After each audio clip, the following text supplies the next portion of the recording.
I've already bought some of the furniture for it, a little ahead of myself. Would you like to sit down, Miss Odette?" "For a minute or two. I got something from the house you might like to have, maybe put on the mantel in the parlor or one of the other rooms." She took a seat at the table he'd moved in, and pulled an old brown leather frame from a bag. "It's a photograph, a portrait of Abigail Roos." Declan took it and gazed down on the woman who haunted his dreams. It might have been Lena, he thought, but there was too much softness, too much yet unformed in this face. Her cheeks were rounder, her long-lidded eyes too gullible, and far too shy.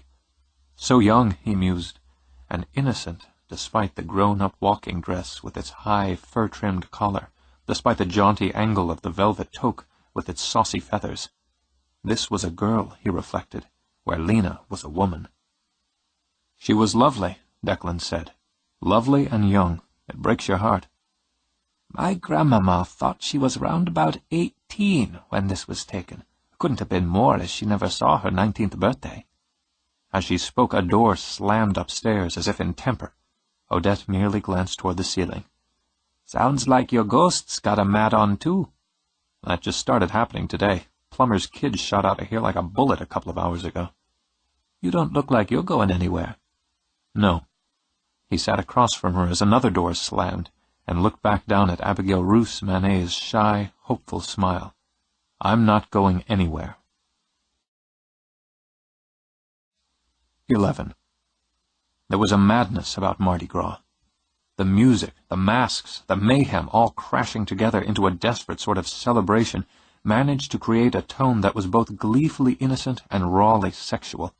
He doubted the majority of the tourists who flocked here for the event understood or cared about the purpose of it, that rush to gorge on pleasures before the 40 days of fasting. Wanting a taste of it himself, Declan opted to wander through the crowds, even snagged some beads when they were tossed in a glitter of cheap gold from one of the galleries. His ears rang with the blare of brass, the wild laughter. He decided the sight of naked breasts, which a couple of co-eds flashed as they followed tradition and jerked up their shirts, would be less alarming after a couple of drinks. As would being grabbed by a total stranger and being treated to a tonsil-diving kiss. The tongue currently invading his mouth transferred the silly sweetness of many hurricanes and happily drunken lust onto his. "Thanks," he managed when he freed himself. "Come on back here," the masked female shouted. "Laissez les bon temps rouler." He didn't want to let the good times roll when it involved strange tongues plunging into his mouth, and escaped into the teeming crowds. Maybe he was getting old, he thought, or maybe it was just the Boston bedrock, but he wanted to get someplace where he could sit back and observe the party rather than being mobbed by it. The doors to A3 were flung open, so the noise from within poured out and tangled with the noise of the streets. He had to weave his way through the revelers on the sidewalk, those packed inside, and squeeze his way to a standing spot at the bar. The place was full of smoke, music, and the slap of feet on wood as dancers shoehorned together on the dance floor.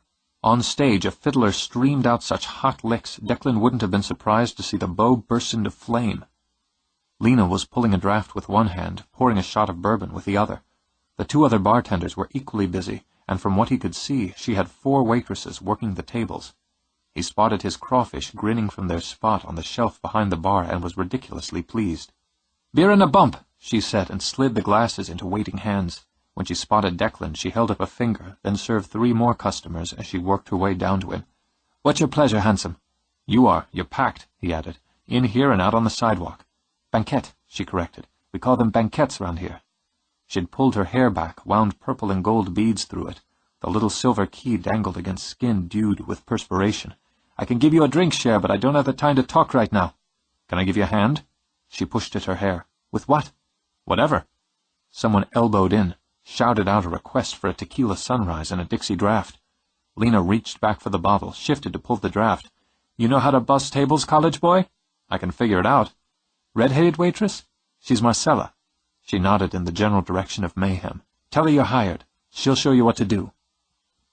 By midnight, he figured he'd carted about half a ton of empties into the kitchen and dumped the equivalent of Mount Rainier in cigarette butts. He'd had his ass pinched, rubbed, ogled. What was it with women and the male behind? Someone ought to do a study on it. He had lost track of the propositions and didn't care to think about the enormous woman who'd hauled him into her lap. It had been like being smothered by a 300-pound pillow soaked in whiskey. By 2, he was beyond amazement at the human body's capacity for vice, and had revised any previous perception of the skill and endurance required in food service occupations. He made $63.85 in tips, and vowed to burn his clothes at the first opportunity. The place was still rolling at 3, and he decided Lena hadn't been avoiding him, or if she had, she'd had a reasonable excuse for it. "What time do you close?" he asked, when he carted another load toward the kitchen. "When people go away." She poured bottled beer into the plastic to-go cups, handed them off. "Do they ever?" She smiled, but it was quick and distracted as she scanned the crowd. "Not so much during Mardi Gras. Why don't you go on home, Cher? We're going to be another hour or more in here." "I stick." He carried the empties into the kitchen and came back in time to see a trio of very drunk men, boys really, he noted, hitting on Lena, and hitting hard. She was handling them, but they weren't taking the hint. "If y'all want to last till Fat Tuesday, you gotta pace yourselves a bit." She set the to-go cups under the taps. "Y'all aren't driving now, are ya?" "Hell no!" One, wearing a University of Michigan t-shirt under an avalanche of beads, leaned in. Way in. "We got a place right over on Royal. Why don't you come back there with me, baby? Get naked, take a spin in the jacuzzi." "Now that's real tempting, Cher, but I got my hands full." "I'll give you a handful," he said, and grabbing his own crotch, had his 2 companions howling and hooting. Declan stepped forward, ran a proprietary hand over Lena's shoulder. "You're hitting on my woman." He felt her stiffen under his hand, saw the surly challenge in the Michigan boy's eyes. Under other circumstances, Declan thought as he sized the kid up, 6'1", a toned 190, he might be the type to make his bed every morning, he might visit old ladies in nursing homes, he might rescue small puppies.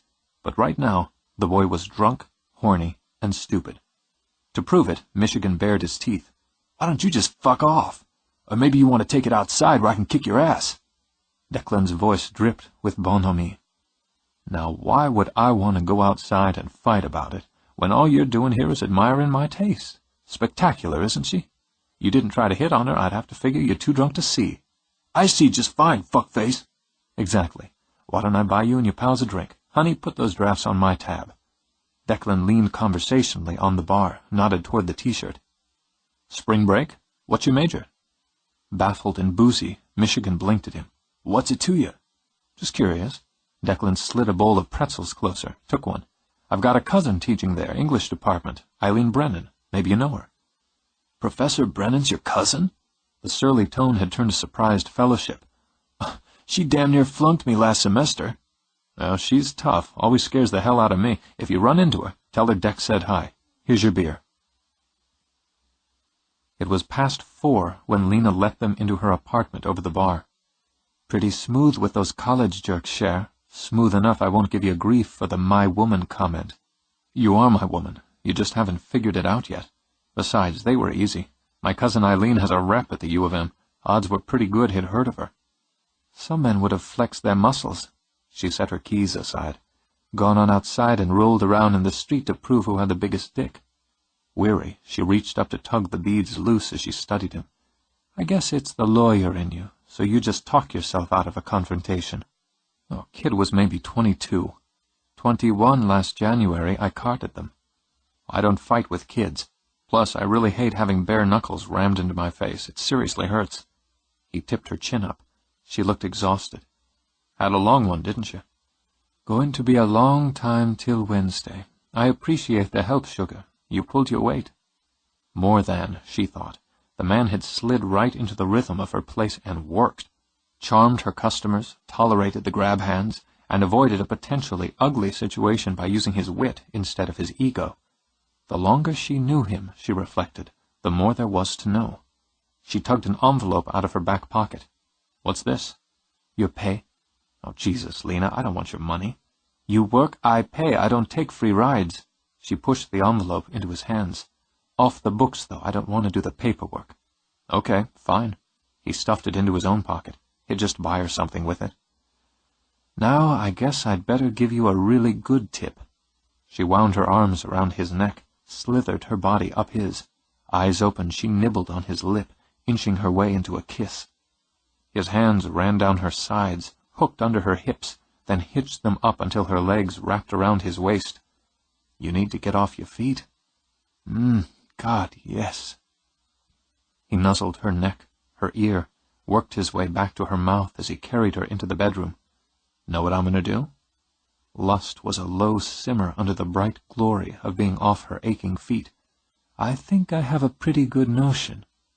He laid her on the bed, could almost feel her sigh of relief at being horizontal. He pried off one of her shoes. "I'm going to give you something women long for." He tossed the shoe aside, then climbing onto the bed, removed the other. Weary or not, her face went wicked. A sail at Saks? Better. He skimmed a finger over her arch. A foot rub. A what? Smiling, he flexed her foot, rubbed her toes, and saw her eyes go blurrier yet in pleasure. Oh, Declan, you do have a good pair of hands. Relax and enjoy. The Fitzgerald reflexology treatment is world famous. We also offer full-body massage. I bet you do. The worst of the aches began to evaporate. When he worked his way up to her calves, overworked muscles quivered with a combination of pain and pleasure. "Do you take any time off after Mardi Gras?" She'd been drifting and struggled to focus at the sound of his voice. "I take Ash Wednesday off." Boy, what a slacker.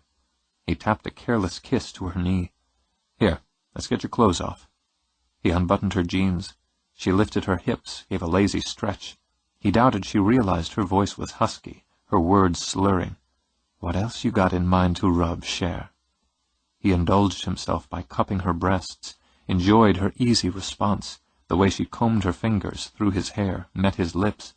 He tugged her shirt up and away, snapped open the front catch of her bra, kissed his way down to her breasts while she arched back to offer. Then he flipped her onto her stomach. She jerked, groaned, then all but melted when he kneaded her neck. "Just as I thought," he announced. "Carry most of your tension here. Me too." Oh, God! If she'd had one single wish at that moment, it would have been that he keep doing what he was doing for a full week. You could make a good living out of this. "It's always been my fallback career. You've got yourself some serious knots here. Dr. Deck's gonna fix you up." "I just love playing doctor."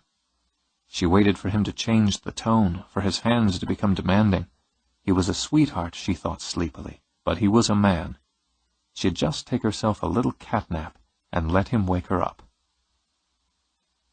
The next thing she knew, the sun was beating through her windows. A groggy glance at her bedside clock showed her it was 20 after 10. Morning, she thought blearily. How did it get to be morning? And she was tucked into bed as tidily as if her grandmother had done the job, tucked in alone. She rolled over on her back, stretched, yawned, and realized with a kind of mild shock that nothing ached. Not her neck, not her feet, not her back. Dr. Deck, she mused, had done a very thorough job, and was probably at home sulking because she hadn't paid his fee. Hard to blame him when he'd been such a sweetie pie, and she'd done nothing but lie there like a corpse. Have to make it up to him, she told herself, and crawled out of bed to put coffee on before she hit the shower.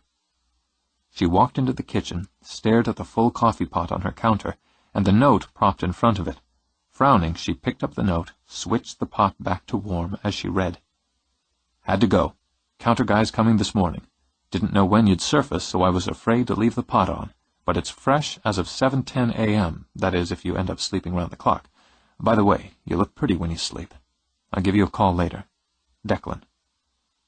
"Aren't you the strangest thing?" she muttered as she tapped the note against her palm.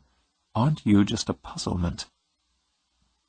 She needed to stop into the bar to check on her lunch shift, to check on supplies. Then, needing her curiosity satisfied, she drove out to Manet Hall. The door was open.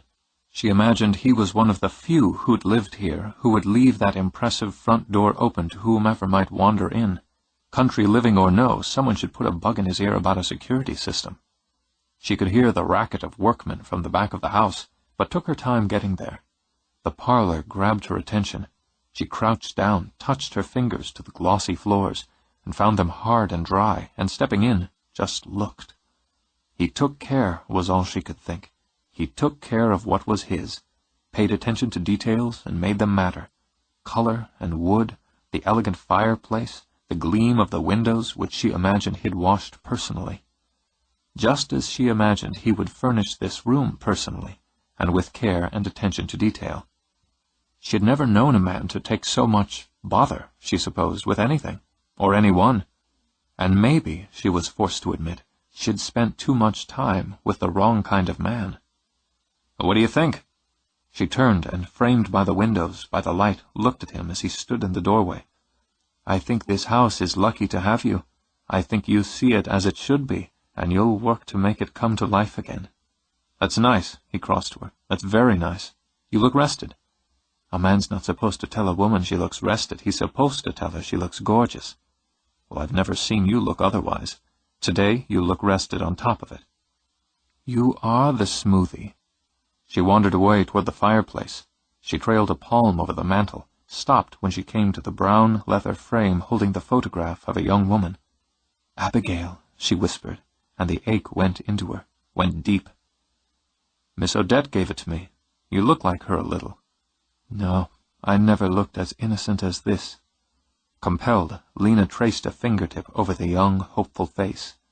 She'd seen the photograph before, had even studied it point by point during a period in her life when she'd found the story, the mystery of it, romantic, during a period when she herself had been young enough to see romance in tragedy. "It's odd," Lena said, "seeing her here, seeing part of me here." "She belongs here. So do you." She shook that off, and the sorrow those dark, clear eyes coated over her heart. Turning, she gave Declan a long, considering look. Work clothes, she thought, tool belt, a night's stubble. It was getting harder and harder to picture him wearing a pinstripe suit and carrying a fancy leather briefcase. It was getting harder and harder to picture her life without him in it. "Why did you leave my place this morning?" "Didn't you see the note? Counter guys." He jerked a thumb back toward the kitchen. "I had to beg and pay extra to get them to schedule me for a Saturday morning. I had to be here." "That's not what I meant. You didn't come into the city, work, what was it, about 6 hours bussing tables, and give me a foot rub because you didn't have anything better to do on a Friday night. You came in for sex share, and you left without it. Why is that?" He could feel his temper prick holes in his easy mood. "You're a piece of work, Lena. You've got a real talent for turning something simple into the complicated." "That's because things are rarely as simple as they look." "Okay, let's clear it up. I came into the city because I wanted to see you. I bussed tables because I wanted to help you. I rubbed your feet because I figured you'd been on them for about 12 hours straight. Then I let you sleep because you needed sleep. Hasn't anyone ever done you a favor?" "Men don't, as a rule, unless they're looking for one in return. What are you looking for, Declan?" He gave himself a moment, waiting for the first lash of anger to pass. "You know, that's insulting. If you're worried about your pay-for-work ethic, I can spare about 20 minutes now. We can go up, have sex, even the score. Otherwise, I've got a lot to do." "I didn't mean to insult you." But you saw quite clearly she had. "I just don't understand you. The men I've known on an intimate level would have been irritated by what didn't happen between us this morning. I expected you to be, and I wouldn't have blamed you. I would have understood that." "It's harder for you to understand that I could care about you enough to put sex on the back burner so you could get a few hours of sleep?" "Yes." "Well, maybe that's not insulting. Maybe that's just sad." He saw the color deepen in her cheeks as the words hit her. Embarrassed color, he realized. "Everything doesn't boil down to sex for me. It helps things percolate, but it's not all that's in the pot. I like knowing where I stand. If you don't know where you stand, you can't decide if that's where you want to be or which direction you'd like to go from there. And I'm fucking up your compass? You could say that. Good. I'm a pretty agreeable guy, Lena, but I'm not going to be lumped in with the others you've dealt with. In fact, you won't deal with me at all. We'll deal with each other." "Because that's the way you want it?" "Because that's the way it is." His tone was flat, final. "Nothing between us is like or going to be like anything either of us has had before. You may need some time to get used to that." "Is this how you get your way?" she demanded, by listing off the rules in that annoyingly reasonable tone. "Facts, not rules," he corrected, in what he imagined she would consider that annoyingly reasonable tone. "And it's only annoying because you'd be more confident having a fight. We've already eaten into the 20 minutes we could have earmarked for sex. Good sex or a good fight take time. I'm going to have to take a rain check on both." She stared at him, trying to formulate any number of withering remarks, then just gave up and laughed. Well, when you cash in your rain checks, let's do the fight first, then we can have make-up sex. That's like a bonus. Works for me. Do you have to get right back, or have you got a few minutes? I could use a hand hauling in and unrolling the rug I've got for in here. I was going to snag one of the counter guys, but with what I'm paying them, I'd as soon they stick with the counters. Pinching pennies now, and you with all those big tubs of money. Well, you don't keep big tubs of money if you let yourself get hosed. Besides, this way I'd get to keep you here and look at you a little while longer. Oh, that's clever. And the fact was, she wanted to stay, wanted to be with him. All right. I'll help you with your rug before I go. Where is it? Next parlor. He gestured to the connecting doors. I've got most of what I've bought so far stuffed in here. I'm working in the library next, so I can clean out what goes in the front parlor and in there before I start on this one. Lena moved to the pocket doors he opened, then just goggled. Aladdin's cave, she thought, outfitted by a very rich madman with very eclectic taste. Tables, sofas, carpets, lamps, and what her grandmother would call doodads were spread everywhere. God almighty, Declan, where did you get all this? A little here, a little there. I tell myself no, but I don't listen. Anyway, he began to pick his way through the narrow aisles his purchases formed. It's a big house. It needs lots of, stuff.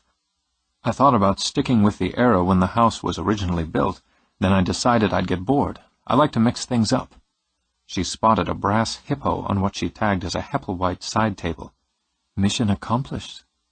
Look at this lamp. He ran his fingers over the shade of a Tiffany that exploded with gem colors. I've got a weakness for lamps. Cher, looking round here, I'd say you got a weakness for every damn thing. I sure have one for you. Here's the rug. He patted the long, rolled carpet leaning against the wall. I think we can drag it, snake it through. I should have put it closer to the door, but I wasn't sure where I was going to use it when I bought it. Now I am. Between them, they managed to slide it to the floor. Then, with Declan walking bent over and backward, they wove it around the islands of furniture. He had to stop once to move a sofa, again to shove a table aside. You know, Lena said as they both went down on their knees, panting a little in the parlor, in a couple of months, you're going to be rolling this up again. Nobody leaves rugs down through the summer around here. Too damn hot. I'll worry about that in June. She sat back on her heels, patted his cheek. Cher, you're going to start thinking summer before April's over. Okay. She pushed up her sleeves, put her palms on the roll. Ready? On their hands and knees, they bumped along, pushing the carpet, revealing the pattern. She could only catch glimpses of the colors and texture, but it was enough to see why he wanted it here. The greens of leaves were soft, like the walls, and blended with faded pink cabbage roses against a deeper green background. Once it was unrolled, she got to her feet to study the effect while he fussed with squaring it up. You bought yourself a rose garden, Declan. I can almost smell them. Great, huh? Really works in here. I'm going to use the 2 American Empire sofas, and I think the Biedermeier table. Start with those, then see. He looked up at the ceiling medallion. Oh, I saw this great chandelier, blown glass, very Dale Kahuli. I should have bought it. Why don't we see how your sofas do first? Oh, they're heavy. I'll get Ramey to give me a hand with them later. He's supposed to come by. I'm here now. Well, I don't want you to hurt yourself. She merely shot him a look and started back into his makeshift storeroom. They'd just set the second one in place. She'd only stepped back to ponder the arrangement when she heard the baby crying. She glanced over at Declan, but he seemed lost in thought. Did one of your countermen bring a baby with him? She asked, and Declan closed his eyes, sank down on the sofa. You hear it? Nobody else hears it. The door's slamming, yeah, and water running when there's nobody in the room to turn on the taps. But nobody hears the baby. A chill whipped up her back, had her glancing uneasily toward the hallway. Where is it? The nursery, mostly. Sometimes in the bedroom on the second floor. Abigail's room. But usually the nursery. It stops when I get to the door. Ramey's been here twice when it started. He didn't hear it. But you do. I have to see. I can't stand hearing a baby cry that way. She walked into the foyer, started up the stairs, and it stopped. For an instant, it seemed the whole house hushed. Then she heard the clamor from the kitchen, the stream of music from a radio, the hum of men's voices as they worked. "That's so strange." She stood on the staircase, one hand on the banister, and her heart thumping. "I was thinking, I wanted to pick up the baby. People say that you need to let babies cry, but I don't know why they should. I was thinking that, and she stopped crying." "It's weird, isn't it, that you were thinking about picking up your great-great-grandmother?" "It's Marie Rose," he said, when Lena turned on the stairs to look down at him. "I'm sure of it. Maybe you can hear her because you're blood. I guess I can because I own the house. I have a call in to the previous owners. I wanted to ask them, but they haven't gotten back to me." "They may not tell you." "Well, they can't tell me if I don't ask. Does it scare you?" She looked up the stairs again and asked herself the same question. "I guess it should, but no, it doesn't. It's fascinating. I think—" She broke off as a door slammed upstairs. Well, no baby did that. So saying, she ran upstairs. "Lena!" But she was already rounding the curve to the landing and gave him no choice but to bolt after her. Marching down the hall, she flung doors open. As she reached Abigail's room, the cold swept in. The shock of it had her breath huffing out. Mesmerized by the vapor it caused, she wrapped her arms tightly over her chest.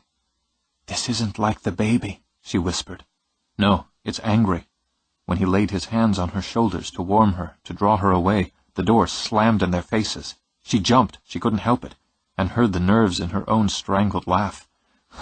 "Not very hospitable, this ghost of yours." "That's the first time I've seen it." There was a hard lump at the base of his throat. His heart, Declan thought as he took 2 steadying breaths. Whoever it is, or was, is seriously pissed off. "It's Abigail's room. We Cajuns can have fierce tempers if we're riled." "It just doesn't feel like a girl's anger. Not that pretty young thing in the photograph downstairs." "A lot you know about girls then, Cher." "Excuse me, I have a sister, and she can be mean as a scalded cat. I mean, it feels more full-blown, more vicious."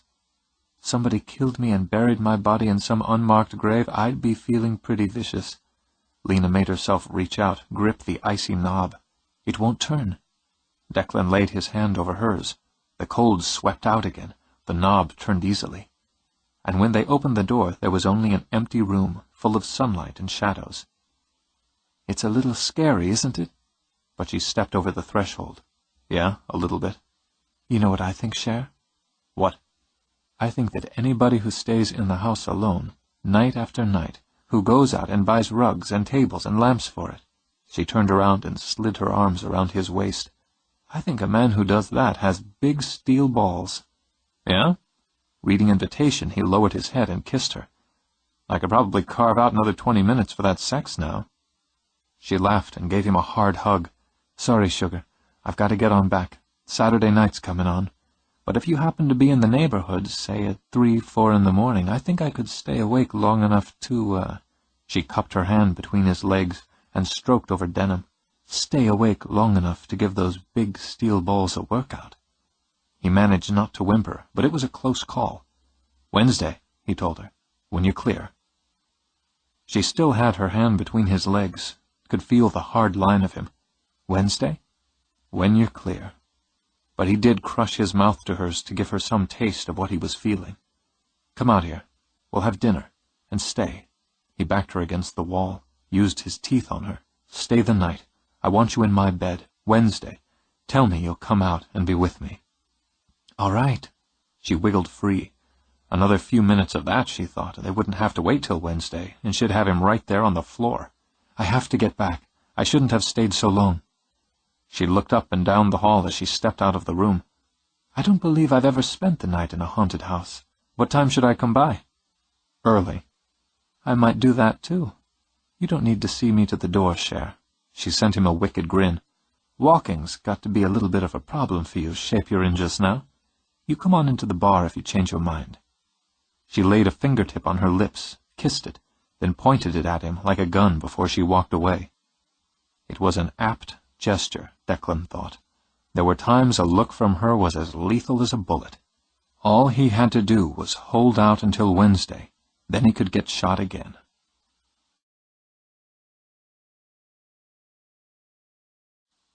12.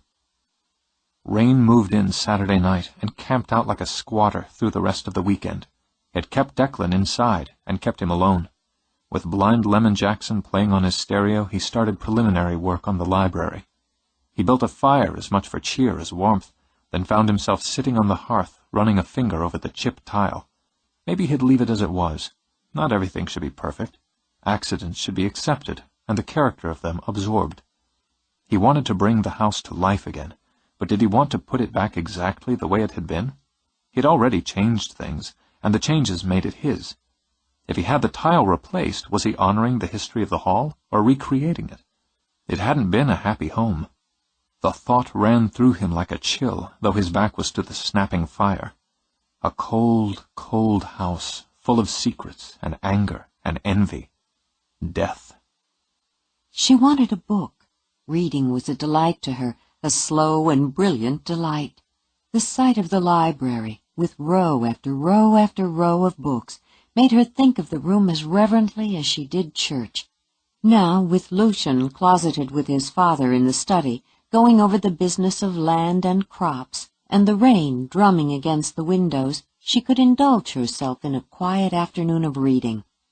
She wasn't quite accustomed to the time to do as she pleased, and so slipped into the room as if it were a guilty pleasure. She no longer had linens to fold, tables to dust, dishes to carry. She was no longer a servant in this place, but a wife. Wife. She hugged the word to her. It was still so new, so shiny, as the life growing inside her was new. So new, she had yet to tell Lucian. Her curse was late, and it was never late. She'd awakened ill 3 days running. But she would wait another week. To speak of it too soon might make it untrue. And oh, she wanted a child. How she wanted to give Lucian a child. She laid a hand on her belly as she wandered along the shelves and imagined the beautiful son or daughter she would bring into the world. And perhaps, just perhaps, a child would soften Lucian's mother. Perhaps a child would bring joy into the house as the hope for one brought joy to her heart. She selected Austen's Pride and Prejudice. The title, she thought, spoke to her. Manet Hall had so much of both. She bit her lip as she flipped through the pages. She was a slow, painstaking reader, but Lucian said that only meant she savored the words. She stumbled over them, she thought, but she was getting better. Pleased with herself, she turned and saw Julian slouched in one of the wine-colored chairs, a snifter in his hand, a bottle by his elbow, watching her. He frightened her, repulsed her, but she reminded herself she was no longer a servant. She was his brother's wife, and should try to be friends. "Hello, Julian. I didn't see you." He lifted the bottle, poured more brandy into his glass. "That book," he said, then drank deep, "has words of more than one syllable." "I can read." Her spine went arrow straight. "I like to read." "What else do you like, Cher?" Her fingers tightened on the book when he rose, then relaxed again when he strode to the fireplace, rested a boot on the hearth, an elbow on the mantel. "I'm learning to ride. Lucian's teaching me. I'm not very good yet, but I like it." Oh, she wanted to be friends with him. The house deserved warmth and laughter and love. He laughed, and she heard the brandy in it. "I bet you ride. I bet you ride a man into a sweat. You may work those innocent eyes on my brother. He's always been a fool. But I know what you are and what you're after." "I'm your brother's wife." There had to be a way to take the first step beyond this hate. For Lucian, for the child growing inside her, she took it and walked toward Julian. "I only want him to be happy. I make him happy. You're his blood, Julian, his twin. It isn't right that we should be at odds this way. I want to try to be your sister, your friend." He knocked back the rest of the brandy. "Want to be my friend, do you?" "Yes, for Lucian's sake. We should—" "How friendly are you?" He lunged toward her, grabbed her breasts painfully. The shock of it froze her. The insult flashed through the shock with a burning heat. Her hand cracked across his cheek with enough force to send him staggering back. "Bastard! Animal! Put your hands on me again, I'll kill you. I'm Lucian's. I'm your brother's wife. My brother's whore, he shouted as she ran for the door. Cajun slut! I'll see you dead before you take what's mine by rights. Raging, he shoved away from the mantel. The heavy silver candlestick tumbled off, smashed against the edge of the tile, snapped off the corner. Declan hadn't moved. When he came back to himself, he was still sitting on the hearth, his back to the snapping fire. The rain was still beating on the ground, streaming down the windows, as it had been, he thought, during the vision, fugue, hallucination. He pressed the heel of his hand between his eyes where the headache speared like a spike into his skull. Maybe he didn't have ghosts, he thought. Maybe he had a goddamn fucking brain tumor. It would make more sense. Anything would make more sense. Slamming doors, cold spots, even sleepwalking were byproducts of the house he could live with. But he'd seen those people, inside his head, heard them there, the words, the tone. More, much more disturbing, he'd felt them. His legs were weak, nearly gave way under him as he got to his feet. He had to grip the mantel, his fingers vicing on so that he wondered the marble didn't snap. If something was wrong with him, physically, mentally, he had to deal with it. Fitzgeralds didn't bury their heads in the sand when things got tough. Figuring he was as steady as he was going to get, he went into the kitchen to hunt up aspirin, which, he decided, as he shook out 4, was going to be like trying to piss out a forest fire. But he gulped them down, then ran the cold glass over his forehead. He'd fly up to Boston and see his uncle. His mother's baby brother was a cardiologist, but he'd know the right neurosurgeon. A couple of days, some tests, and he'd know if he was crazy, haunted, or dying. He started to reach for his phone, then stopped and shook his head. Crazy, he thought, just got one more point. If he went to Uncle Mick, word of his potential medical problems would run through the family like an airborne virus. Besides, what was he running back to Boston for? New Orleans had doctors. He'd get the name of Ramey's. He could tell his friend he just wanted to get a doctor, a dentist, and so on in the area. That was logical. He'd get himself a physical, then ask the doctor to recommend a specialist. Simple, straightforward, and efficient. If ghosts couldn't drive him out of Manet Hall, damn if a brain tumor would. As he set the glass down, a door slammed on the second floor. He simply glanced up at the ceiling and smiled grimly. Yeah? Well, I'm in a pretty crappy mood myself. By Wednesday, he had a handle on things again. Maybe it was the anticipation of seeing Lena that lifted his spirits, in combination with the work he'd managed to get done on those last days before Lent. He had an appointment with Ramey's doctor the following week, and having taken that step, was able to put most of the concern about the state of his brain aside. There had been no more fugues, at least he thought none he was aware of. The rain had finally moved on to plague Florida, and had left him with the first tender trumpets of daffodils scattered along one of his garden paths. The morning weather report had detailed a 10-inch snowfall in Boston. He immediately called his mother to rub it in. Sunshine and the tease of spring had him switching gears earlier than he'd intended. He postponed work on the library and set up outdoors to reinforce the second-floor gallery, to replace damaged boards. He listened to Ray Charles and felt healthy as a horse. He was going to have the Franks do most of the early planting, he decided. He just didn't have time. But next year he'd do his own, or as much as he could manage. Next spring he'd sit out here on the gallery on Sunday mornings, eating beignets, drinking café au lait with Lena. Long, lazy Sundays, looking out over the lawns, the gardens, and a few years down the road, looking out at the kids in the yard, in the gardens. He wanted a family of his own, and it was good to know it. He'd never had that need inside him before, the need to hold on to the now and look to tomorrow at the same time. So he knew it was right, what he felt for her, what he planned for them. He'd help her in the bar if she needed it, but he'd have his own work. He turned his hands over, studied the palms, the calluses he'd built. The little nicks and scars he looked on as personal medals of valor. He'd use them, his back and his imagination, to transform other houses. People in the parish would think of Declan Fitzgerald when they needed a contractor. You should have seen that old house before he got a hold of it, they'd say. You need the job done? You just call Deck. He'll fix you up." The idea made him grin as he ripped out the next rotten board. By 4, he'd finished the long front sweep of the gallery floor and stretched out on it, belly down, to take a break.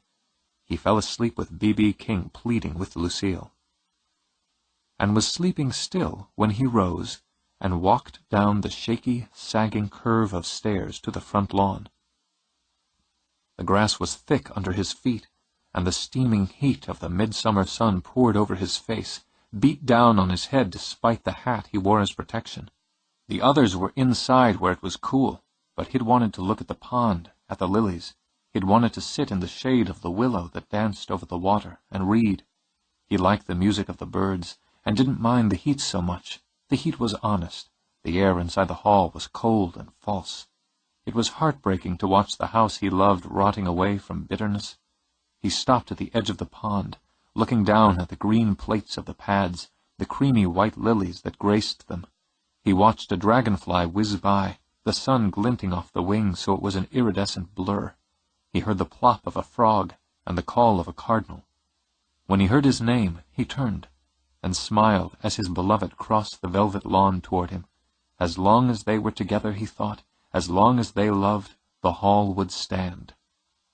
"Declan! Declan!" Alarmed, Lena gripped his arms and shook. She'd seen him coming down those treacherous stairs as she'd driven down his lane, and how he'd walked toward the pond in an awkward, hesitant gait, so unlike his usual easy stride.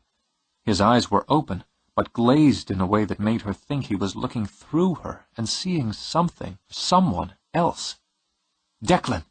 She kept her voice firm, and her hands as she took his face in them. "Look at me now. Hear me? It's Lena. Let's sit under the willow where no one can see us." There was no willow, only the rotted stump of one. Fear tickled the back of her throat, but she swallowed it. Going with instinct, she rose up on her toes and laid her lips warmly on his. His response was slow, dreamy, a kind of sliding to her, against her, into her. So she knew the instant he snapped back by the way his body stiffened. He started to sway, but she held on. "Steady now, Cher. You just hang on to me till you get your legs under you." "Oh, sorry. Oh, I need to sit." He dropped straight down on the grass, laid his brow on his knees. "Whoa. You're okay now. You're fine now." She knelt beside him, brushing at his hair and murmuring in Cajun, her language of comfort. "Just get your breath back." "What the hell is wrong with me? I was on the gallery. I was working on the gallery." "Is that the last thing you remember?" He looked up now, over the pond. "I don't know how I got out here." "You walked down the stairs, the ones on the right of the house. I thought you were going to go straight through them." Her heart still hitched when she thought of how unsteady they were. "They don't look safe, Declan. You ought to block them off." "Yeah." He scrubbed his hands over his face. "Lock myself in a padded room while I'm at it." "You're not crazy." "I'm sleepwalking. In the daylight now. I'm hallucinating. I'm hearing voices. That doesn't sound sane to me." "That's just the Yankee talking. Down here that doesn't even come up to eccentric. Why, my great-aunt Cissy has whole conversations with her husband Joe, and he's been dead for 12 years come September. Nobody thinks she's crazy." "What do they talk about?" "Oh, family business, current events, the weather, politics. Great-Uncle Joe dearly loved complaining about the government. Feeling better now, Cher?" "I don't know. What did I do? What did you see me do?" "You just came down the stairs and walked across the grass toward the pond. You weren't walking like you, so I knew something was wrong." "What do you mean?" "Well, you've got a smooth, lanky kind of gait, and you weren't moving like that. Then you stopped at the pond." She didn't tell him she'd had one shocked moment when she'd been sure he meant to walk straight into the water. "I kept calling you, and finally you turned around and smiled at me." Her stomach muscles tightened as she remembered. "But not at me. I don't think you were seeing me. And you said you wanted to sit under the willow, where no one could see us." "There's no willow here." "Well," she pointed toward the stump, "there was once. Seems like you're having dreams where maybe you can see things that happened before. That's a kind of a gift, Declan."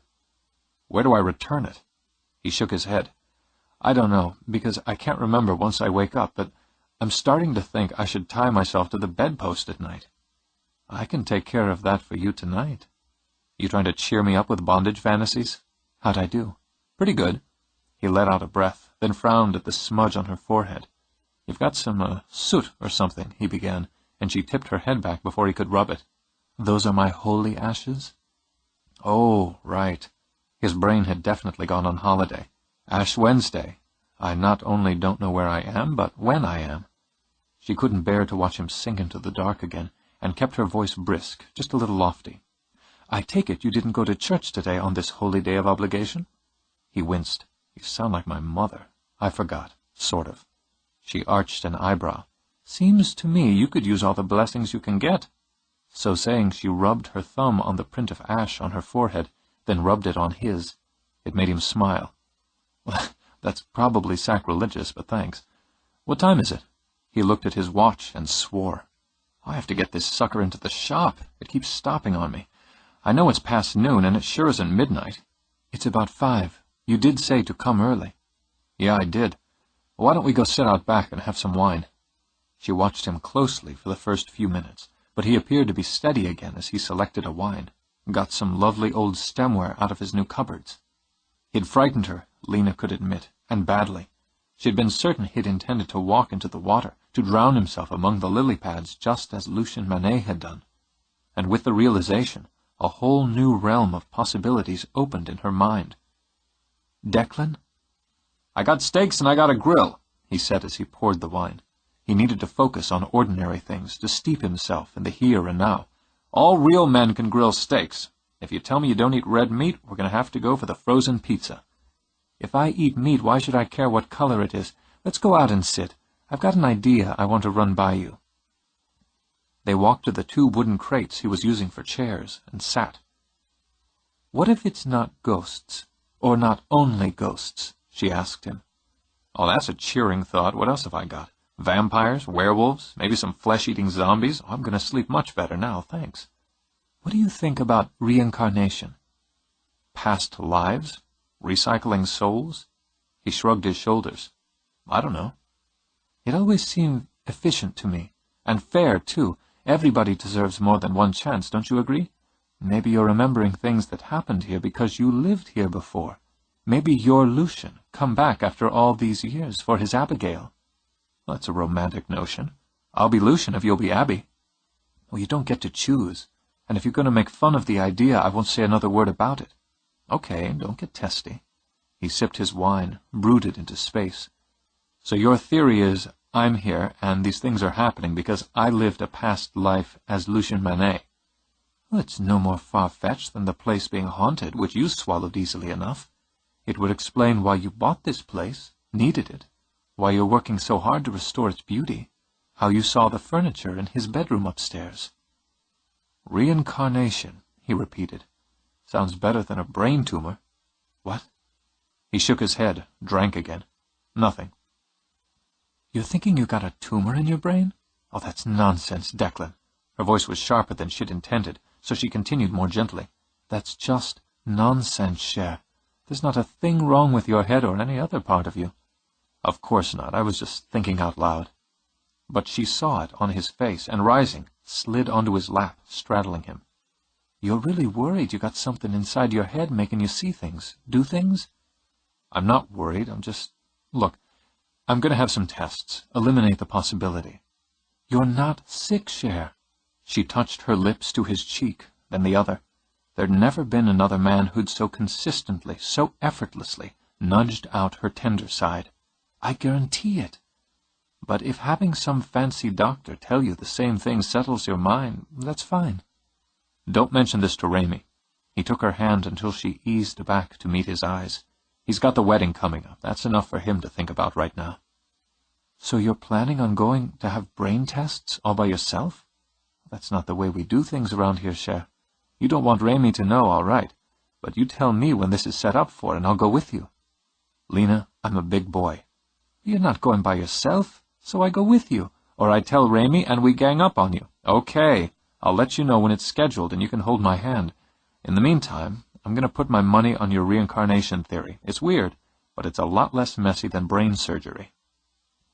They say Lucien Manet was a handsome man, like a young golden god. She trailed her fingers through Declan's disordered hair. It was dark blonde, she mused, thick, lush, and she bet it would streak up sexily with the summer sun. I think you've improved on him this time around. Oh, yeah? He hooked his arms around her waist. Tell me more. I never much cared for the golden god type, usually too pretty for my taste. She cocked her head, eased forward to kiss him. You suit my taste, Cher. He brought her closer, and sitting on the wooden crate, rested his chin on her shoulder as he looked out over the gallery railings. I love you, Lena. If you're trying to sweet-talk me into bed before you feed me. He drew her back, and the grin faded from her face as she saw his. I love you, he repeated. I never understood what that meant before, and I didn't think I could. He held her in place when she tried to scramble up and away. You need to settle down now, she told him. Yes, I do, but I don't think you mean it the same way. I need to settle down right here, with you. I don't care if it's for the first time or the 50th time we've gone around.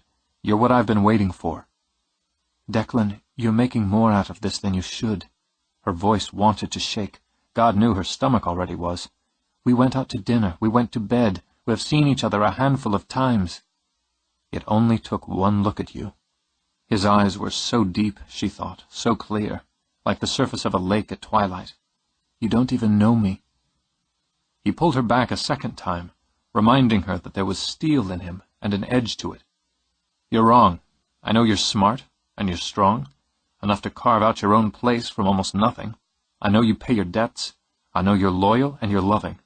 I know somebody hurt you, and it wouldn't take much to knock the scab off.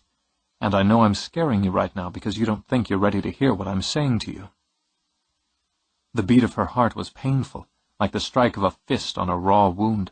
I'm not looking for love, Declan. I'm sorry. Neither was I, but there you go. We don't have to rush it. I wasn't going to say anything to you yet, but I needed to. Cher, people, they fall in and out of love all the time. It's just a dazzle of chemicals. He really hurt you. Frustrated, she pushed away, and this time he let her go. You're wrong. There's no man, no ghost of some lover who broke my heart. I look like a cliché to you? You look like everything to me. Mon Dieu! The man made her throat fill up, then snapped shut. Deliberately, she fought back the sensation and spoke clearly. I like you, Declan, and I enjoy your company. I want you in bed. If that's not enough for you, I walk now and save us both a lot of trouble and disappointment. You always get so pissed off when somebody tells you he loves you? No one ever had, she nearly said. No one ever had who meant it. I don't like being pushed, and when I am, I make a point of not going in that direction. I have to admire that. His grin was easy as he got to his feet. I like you too, Lena, and I enjoy your company, want you in bed. That's enough for now. Are you hungry? I think I'll heat up the grill. If it was a trick, Lena thought, or some sort of strategy to keep her off balance, it was well done. She just couldn't quite puzzle the man out, and his seamless shift of moods was a surefire way to push her to keep trying. He cooked like a man who didn't trust himself in an actual kitchen. Jacketed potatoes on the grill, the steaks, and he sweet-talked her into making the salad. He didn't say another word about love. He asked her about work, how her business had done during the 2 days of rain. He put on music, kept it low, and talked through the kitchen door as the grill smoked and she chopped vegetables. They might have been casual friends, or the most comfortable of lovers. They ate in his pretty kitchen by candlelight. Even the house behaved. Despite it, or perhaps because of it, she stayed on edge throughout the meal. He took a bakery cake out of the fridge. Lena took one look, sighed. I can't. We can save it for later. I can't for 40 days. I gave up chocolate for Lent. I've got a powerful taste for chocolate. Oh? He stuck it back in. Well, I've probably got something else. What'd you give up? Wearing women's underwear. It's tough, but I think I can hold out till Easter. You talk like that. I'm going to take my ashes back. He was making her itchy, she thought. The best way to solve that was to make him itch more. She stepped up behind him as he searched his refrigerator, then wrapped her arms around his waist, pressed her body to his. You need to give something up, Cher, something you've got a powerful taste for. Well, it sure as hell isn't going to be you. He let her spin him around, shove him back against the refrigerator. Oh, he knew her, he thought, as she used her lips to set off explosions in his bloodstream. He knew she was using sex to keep one step ahead of him, one step back from him. If she didn't realize he could love her as much as he wanted her, it was up to him to show her. "In your bed, you said." Her mouth was reckless, restless as it raced over his face. "In your bed." She pulled him toward the doorway. He nearly pulled her back toward the kitchen stairs, but decided it might be interesting to take the long way around. He pushed her against the wall in the hallway, assaulted her throat with his teeth. "We'll get there." He reached down, yanked her shirt up over her head, threw it aside. Wrapped together, they did a quick vertical roll along the wall, finally stopped with their positions reversed. With impatient hands, she pulled his shirt open so that buttons danced along the floor. They fought with clothes on their way to the steps. Shoes landed with thumps. Her bra fluttered over the banister. His jeans plopped on the third step. They were breathless before they reached the landing. His hands were rough, a workingman's hands now, that thrilled as they streaked over her. Her skin came alive. "Hurry!" She sank her teeth into his shoulder as need raged through her, a firestorm of violent heat that burned away all caution. "God, hurry!" He nearly took her where they stood, but he wanted her under him, bucking, arching. With his mouth savaging hers, he wrapped his arms around her waist, lifted her 2 inches off the floor. Something raw and primitive stabbed through him at the knowledge that there was no choice now, no choice for either of them but to mate. Shadows cloaked them as they moved toward the bedroom. Cold from doorways seeped out, made her shiver. "Declan." "This is us. This is ours." As he spoke, his voice a snarl as he held her, his grip like iron, the cold curled back. They fell on his bed, a tangle of limbs and urgency. When he plunged into her, her nails dug into his back. Pleasure, dark and desperate, drenched her. The feral glory of it drove her up so that she twined herself around him and matched the furious pace. No control, nor the desire for it, only the wild thirst to take and take and take, and with it the gnawing hunger to give.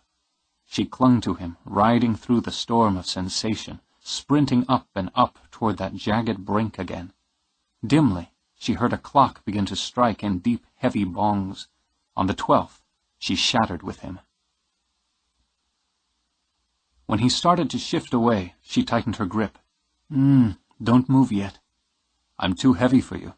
He rubbed his lips at the curve of her throat. "I like it. I like this." Lazily, she angled her head so he could work his way up to her jaw. Her body felt used and bruised and wonderfully loose. Even better than chocolate cake. He laughed and rolled over, taking her with him so she sprawled over his chest. "There, now I don't have to worry about crushing you." A gentleman to the last. Content, she settled in. "I've always liked a clock that chimes the hours," she said. "But you need to set it. It's not midnight yet." "I know." "Sounded like a big old grandfather clock. Where'd you put it, in the parlor?" "No." He stroked a hand over her hair, down her back. "I don't have a clock that chimes." "Cher, you absolutely ring my bells, but I heard a clock chime 12. "Yeah, so did I. But I don't have a clock." She lifted her head, let out a slow breath. "Oh. Well then. Does it scare you?" "No." "Then it doesn't scare me either," she said, and laid her head back over his heart.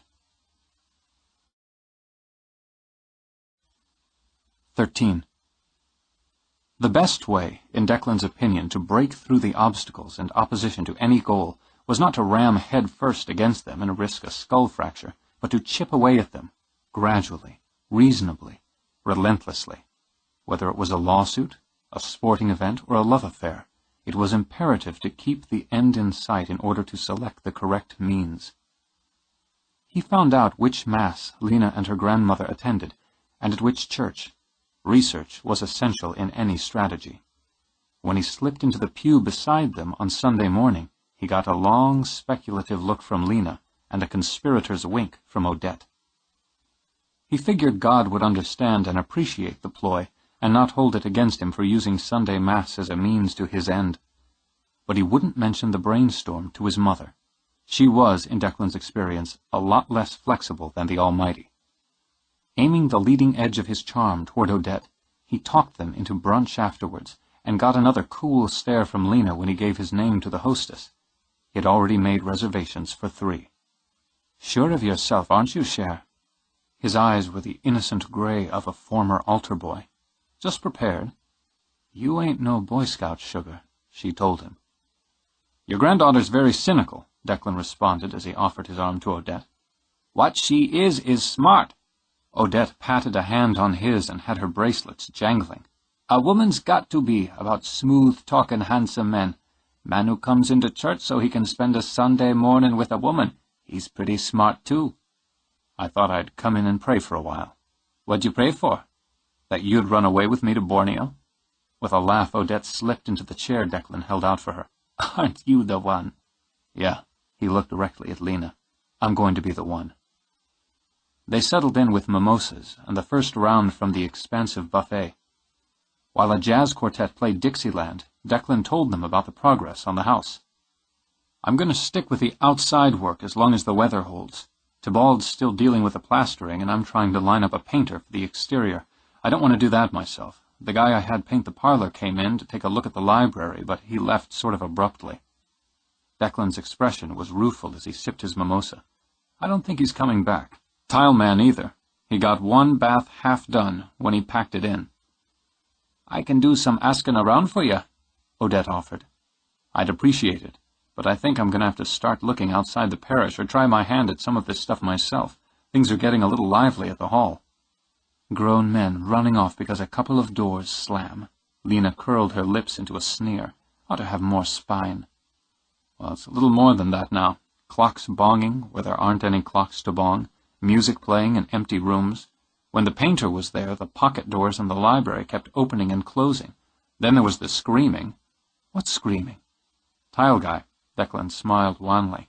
"Said he heard somebody come in the bedroom door, thought it was me. He's talking away, setting the tiles, listening to what he assumed was me moving around in there. Since I wasn't answering whatever questions he had, he got up, walked in. Nobody there.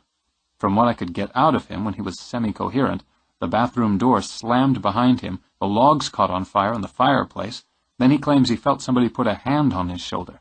I had to peel him off the ceiling when I got up there." "What do you think about it?" Odette asked. "A couple of things. It seems to me the more the work progresses on the house, the more overt and volatile the paranormal activity, we'll call it. Especially, well, when I veer off from the original scheme." Lena scooped up a forkful of grits, a particular southern culinary custom Declan had yet to get his taste buds around. "What do you mean?" "For example, the plasterwork. The areas that are going on, things are pretty settled. I'm restoring them, replicating. But in places where I've made changes, bathroom setup, tiles, things get really interesting. It's like whatever's in the house gets royally ticked that we're not sticking with the original plan." "Something to think about," Odette commented. "I have been. I figured Josephine Manet." Even here, with Dixieland bright in the air and champagne fizzing, the name coated his belly with dread. Mistress of the Hall. You only have to look at her photographs to see that was a woman who didn't like to be crossed. Now I come along and put my fingerprints all over what's hers." "You resolved to living with her?" Odette asked, and watched his jaw firm. "I'm resolved to living in the hall and doing it my way. She wants to kick up a fuss about it, that's her problem." Lena sat back. "What do you figure, Grandmama? Brave or stubborn?" "Oh, he's some of both. It's a good mix." "Thanks, but I don't know how brave it is. It's my house now, that's that. Still, I think you can't blame a man who doesn't have any more than his time and labor invested for taking a hike. Anyway, Miss Odette, what do you think? Am I tangling with Josephine?" "I think you've got two opposing forces in that house. The one that brought you there, the one that wants you to go away. It's going to come down to who's strongest." She opened her Sunday purse, took out a small muslin bag. "I made this up for you." "What is it?" "Oh, little kitchen magic. You just keep that in your pocket. May not help, but it can't hurt." She picked up her glass again and smiled at it. "Imagine drinking champagne for breakfast." "Come with me to Borneo. You can bathe in it." "Oh, sure, I drink enough of this. I may take you up on it." "I'll get us another round." He was so sweet with her, Lena thought, flirting with her grandmother until there was a flush of pleasure on Odette's cheeks throughout the long, lazy meal. He troubled himself for people, she mused, took the time, made the effort to find out what they might enjoy, then saw to it. He was attentive, clever, sexy, rich, tough-minded, and kind. And he said he was in love with her. She believed she understood him well enough to be sure he wouldn't have said it unless he meant it. That's what unnerved her. For added to those other qualities was a wide streak of honesty and sheer stubborn grit. He could make her fall in love with him. She was already halfway there and sliding fast. Every time she tried to dig her heels in, she lost her balance again. The tumble was as worrisome as it was thrilling. But what would happen when she hit? Once she dropped all the way, there'd be no climbing back out. That was something she understood about herself. Relationships were easy when they didn't matter, or mattered only for the moment. When they mattered forever, they changed everything. Things had changed already, she admitted. It had started with that yearning for him inside her, and now with the comfort and challenge she felt when she was with him. With being able to imagine feeling it day after day, year after year. He'd want promises she was afraid to give. Not afraid, she corrected, irritated with herself. Reluctant to give. Unwilling to give. Then she watched him lean over and kiss her grandmother's cheek, and was afraid, there was no point in pretending otherwise, that she'd end up giving him anything he asked for. He courted her. It seemed a particularly appealing southern word to Declan, bringing images of moonlight and porch swings, tart lemonade and country dances. Throughout March, two things occupied his mind, his time, and his plans: Lena and the house. He celebrated the clear results of his neurological tests by taking the day off to Antique. Spring had jump-started the flowers and had pedestrians strolling in shirt-sleeves. The carriage horses the tourists loved, prancing with bright clip-clops of hooves on pavement. Summer would drop her heavy hands soon enough and turn the air to molasses. The thought of it reminded him he had to have the air conditioning upgraded and maybe reconsider installing paddle fans in some of the rooms. He bought with his usual surrender to impulse, brightening the day of several shopkeepers before he stopped in a place called simply Yesterday. It was a hodgepodge of statuary, lamps, vintage accessories, and jewelry, with 3 curtained booths on the side where patrons could buy a tarot card reading. It was the ring that caught his eye first. The blood-red ruby and ice-white diamond formed 2 halves of an interlocking heart on a platinum band. The minute he held it in his hand, he knew he wanted it for Lena. Maybe it was foolish to buy an engagement ring at this point in their relationship, and it was reckless to snatch at something before he'd looked at the options. But this was the one he wanted to put on her finger, and he decided if a man could buy a house on a whim, he could sure as hell buy a ring. "I'll take it." "It's beautiful," said the shopkeeper. "She's a lucky woman." "I'm working on convincing her of that." "I have some lovely earrings that would complement this. Is ruby her birthstone?" the clerk asked as she showed him a pair of earrings with a dangle of ruby hearts and diamonds. "I don't know." But he'd gotten her birthday from Odette to make sure he didn't miss it. "July?" "Then it is. Lucky guess." "No kidding." It gave him a little tingle as he looked back at the ring. Some things were meant, he told himself. He lifted one of the earrings. He could already see them on her, just as he imagined the clerk could see impulse buyer stamped on his forehead. He leaned on the counter and began to pit Yankee bargaining skills against Southern horse trading. He figured they'd come to fair terms when her smile was still in place, but much less brilliant. "Will that be all for you today?" "Yep, I've got to get going. I'm all ready." He broke off when he glanced at his watch and saw it had stopped at 12 again. "You know, I could use a watch, a pocket watch. Mine's been acting up and I'm doing a lot of carpentry right now. Probably smashed this one a few times on the job." "I've got some wonderful old pocket watches and chains. They're so much more imaginative than the new ones." She led him over to another display cabinet, pulled out a drawer and set it on the counter. "Watches like this tell more than time," she began. "They tell a story. Now this one—" "No." The edges of his vision dimmed like smoke. The chatter of voices from other customers faded into a hum. Part of him remained aware enough to know he was sliding away from himself.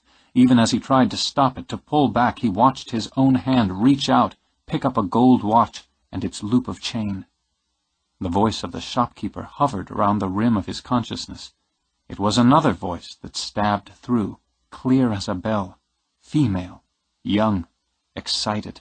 "For my husband, for his birthday." He broke his. I want to give him something special. This one is so handsome. Can you engrave it? And he already knew what he would find, exactly what he would find, before he turned the watch over to read the back. To Lucian, from his abbey, to mark our time together.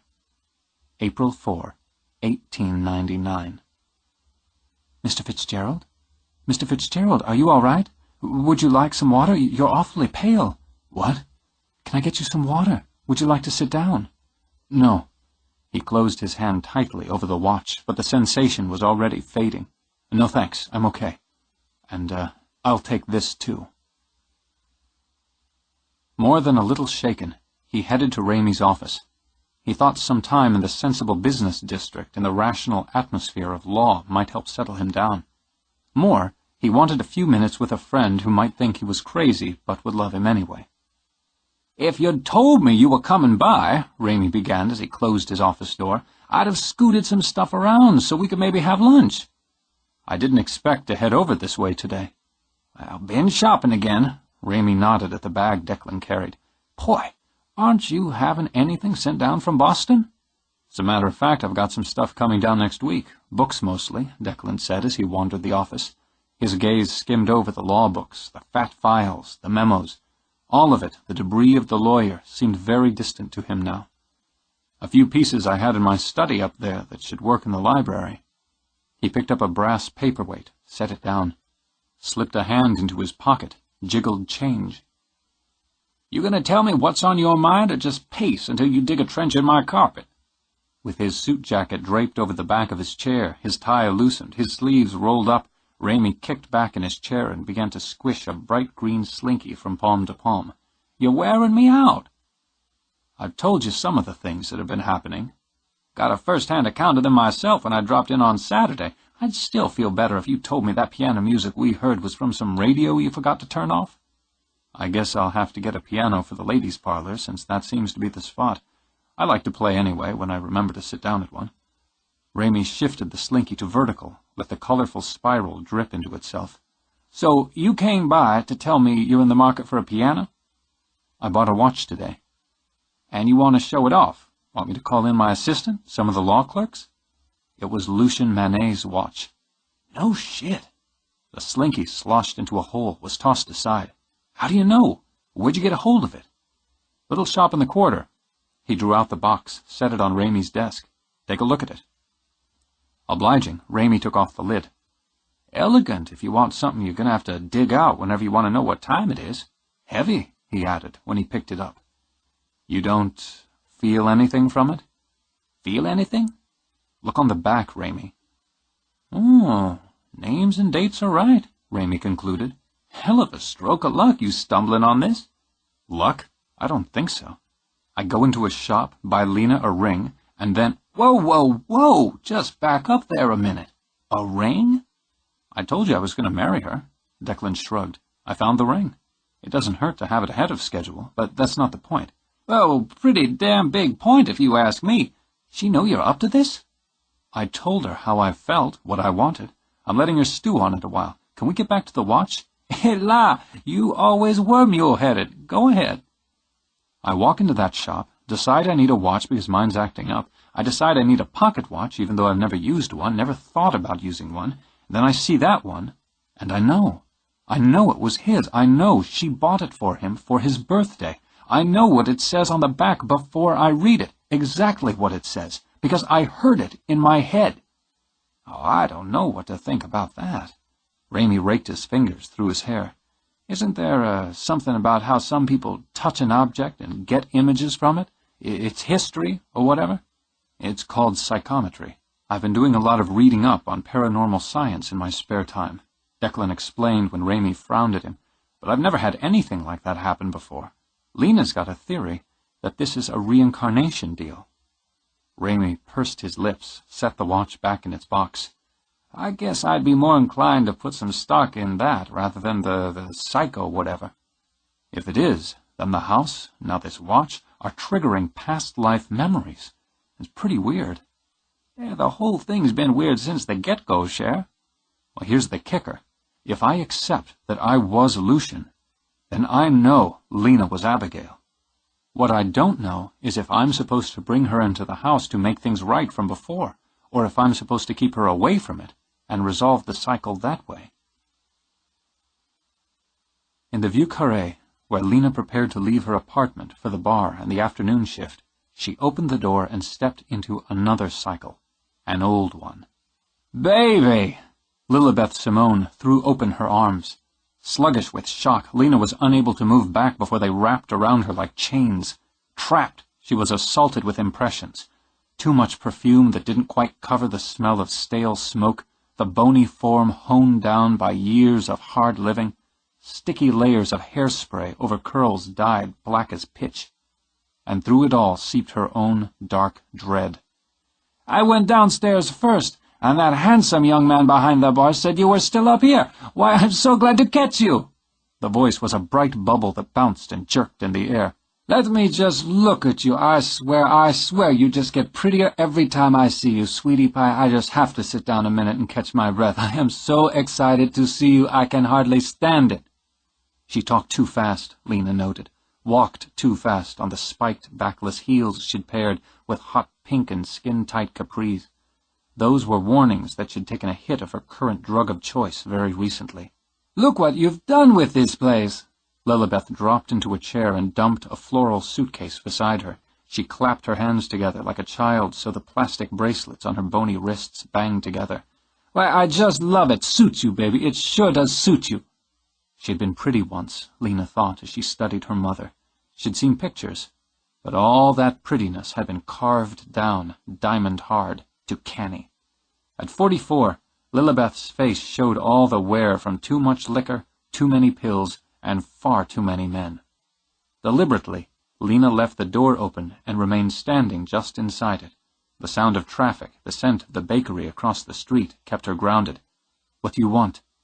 "Why, to see you, of course." Lilibeth let out a trill of laughter that scraped over Lena's brain like nails on a blackboard. "What a thing to ask! I got such a yen to see you, baby. I said to myself, my Lena's busy, but we've just got to have a little time together, so I got myself on a bus, and here I am. You just have to sit on down here, honey, and tell me everything you've been up to." Disgust. It rolled through her, and Lena clung to it. Better disgust than the despair that crept along just under it. "I have work." "Oh, now you can take a little while for your own mama. After all, you own the place. I'm just so proud of my baby, all grown up and running your own business. Doing so well for yourself, too," she continued as she looked around the room. Lena caught the look and the cunning in it. It tightened her chest and stiffened her spine. "I told you the last time it was the last time. You won't get any money from me again." "Oh, why do you want to hurt my feelings like that?" Lilibeth widened her eyes as they filled with tears. "I just wanted to spend a few days with my little girl." "I'm not a little girl," Lena said dully. "Yours in particular." "Oh, don't be so mean, honey, after I've come all this way just to see you again. I know I haven't been a good mama to you, darling, but I'm going to make it up." She jumped up, pressing a hand to her heart. The nail on the pinky of her right hand was very long, slightly curved. Coke nail, Lena realized without shock or regret. Now she knew Lilibeth's current drug of choice. "I made some mistakes. I know I did, honey." Lilibeth's voice rang with apology, with regret. "You gotta understand, I was just so young when you came along." "You've used that one up." Lilibeth dug into her shiny red purse, pulled out a tattered tissue. "Why you want to be so hard on your mama, baby girl? Why you want to hurt my heart?" "You don't have a heart, and you're not my mama." "Carried you inside of me for 9 months, didn't I?" Sorrow became temper as if a switch had been flicked. Lilibeth's voice rose, shrilled. 9 months of being sick and fat and stuck back in that damn bayou, lay there in pain for hours giving birth to you. And left me within a week. An alley cat spends more time with its litter than you did with me. I was 16. It was that, the sad fact of it, that had caused Lena to make room, time and time again, in her heart, until her heart had simply calcified from the blows. "You haven't been 16 in quite a while. Neither have I. I'm not going to waste time arguing about it. I have to work, and you have to go."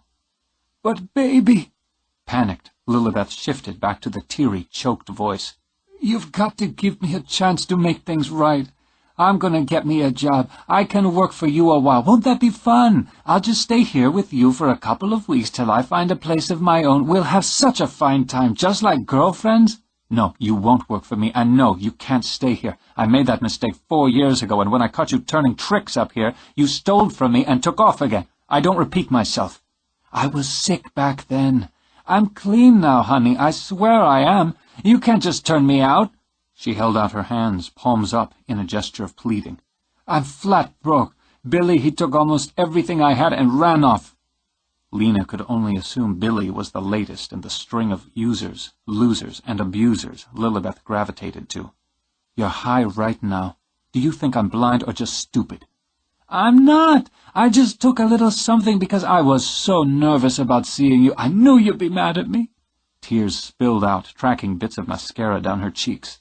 "You just have to give me a chance to make it up to you, Lena, honey. I've changed." "You've used that one up, too."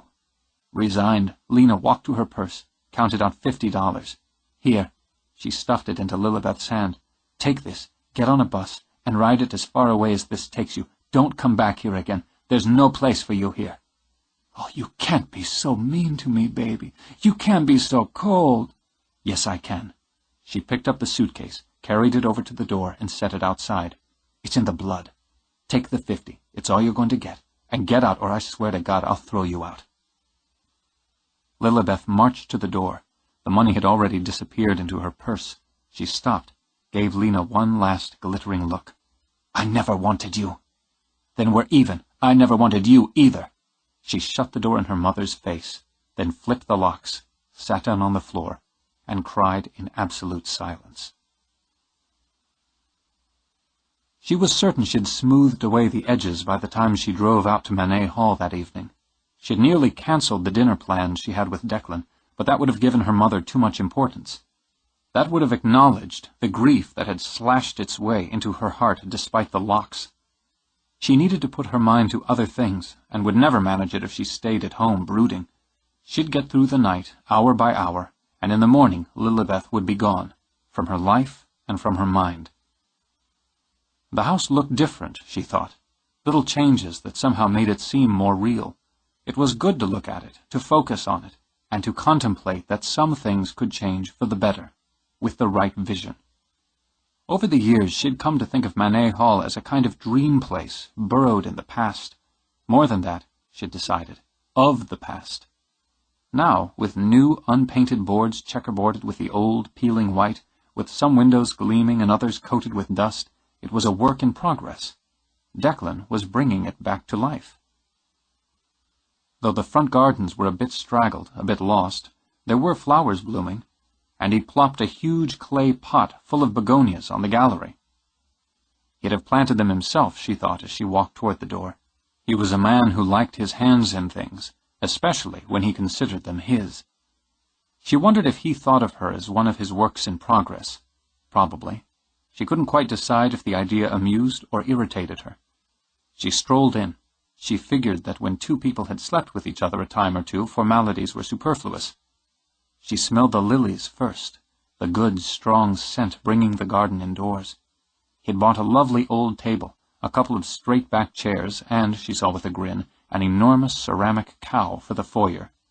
Some would call it foolish, others charming, she supposed, but no one would call the entrance to the old hall sterile any longer. "Declan?"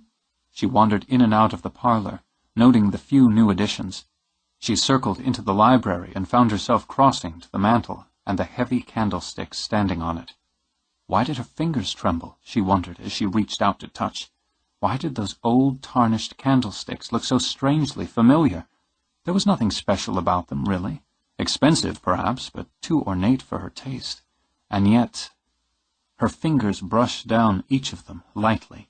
And yet, they looked right here, so right she could imagine the slim white tapers they were waiting to hold once more. She could smell the melting wax. Shivering, she stepped back and walked out of the room. She kept calling his name as she started up the stairs. When she reached the first landing, the hidden door in the wall opened. She and Declan choked back simultaneous screams. With a gasping laugh, She clutched at her heart and stared at him. He had cobwebs in his hair, dirt smeared on his cheek and hands. The flashlight he carried bobbled. "Lord, Cher, next time just shoot me and get it over with." "Same goes." He blew out a breath, dragged at his hair and the cobwebs lacing it. "You scared 5 years off me." "Well, I called out a couple of times, then I decided I'd just hunt you up." She peered over his shoulder. "What have you got here, secret passages?" "No, servants' access. There are doors on every level, so I thought I'd take a look. It's kind of cool, but a real mess." He looked down at his filthy hands. "Why don't you go fix yourself a drink or something? I'll clean up." "I might be persuaded to fix us both a drink. What are you in the mood for?" "I could use a beer." But he was studying her face now that he'd recovered from the jolt. "What's wrong, Lena?" "Nothing other than you frightening the wits out of me." "You're upset. I can see it." She tried a suggestive smile. "Maybe I'm sulking because you don't bother to kiss me hello." "Maybe you don't trust me enough yet, and figure all I'm looking for with you is a good time." He used one knuckle to lift her chin, stared into her eyes until hers began to sting. "You're wrong. I love you." He waited a beat, then nodded when she didn't respond. "I'll be down in a minute." She started down the steps, then stopped, speaking without looking back. "Declan, I don't think you're looking for a good time, but I don't know as I have what it is you are looking for. Angelina, you're what I've looked for all my life." He didn't press. If she needed to pretend she wasn't upset and skittish, he'd give her room. They took a walk through the rear gardens as dusk crept in. "This place, all these years, people come, people go. Mostly they go. And here you are, doing more in a few months than anyone's done since before I can remember." She turned to study the house. Oh, it still needed work, wood and paint, new shutters here and there. But it no longer seemed dead, she realized. It hadn't just been abandoned. It had been dead until he'd come. "You're bringing it back to life. It's more than the money and the work." "Could you live here?" Her eyes, startled, even panicked, whipped back to his, but his gaze stayed calm and level. "I have my own place." "That's not what I asked. I asked if you could. If you could be comfortable here, or if the idea of sharing the place with ghosts or memories, whatever you call it, would bother you." "If it bothered me, I wouldn't have come over tonight so you could feed me. Which reminds me, what are you feeding me, Cher?" "I'm going to try my hand at grilling tuna." He pulled his pocket watch out. "In a bit," he said, after checking the time. She was mesmerized by the watch in his hand. Her stomach jittered, as it had done when she'd seen the candlesticks. "Where did you get that?" "I found it at a shop today." Alerted by her tone, fascinated by it, he held the watch out. "Look familiar?" "You just don't see many men using that type of watch anymore." "I knew it was mine as soon as I saw it. I think you bought it for me," he said, and her head jerked up. "A long time ago." He turned the watch over so she could read the inscription on the back. "Lucien's." Because her instinct was to curl her fingers into her palms, she made herself reach out and touch the engraving. "Very strange. Strange indeed, Declan. You think I was Abigail?" "Yeah, I do." She shook her head. "Don't you think that's a little too neat and tidy, and self-serving? Murder, despair, suicide, a century of wandering souls?" He shrugged and slipped the watch back into his pocket. "Not very tidy, if you ask me. But I think, Lena, that maybe love is patient enough to wait until its time comes around again." "God, you are so appealing. And it's irritating that I have to be the sensible one around here. I like being with you, Declan." She toyed with the key on her neck chain as she spoke. A habit, he thought, she was probably unaware of. "I like your company. I like your looks. And I like making love with you. That's all I have right now." He took her into his arms. "I'll take it."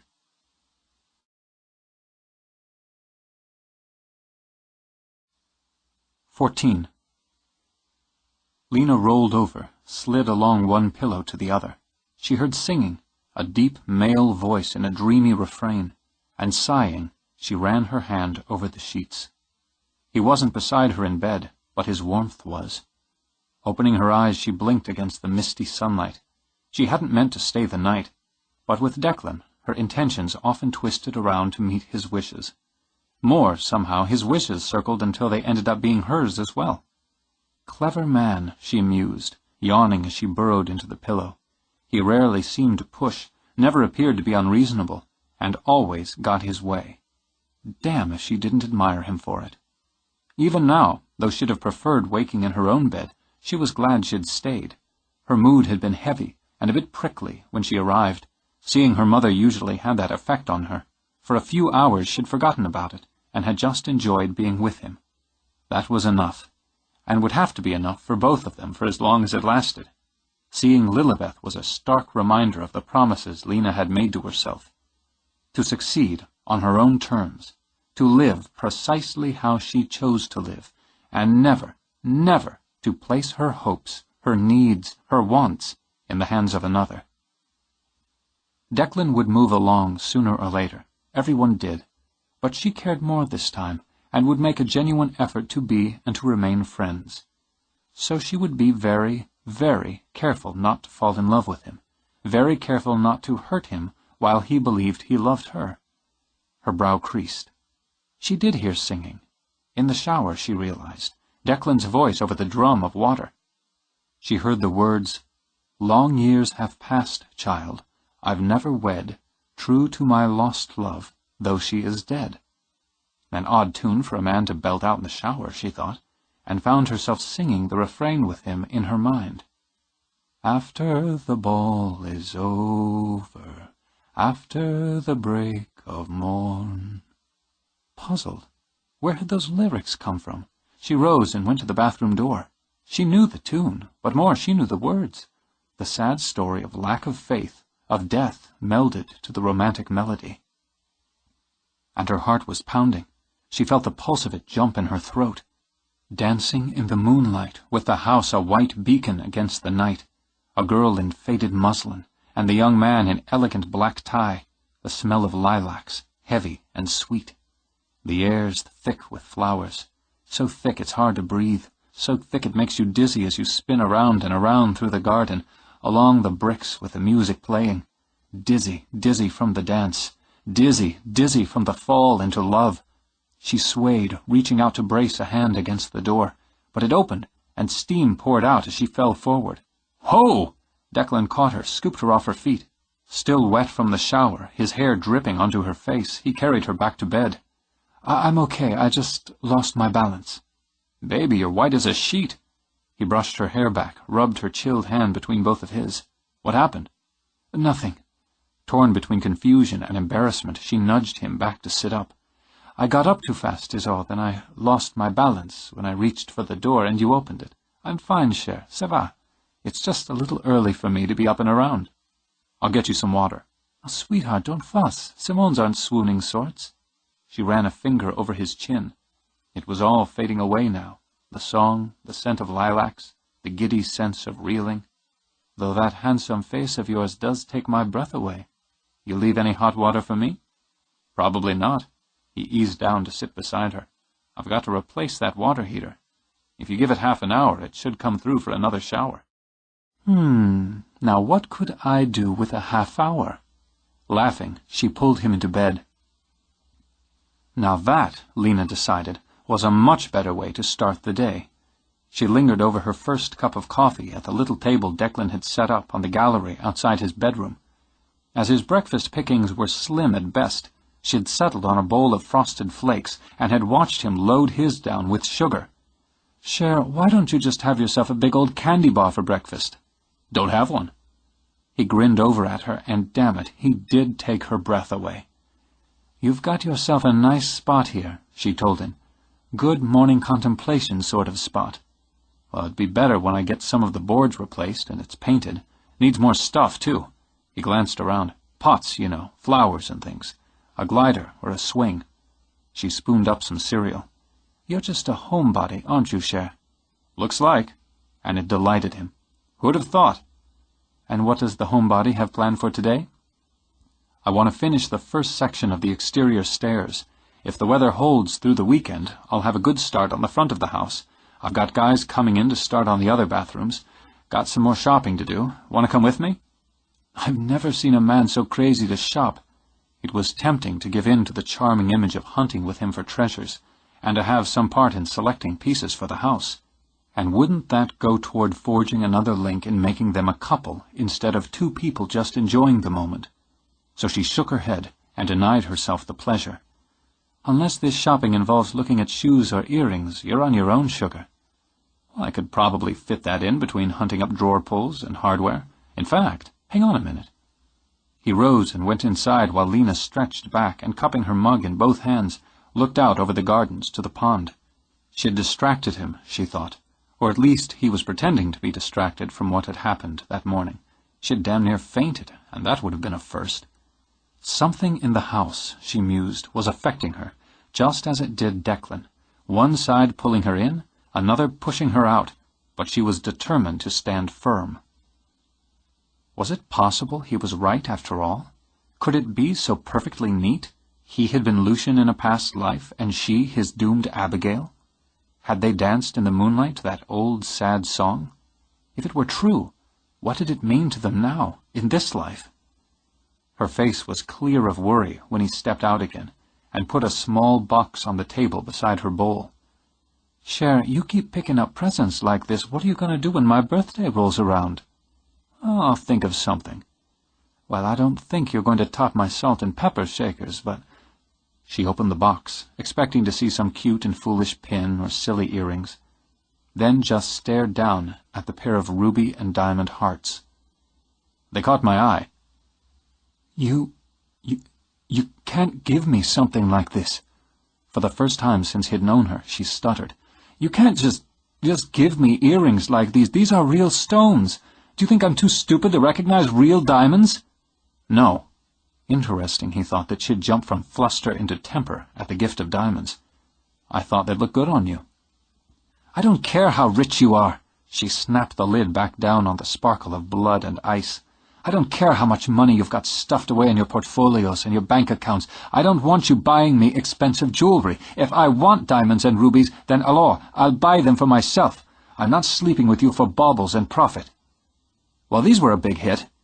He tipped back in his chair to meet her furious eyes as she'd leaped to her feet as she'd shouted at him. "So they'd be okay with you if they were glass? Let me get the ground rules clear. If I see something I'd like to get for you, it has to be what, under 100? 150? Give me a ballpark." "I don't need you to buy me things." "Lena, if you needed me to buy you things, I'd buy you groceries, for Christ's sake. These were pretty. They made me think of you. And look at this." He picked up the box, ran his free hand around it. "No strings attached." "Something costs as much as a decent second-hand car's got strings, Cher." "Wrong. Money's relative. I have a lot of it, so deal. You don't want them? Fine." He shrugged, picked up his coffee. "I'll give them to someone else." Her eyes went to slits. "Oh, will you?" "Well, they appear to upset your moral balance, but there's no point in them going to waste." "You're trying to make me sound like an idiot." "No, you're acting like an idiot. I'm just playing my part in your little drama. I'd like you to have them, but not if you're going to think they're payment for services rendered. That's just as insulting to me as it is to you, Lena," he said when her mouth dropped open. "You're telling me you don't want payment for sex is telling me I'm willing to buy it from you. They're just goddamn rocks." "They're beautiful rocks." Damn, damn, damn. Why did the man constantly throw her off balance? And wasn't it just like him, just exactly like him, to sit there, calmly watching her flash and burn? She took a deep, steadying breath while he looked at her with both patience and amusement. "I was rude, and I overreacted. I'm not used to men handing me diamonds and rubies over bowls of cereal." "Okay. Want me to wait and give them to you over a nice steak dinner?" She gave a weak laugh, dragged her hair back. "You're entirely too good for me." "What the hell does that mean?" he demanded. But she shook her head, then picked up the box. She studied the earrings against their bed of velvet for a long moment before taking them out, putting them on. "How do they look?" "Perfect." She leaned down, kissed him. "Thank you. They just scared me a little, but I'm getting over it pretty quick now." "Good." "I'm going to have to wear my hair back with them, show them off. Oh, damn it," she said as she ran for the door. "I have to see." She stopped at the mirror, held her hair back with one hand. "Oh, God, they're fabulous. I've never had anything so lovely in my life. You're a sweet man, Declan, a hard-headed, crazy, sweet man." "When you marry me," he said from the doorway, I'll give you diamonds for breakfast once a week. Stop that. Okay, but keep it in mind. I've got to get on. I want to stop by and see my grandmama before I head back. Give me a ride over? I've got something for her. Her eyes, when they tracked to his in the glass, were indulgent and just a little frustrated. You bought her another present. Don't start on me, he warned, and stepped back out to gather up the bowls. Why do you have to buy things all the time, Cher? She knew him now, and the little ripple movement of his shoulders told her he was annoyed and uncomfortable, so she softened the question by giving him a quick kiss on the cheek. I've got money, he said, and I like stuff. You trade money for stuff, which is more fun and interesting than having a bunch of green paper in your wallet. Oh, I don't know. Me, I like that green paper just fine. But, she fingered the diamonds at her ears, I could grow mighty fond of these pretty rocks. Go on, get whatever you've gone and bought for Grandmama. Bound to brighten her day, whatever it is, 'cause it's from you. You think? She's sweet on you. I like that. He turned, wrapped his arms around Lena's waist. How about you? You sweet on me? A long line of warmth flowed down her spine, nearly made her sigh. You make it hard not to be. Good. He touched his lips to hers, then eased away. I like that even better. He carried a little gift bag out to her car. It struck her as odd and charming that he would think of things like that. Not just a present, a token he could so easily afford, but the presentation of it. Pretty bags or bows, ribbons or wrappings most men, or most men she'd known, would never bother with. Any woman she knew would call Declan Fitzgerald one hell of a catch, and he wanted her. I'm going to ask you a question, she began as she started the car. True or false? Multiple choice? I guess it's more the essay type. He settled back, stretched out his legs as best he could as she started down the drive. He'd always aced his tests. Shoot. How come, with all those fine ladies up in Boston, and all the good-looking women here round New Orleans, you zeroed in on me? Not one of them ever made my heart stop, or sprint like a racehorse at the starting gun. But you do. Not one of them ever made me see myself 10 years, 20 years down the road, reaching out to take her hand. But you do, Lena.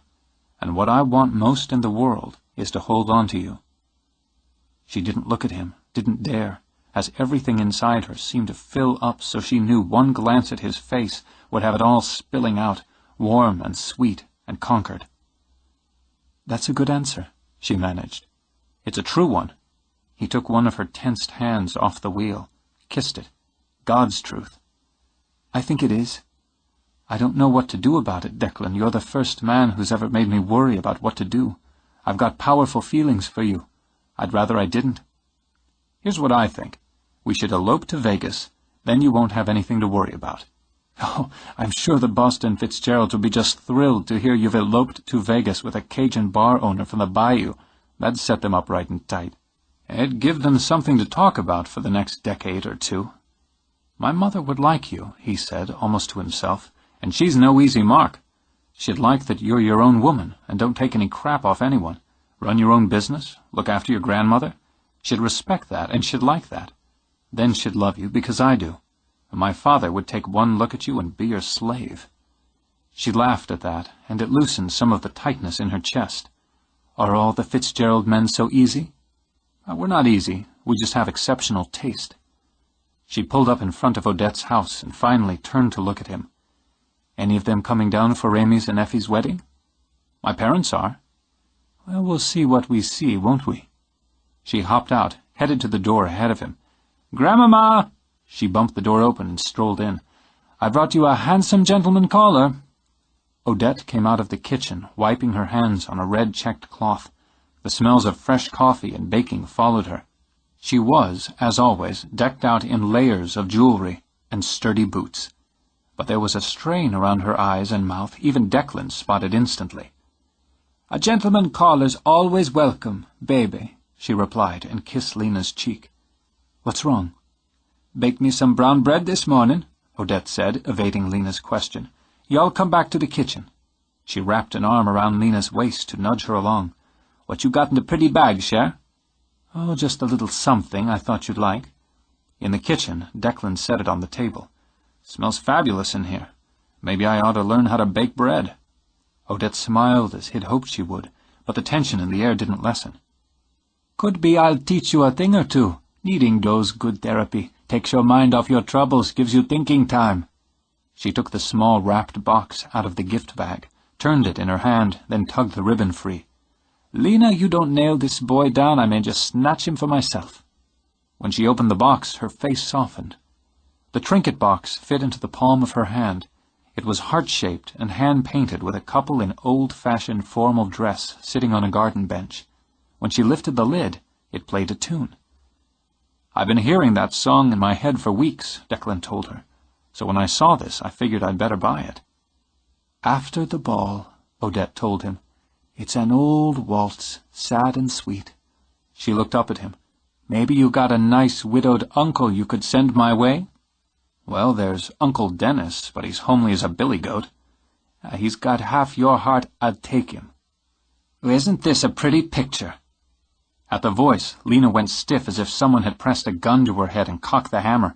Declan saw the look pass between her and her grandmother, apologetic on Odette's part, shocked on Lena's.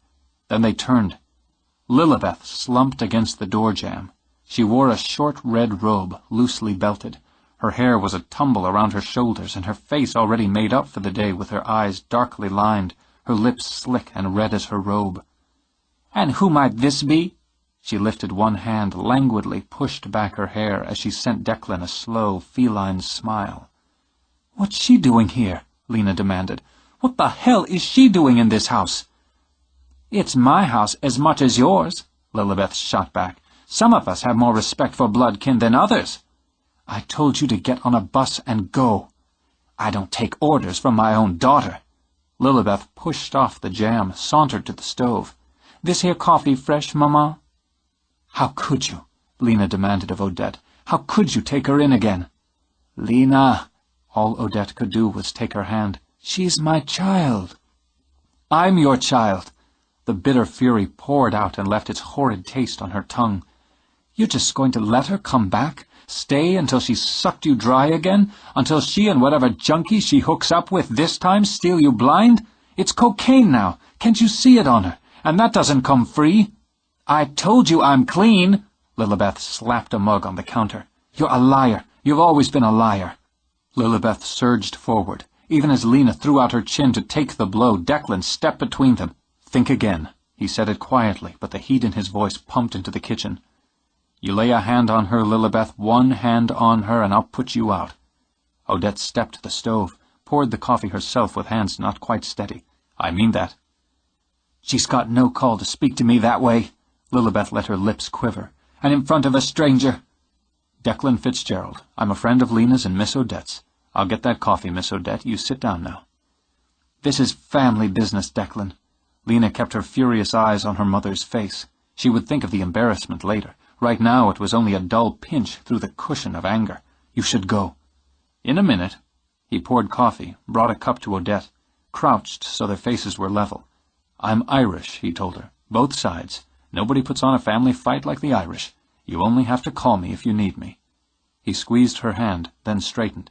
"Same goes," he said to Lena. "I'm not staying. I'll drive you back." She had to breathe deeply, to brace for the pain her own words would cause. "Grandmama, I love you with all my heart, but as long as she's in this house, I won't be. I'm sorry this hurts you, but I can't do this again. Let me know when she's gone. And you," she turned to Lilibeth, "you hurt her again. You take $1 from her or bring any of the scum you like to run with in this house, I'll hunt you down. I swear to God I will, wherever you go, and I'll take it out of your skin this time." "Lena, baby!" Lilibeth rushed down the narrow hall as Lena strode to the door.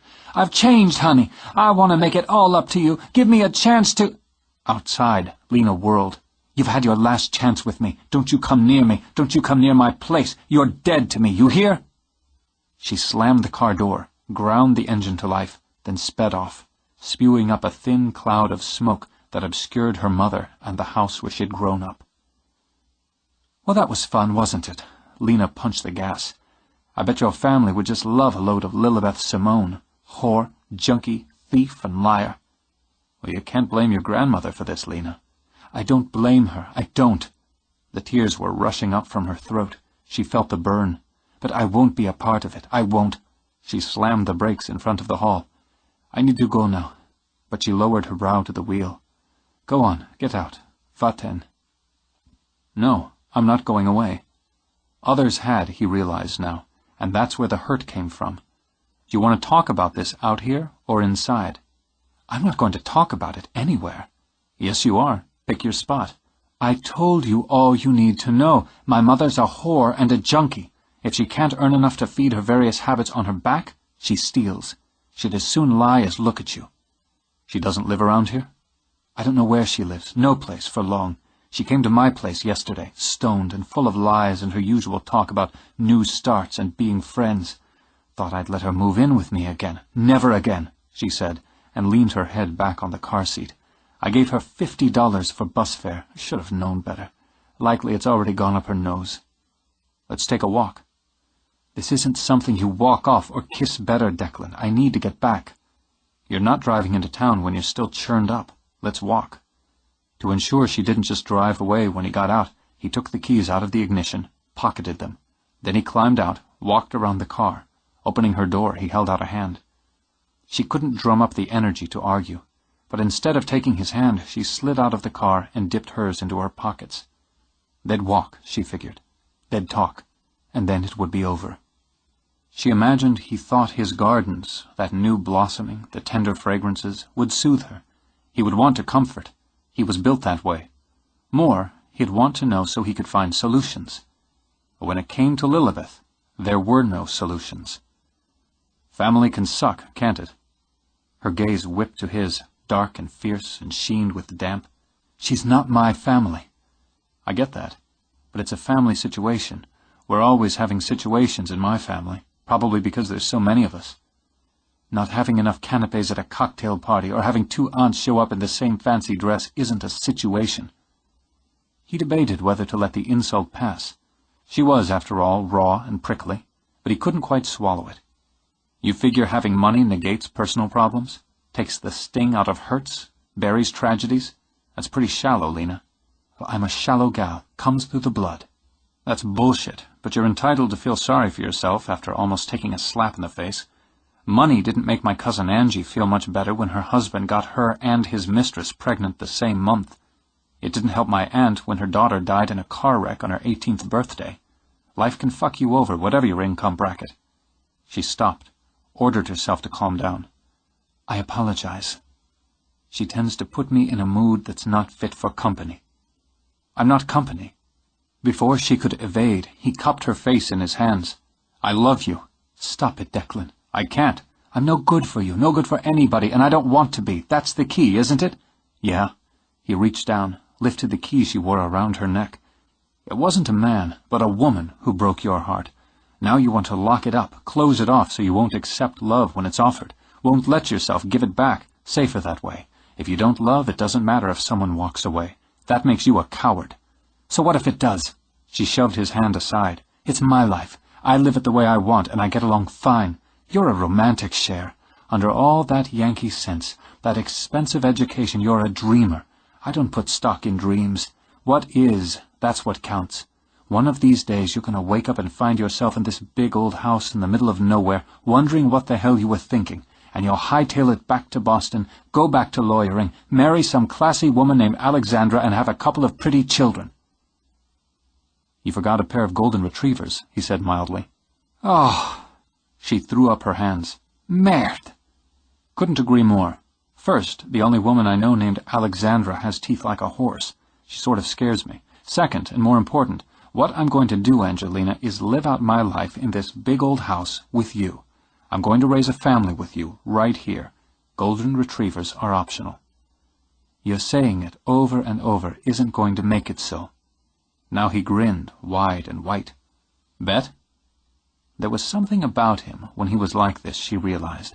Something potent and just a little frightening when he wore that sheen of affability over a core of concrete stubbornness. I'm going to work. You just stay away from me for a while, you hear? I'm too irritated to deal with you. He let her walk away. It was enough for now that her anger with him had dried up those tears that had glimmered in her eyes. 15. New Orleans, 1900. Julian was drunk, as he preferred to be. He had a half-naked whore in his lap, and her heavy breast cupped in his hand. The old black man played a jumpy tune on the piano, and the sound mixed nicely in his head with wild female laughter. Cigar smoke stung the air, giving him a low-level urge for tobacco, but he couldn't quite drum up the gumption for a cigar, or to haul the whore upstairs. The fact that he was broke, again, didn't worry him overmuch. He patronized this brothel habitually, and always, eventually, scraped together the funds to pay his bill. His credit was good here, for the moment. He'd selected the prostitute because she was blonde and lush of build, vacant of brain. He could tell himself that later, when he rode her, he wouldn't see Abigail's face staring back up at him. Not this time. He took another swig of bourbon, then pinched the blonde's nipple. She squealed and slapped playfully at his hand. He was grinning when Lucian walked in. "My sainted brother." Though his words slurred, they were bitter on his tongue. Julian gulped more whiskey as he watched Lucian shake his head at a redhead who sidled up to him. He looked, Julian thought, pale and gold and perfect through the hazy smoke, against the garish colors, through the raucous noise, and he wondered if Cain had looked at Abel and felt the same violent disgust as he himself felt now. He waited, jiggling the blonde on his knee, squeezing her breast as Lucian scanned the parlor. When their eyes met, identical eyes, there was a clash. Julian would have sworn he heard it in his head, the sound two swords make when struck in battle. "What's this?" he said as Lucian approached.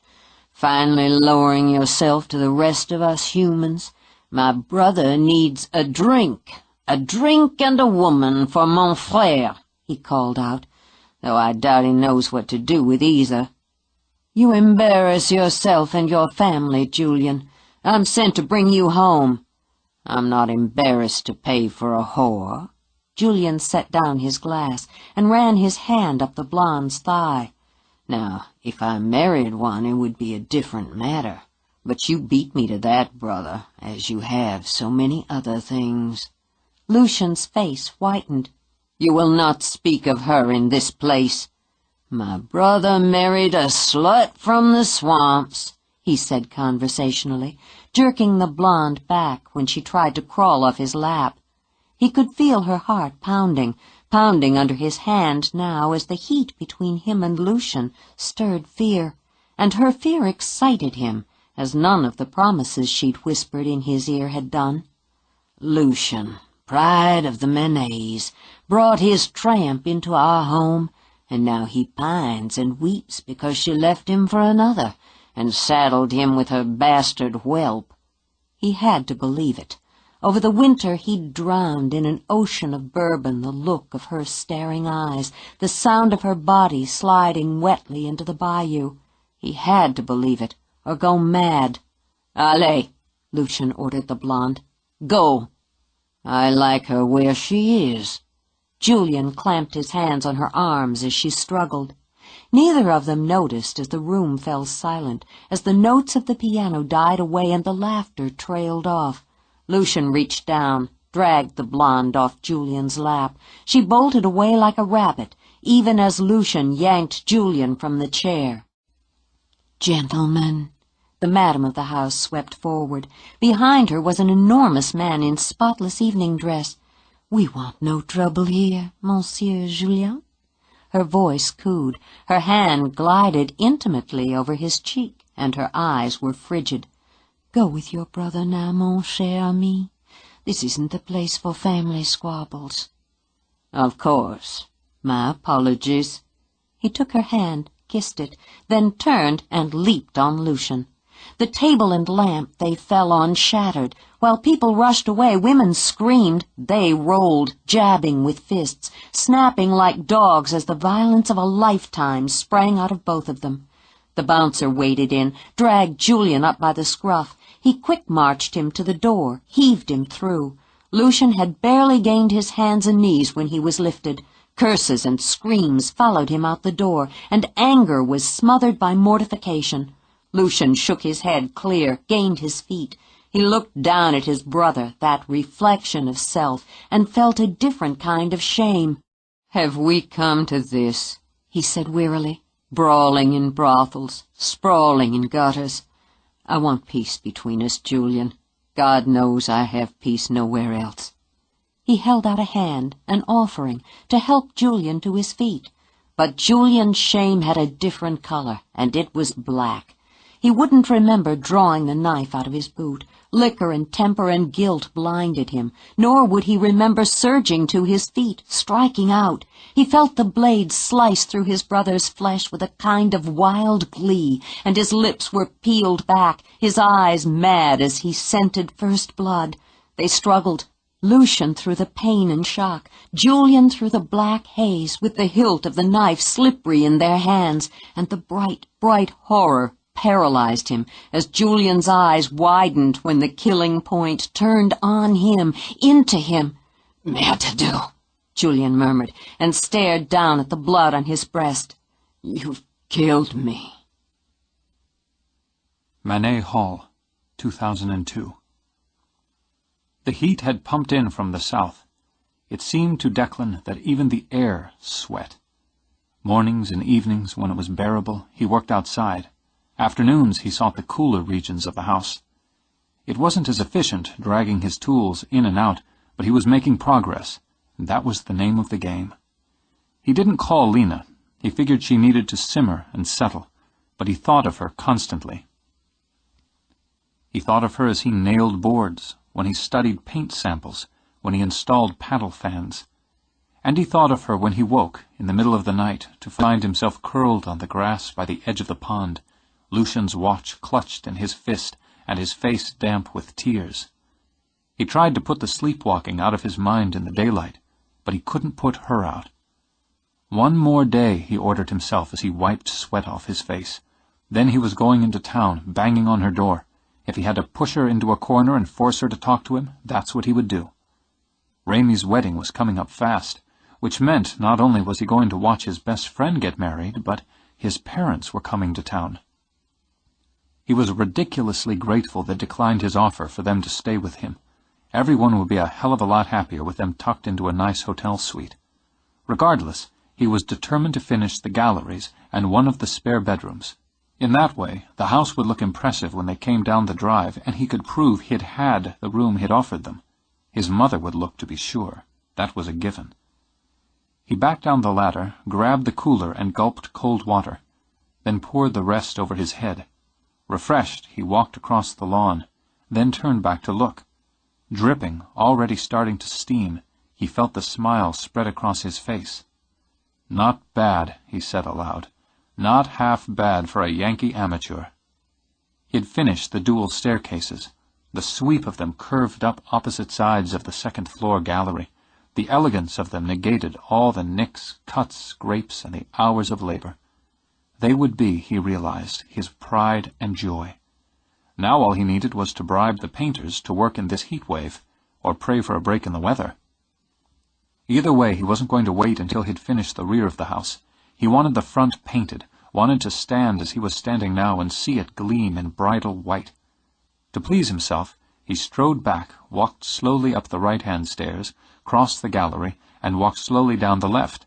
It gave him such a kick he did it again. Then he dug through his toolbox for his cell phone and called Lena. He had to share his excitement with her. What did it matter if he was a day ahead of schedule? The phone was ringing in her apartment when he glanced over and saw Lilibeth crossing his lawn. He pressed end, got to his feet, and put the phone back into his toolbox. "I swear this heat's just wilting."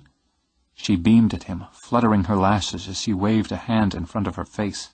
He noted the bracelets she wore were Odette's. "And it's barely noon. Look at you," she said in a slow purr. She sauntered straight to him, trailed a fingertip down his bare chest. "You're all wet." Impromptu shower. Instinctively, he took a step back so her finger no longer touched his skin. "What can I do for you, Miss Simone?" "You can start by calling me Lilibeth. After all, you're a good friend of my mama's and my little girl's, aren't you?" She wandered away a bit, let her eyes widen as she scanned the house. I just can't hardly believe what you've done with this big old place. You must be awfully clever, Declan, she said flirtatiously. I can call you Declan, can't I? Sure. You don't have to be so clever, he said. You just have to have plenty of time. And money, she thought. Plenty of money. Oh, now, don't you be modest. It's just a miracle what you're doing here. I hope it wouldn't be putting you out too much to show me some of the inside, and I surely could use something cold. Just walking over here from my home's left me parched. He didn't want her in his house. More than distaste, there was a kind of primitive dread. But whatever else she was Lena's mother, and his own had drummed manners into his bones. Of course, I've got some tea. I can't think of anything that would be more welcome.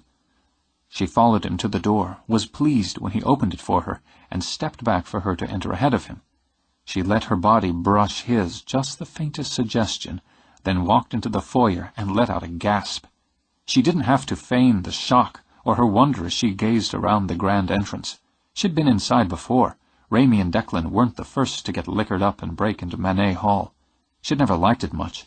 The place had given her the creeps with its shadows and dust, its cobwebs and faded glamour. But now it was full of light and polish, glossy floors, glossy walls. She didn't think much of the old furniture, not for looks anyway, but she had no doubt the price tags had been heavy. Old money bought or kept old things. It was a concept that baffled her when there was so much new and glittery in the world. My Lord, Sugar, this is a show place, just a show place, she repeated, and wandered into the parlor. She might have preferred the city where the action was, but she could see that a woman could live like a queen in such a place, and bring the action in at her whim. Goodness, did I say you were clever? Why, you're just a genius. Everything's so beautiful and fresh. She turned back to him. You must be awful proud. It's coming along. The kitchen's back this way. We can get you that cold drink. Oh, that would be lovely, but don't you hurry me along now. She slid a proprietary hand onto his arm, clung there as she walked down the hall. I'm just fascinated by what you've done with this place. Mama said you'd only started on it a few months ago. You can get a lot done if you stick to the plan. And since he seemed to be stuck with her for the time being, he banked down on the desire to get her out again. Instead, as she turned into the library, made purring noises, he took the opportunity to study her. He couldn't see Lena in her. There were, he supposed, some physical similarities, but where Lena had that compact, bombshell body, Lilibeth's had been whittled down with time and abuse to nearly gaunt. Showing it off in tiny red shorts and a tight tank top only made her appear cheap and pathetic, a worn-out Cupid doll painted up for one last night at the carnival. He felt a stir of sympathy for a woman who'd sought approval and attention by trying to showcase a sexuality she'd already lost. She'd used a heavy hand with makeup, and the heat hadn't been kind. Her face seemed sallow and false under all the borrowed color. Her hair had frizzed, and graying roots were streaking through it. By the time he got her into the kitchen, he found her too pitiful to resent. "Have a seat," he told her. "I'll get you that drink." And she mistook the kindness in his voice for attraction. Oh, a kitchen like this! She slid into a chair. It was cool here, and she tipped back her head to let the air reach her throat and to watch him. Now, don't you go and tell me you cook, too. Why, if that's so, Sugar, I'm just gonna have to cut Lena out and marry you my own self. Sorry. The mention of Lena tightened him up again, but his back was to her, and she didn't see his face. I don't cook. Well, a girl can make allowances. She lapped her tongue over her lips. He had a good, strong build to go along with those deep pockets, and she was starting to itch for a man. You wouldn't have anything a little stronger than that tea, would you, honey? Would you rather a beer? She'd rather a good glass of whiskey, but she nodded. Oh, that'd be just fine. You gonna join me? I'll stick with tea. I've got work to do yet today. Oh, too hot to work. She stretched back, looking at him under her lashes. Days like this, you just want to soak in a cool tub, then lie on down in a dim room with a fan blowing over your skin. She accepted the glass of beer he'd poured her and sipped. What do you do to beat the heat, honey? Pour cold water over my head. How's Miss Odette? Lilibeth's lips pursed. Oh, she's fine. House is hot as hell in the mornings with her baking. Gotta save her pennies. and I've been helping out best I can, but things are tight. Declan," she ran her finger down the condensation on the glass, drank some more, "I wanted to apologize for that scene over at the house the other day. Lena and I, well, we just rub each other wrong half the time. I guess I can't deny I didn't do right by her when she was a little thing, but I'm trying to make it up to her." She widened her eyes until they stung and watered cooperatively. "I've changed. I've come to a point in my life when I realize what's important, and that's family. You know what I mean. You've got family." "Yes, I've got family." "And now you're down here, you must miss them, and they miss you. Whatever troubles you might have had between you, you'd put 'em aside and support each other, no matter what. Ain't that right?" "Yes." She dabbed delicately at her tears. "I need Lena to see that's all I want. She doesn't trust me yet, and I can't blame her. I was hoping maybe you could help convince her to give me a chance." She slid her hand across the table, skimmed it over the back of his. "I'd surely appreciate it if you did. I feel so alone, a woman in my situation. She needs a friend, a strong man in her corner. If I knew I had you on my side, it would help so much." "If there has to be sides, I'm on Lena's. Either way, I can't step between family, and if I was stupid enough to try it, she wouldn't listen to me anyway." "Well, maybe the two of you aren't as close as I assumed." "It's always risky to make assumptions," he returned equably. She took another swallow of beer. "You're sleeping with her, aren't you?" "I'm not going to discuss that with you." "Why not?" Lilibeth ran the chilly glass between her breasts, then, laughing, rose. "You shy, honey? Don't you be shy with Lilibeth. We could be friends, you and me." She skirted the table, leaned in behind him. "Very good friends," she added, as her arms twined down and her teeth nipped at his ear. "Miss Simone, you're putting me in the awkward position of asking you to get your hands off me." "Oh, you are shy." With a chuckle that blew warm breath and beer over his cheek, she trailed her hands down toward his lap. He clamped a hand over her wrists, jerked them up again. "You're embarrassing yourself." He twisted so he could lever out of the chair and onto his feet to face her. "That's your business, but you're using me to take a shot at Lena, and that's mine." Angry color spotted her cheeks. "Maybe you think you're too good for me." "There's no maybe about it. Get out and we'll forget this happened." She wanted to scream at him, to strike out, but she still had her wits about her. She hadn't had enough beer to dull them, and the hit of coke she'd had before walking over had been miserly. Playing it out, she sank into a chair, dropped her head on her folded arms, and sobbed. I don't know what to do. I'm just so alone. I'm just so scared. I need help. And I thought if I let you have me, you'd help me. I just don't know what to do." She lifted her head, and the 2 tears she'd managed to squeeze out tracked through her makeup. "I'm in such awful trouble." He went to the sink, ran the water cold, then got a glass. "What kind of trouble?" "I owe some money. That's why I left Houston, and I'm afraid they'll find me, hurt me, and maybe Lena, too. I don't want 'em to hurt my baby." He set the water in front of her. "How much money?" He saw it, the quick glint of satisfaction in her eyes, before she lowered them. $5,000. It wasn't my fault. Really, it wasn't my fault. I trusted the wrong people. A man," she said wearily, "and he ran off with the money and left me owing. If I don't find a way to pay it back, they're going to track me down and do something to me, something to Mama and Lena." He sat back down, looked at her intently. "You're a liar. You want to try to soak me for a quick 5K so you can score some drugs and get out of town. You figure me for an easy mark, but you figure wrong. If it wasn't for Lena, I'd give you a couple of $100 to send you along. But you see, Lilibeth, there is Lena. She wouldn't like it." She hurled the water in his face. He barely blinked. "Fuck you!" "I thought we already established that wasn't an option." "I think you're so smart, don't you? So important because you come from money." She pushed to her feet. "Big, fancy, highfalutin family. I found out all about you, Declan Fitzgerald. Let me just ask you what that big, fancy, highfalutin family's going to think when they hear you're heating the sheets with a Cajun swamp whore." The phrase had something clutching in his gut, in the back of his throat, in his head. Her face changed in front of his eyes, became fuller, older, colder. Josephine. "Get out!"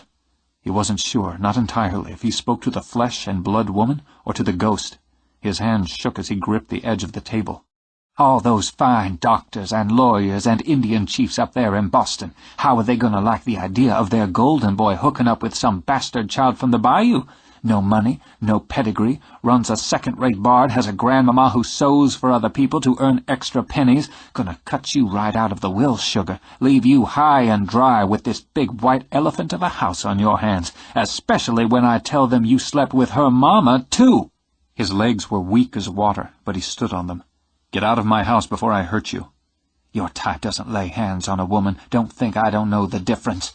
Riding on coke and confident, she tossed back her hair. "You want to keep plugging your wick into my girl, and you want to keep your family out of it, you'll write me a check, Cher. You'll write it quick, fast, and in a hurry, and we're going to make it 10,000 now because you hurt my feelings." "Your feelings aren't worth $1.50 to me, Lilibeth." "They will be after I have a little chat with your mama." "My mother will chew you up and spit you out." He walked to the counter, yanked open a drawer, and took out a pad, scrawled a number on it. "Here, that's her number. Call her. You can use my phone as long as I can listen in. It'll be a real pleasure to hear her slice you to bloodless pieces." "I need money." "You won't get it here." Out of patience, he grabbed her arm and pulled her to the door. "I can make a lot more trouble for you than you can for me, believe it," he said, and shut the door in her face. He had to sit down until he had his legs under him again. He felt ill, physically ill. Something had happened when she had raged at him over Lena. The face that had become her face was one he'd seen in his dreams. The face belonged to the house, or to the part of it that slammed doors, that wished him away, that wished him harm. No doubt now, he told himself, that Lena's mother now wished him harm as well. He rose, went to the phone. One positive result of the ugly incident was it had made him appreciate his own mother. He dialed, and felt cleaner at the familiar sound of her voice. "Hi, Ma." "Declan, what are you doing calling in the middle of the day? What's wrong? You had an accident." "No, All those horrible tools. You've cut off a hand." "I still have two, and all other assigned parts. I just called to tell you I love you." There was a long, pregnant pause. "You've just learned you have a terminal disease and have 6 months to live." Now he laughed. "You got me. I'm a dead man and want to make contact with my family, so I get a really cool wake." "Do you want Uncle Jimmy to sing Danny Boy?" "I really don't. I'd as soon rest in peace." "So noted. What is it really, Declan?" "I want to tell you about the woman I'm in love with and want to marry." This pause was even longer. "Is this a joke?" "Nope. Got a couple of minutes?" "I think I can rearrange my schedule for this." "Okay." He walked over, picked up his iced tea. The ice had melted, but he glugged it down anyway. "Her name's Angelina Simone, and she's beautiful, fascinating, frustrating, hard-headed, and perfect. She's just perfect, Ma." "When do I meet her?" "Ramey's wedding. There's this one minor glitch, other than the one where she isn't ready to say yes." "I'm sure you can overcome that minor detail. What's the glitch?" He sat down again and told her about Lilibeth. By the time he got off the phone, he felt lighter. Going with impulse, he went upstairs to clean up and change. He was going to confront Lena a bit ahead of schedule.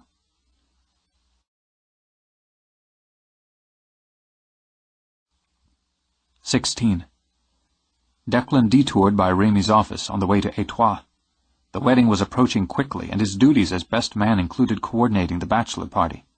Though he figured the big picture was clear enough booze to float a battleship and a strip club, there were some finer details to work out.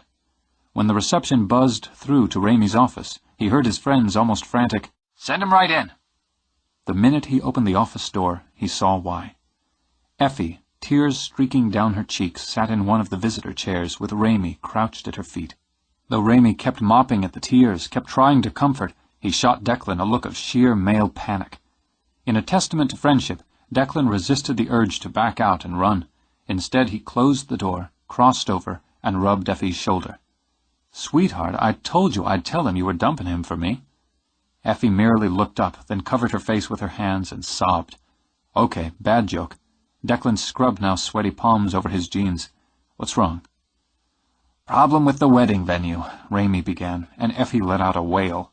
"There is no wedding venue." She snatched Ramey's handkerchief, buried her face in it. They had a kitchen fire, and the fire department came, and what are we going to do?" "Smoke and water damage," Ramey explained to Declan. "Over and above the fire damage. They're not going to be able to put it back together in time." "It's my fault." Mirroring Ramey, Declan crouched. "Okay, honey. Why'd you start the fire?" It made her laugh for a split second. "Oh, I wanted to use that old plantation house. Oh, it's romantic and so lovely. And Ramey said it'd all be easier booking a hotel ballroom, but no, I just had to have my way. And now look, we got less than 3 weeks and we're just sunk, that's all." "No, we're not, honey. We'll find another place. Pas cher." Ramey kissed the tip of her nose. "Worst comes to worst, we'll have the wedding and then we'll have our party later. We'll have us a real fado-do after the honeymoon." "But where were we going to get married? City Hall?" "I don't care where we get married." Now he kissed her fingers. "Long as we do." She sniffled, sighed, leaned into him. "Oh, I'm sorry. I'm being silly and selfish. You're right. It doesn't matter where or how." "Sure it does." Declan's statement had them both staring at him, Effie with tears still swirling, Ramey with baffled frustration. "You can't let a little fire screw up your plans. Use my place." "What do you mean, your place?" Ramey demanded. "The hall. Sure as hell big enough. Ballroom needs some work, but there's time. I have to strong-arm some painters, but I finished the entrance this morning. The gardens are in really good shape. Kitchen's done. Parlors, library. Lots of rough spots yet, but people won't care about that. They'll get the house, the grounds, the ghosts. They'll talk about it for years." "Do you mean it?" Effie snagged Declan's hands before Ramey could speak. "Sure I do. We can pull it off." "Dec," Ramey began, but Effie rolled right over him. "Oh, God! Oh, I love you!" She threw her arms around Declan's neck. "You are the most wonderful man in the world. An angel," she said, and kissed him. "A saint." "Do you mind?" Declan said to Ramey. "We'd like to be alone." Laughing, Effie spun to her feet. "Oh, I shouldn't let you do this. You'll have all those strangers roaming around your house, trooping all over your lawn, but I'm going to let you because I'm desperate, and it's so perfect. I swear you won't have to do any of the work. I'll take care of everything. I'm going to owe you till my dying day." "Giving me your firstborn son will be payment enough." Ramey sat on the edge of the desk and shook his head. "I say I'll marry you anywhere, anytime, and all he does is give you a broken-down house, and he's the one that gets kissed." "Oh, I already got you." But she turned, wrapped her arms around Ramey, and with a sigh rested her head on his shoulder. "I want it to be beautiful, Ramey. I want it to be special. It means a lot to me." "I know it does. So it means a lot to me, too. We'll have us some party, won't we?" "We will." She gave him one last squeeze, then whirled away. The sad, sobbing woman was replaced by a dervish. "Can I go out now?" she asked Declan. "I need to get my mother and my sister, and we'll go out right now and start figuring it all out." "Go ahead." "Oh, thank you." She kissed his cheek. "Thank you." And then another. "Thank you." Then his mouth with a long, drawn-out smack. "Ramey, you come on out as soon as you can. Oh, Dec." She was pulling out her cell phone as she headed for the door. "My bride colors are rose and blue. You don't mind if we have the house painted those colors, do you?" His mouth dropped open as she shut the door behind her. She was kidding, right? Probably. Knowing his girl and the pack she ran with, Ramey blew out a breath. "Cher, you don't know what you just got yourself into. You made my girl happy, and I'm grateful. But I gotta tell you, you're in for a couple weeks of pure insanity." Well, I couldn't stand seeing her crying like that. Besides, it makes sense. Rose and blue, he thought. How much trouble could they get into with nice, harmless colors like rose and blue? Anyway, he added, rubbing a hand over his sinking heart, I've been through wedding plans before. You haven't met her mother before? Declan shifted his feet. Is she scary? Pretty scary. Hold me. Good deeds put him in a good mood. When he walked into Étroit, he was ready for a cold one, a self-congratulatory pat on the back. And Lena. She was behind the bar, pulling a draft and chatting up one of her regulars. He watched her gaze wash over, that land on him. Stay on him as he walked up, flipped up the pass-through. She had time to slide the foaming mug across the bar to waiting hands, start to turn before he lifted her off her feet and planted his lips on hers. The scattering of applause and hoots had him grinning as he held her an inch off the floor. Missed you. She rubbed her tingling lips together. Your aim seemed good to me. She patted his cheek, gave him that quick, wicked gleam. Now down, boy, I'm working here. You're going to need someone to cover for you. I'm busy, Cher. Go on and sit down. I'll get you a beer. He just hitched her up, giving her legs a little swing so he could get his arm under them. He elbowed the door to the bar kitchen. "Lena needs you to cover for her," he called back, then nodded toward the pass-through. "Mind?" he asked the man sipping the draft. "Sure thing." "Declan," she didn't struggle, bad for the image, "I'm running a business here?" "And you do a damn good job of it. Thanks," he added when the man flipped up the pass-through. "It ought to run fine without you for a half an hour." He nodded as his new friend hustled over and opened the door for him. He carried her outside. They got a few glances, a few grins as he walked down the sidewalk and turned into her courtyard. "I don't like being pushed around, Cher." "I'm not pushing you. I'm carrying you. Where's your spare key?" he asked as he climbed the stairs. When she said nothing, he shrugged. "Fine. We're going to get arrested for doing what I plan on doing out here on your gallery, but I'm game." "Under the pot, second from the left." "Good." To her shock, he shifted her, slinging her over his shoulder as he crouched down to retrieve the key. She continually underestimated his strength, and, she admitted, her reaction to it. "You've dropped a couple of pounds," he commented, and unlocked her door. "Good." "I beg your pardon?" she said in her best frigid Southern belle tone. "I figure it's because you've been pining for me." "You're going to want to get a grip, Cher." "Got one," he said, and reached up to squeeze her butt as he kicked the door closed. "I can't tell you how flattered I am that you'd take time out of your busy day to come into town for a quickie, but I—" "Excellent idea. It wasn't my first order of business, but why wait?" He hitched her more securely on his shoulder and headed for the bedroom. "Declan, you're starting to seriously irritate me now. You'd better just put me down and—" She lost the rest, and the air in her lungs, when he flipped her onto the bed. He could see her eyes glittering dangerously behind her hair before she shoved it out of her face. And that, he thought, was perfect. He was in the mood for the fast and the physical, the sweaty and the sexy. "What the hell's gotten into you? You come marching into my place like you own it, cart me off like I'm spoils of war. If you think I'm here to scratch your itch whenever it suits you, you're about to find out different." He merely grinned, yanked off a shoe, and tossed it aside. "Put that back on or hobble out. Either way, I want you gone." He pulled off the other shoe, then his shirt. Her response to that was to scramble to her knees and spit out in Cajun so rapid and thick he caught only about every sixth word. "Sorry," he said in mild tones as he unbuttoned his jeans. "That was a little quick for me. Did you say I was a pig who should fry in hell, or that I should go to hell and eat fried pig?" He was ready when she leaped, and laughing as she swiped at him. It was time for a fast tumble, fast and violent, and her clawing nails and bared teeth added the perfect punch. She slapped, cursed, kicked, then bucked like a wild mare when he crushed her under him on the bed and covered her snarling mouth with his in a hot, hungry kiss. "Not what you expect from me, is it?" Breathless and randy, he tore at her shirt. "Giving you too much of what you expect so far." Stop it now." Her heart sprinted under his rough hand. No, it wasn't what she expected from him any more than her electrified response to his dominance was what she expected from herself. "Look at me." He clamped her hands on either side of her head. "Tell me you don't want me, that you don't want this. Say it and mean it, and I'm gone." "Let go of my hands." Though her gaze remained steady, her voice shook. "You let go of my hands." He released one. "Say it." His muscles quivered. "You want or you don't." She fisted a hand in his hair and dragged his mouth back to hers. "J'ai besoin." "I need." She used her teeth, gnawing restlessly at his lips. Used her legs, wrapping them around to chain him to her. "Take me," she demanded. "Fast, fast and rough." His hand shot beneath the short, snug skirt, tore away the thin panties beneath. Sweat already slicked his skin and hers as she arched to him. "Hold on," he warned, and plunged into her. She cried out as the explosive sensation ripped through her, cried out again as he drove deeper, harder, filled, invaded, took, until needs, frantic, outrageous needs, swarmed through her. Her nails scored down his back, pinched into his hips. De plus en plus, more and more, her mind screamed. "More," she managed. "I want more." So did he. He shoved her knees back, opened her, and hammered himself inside her.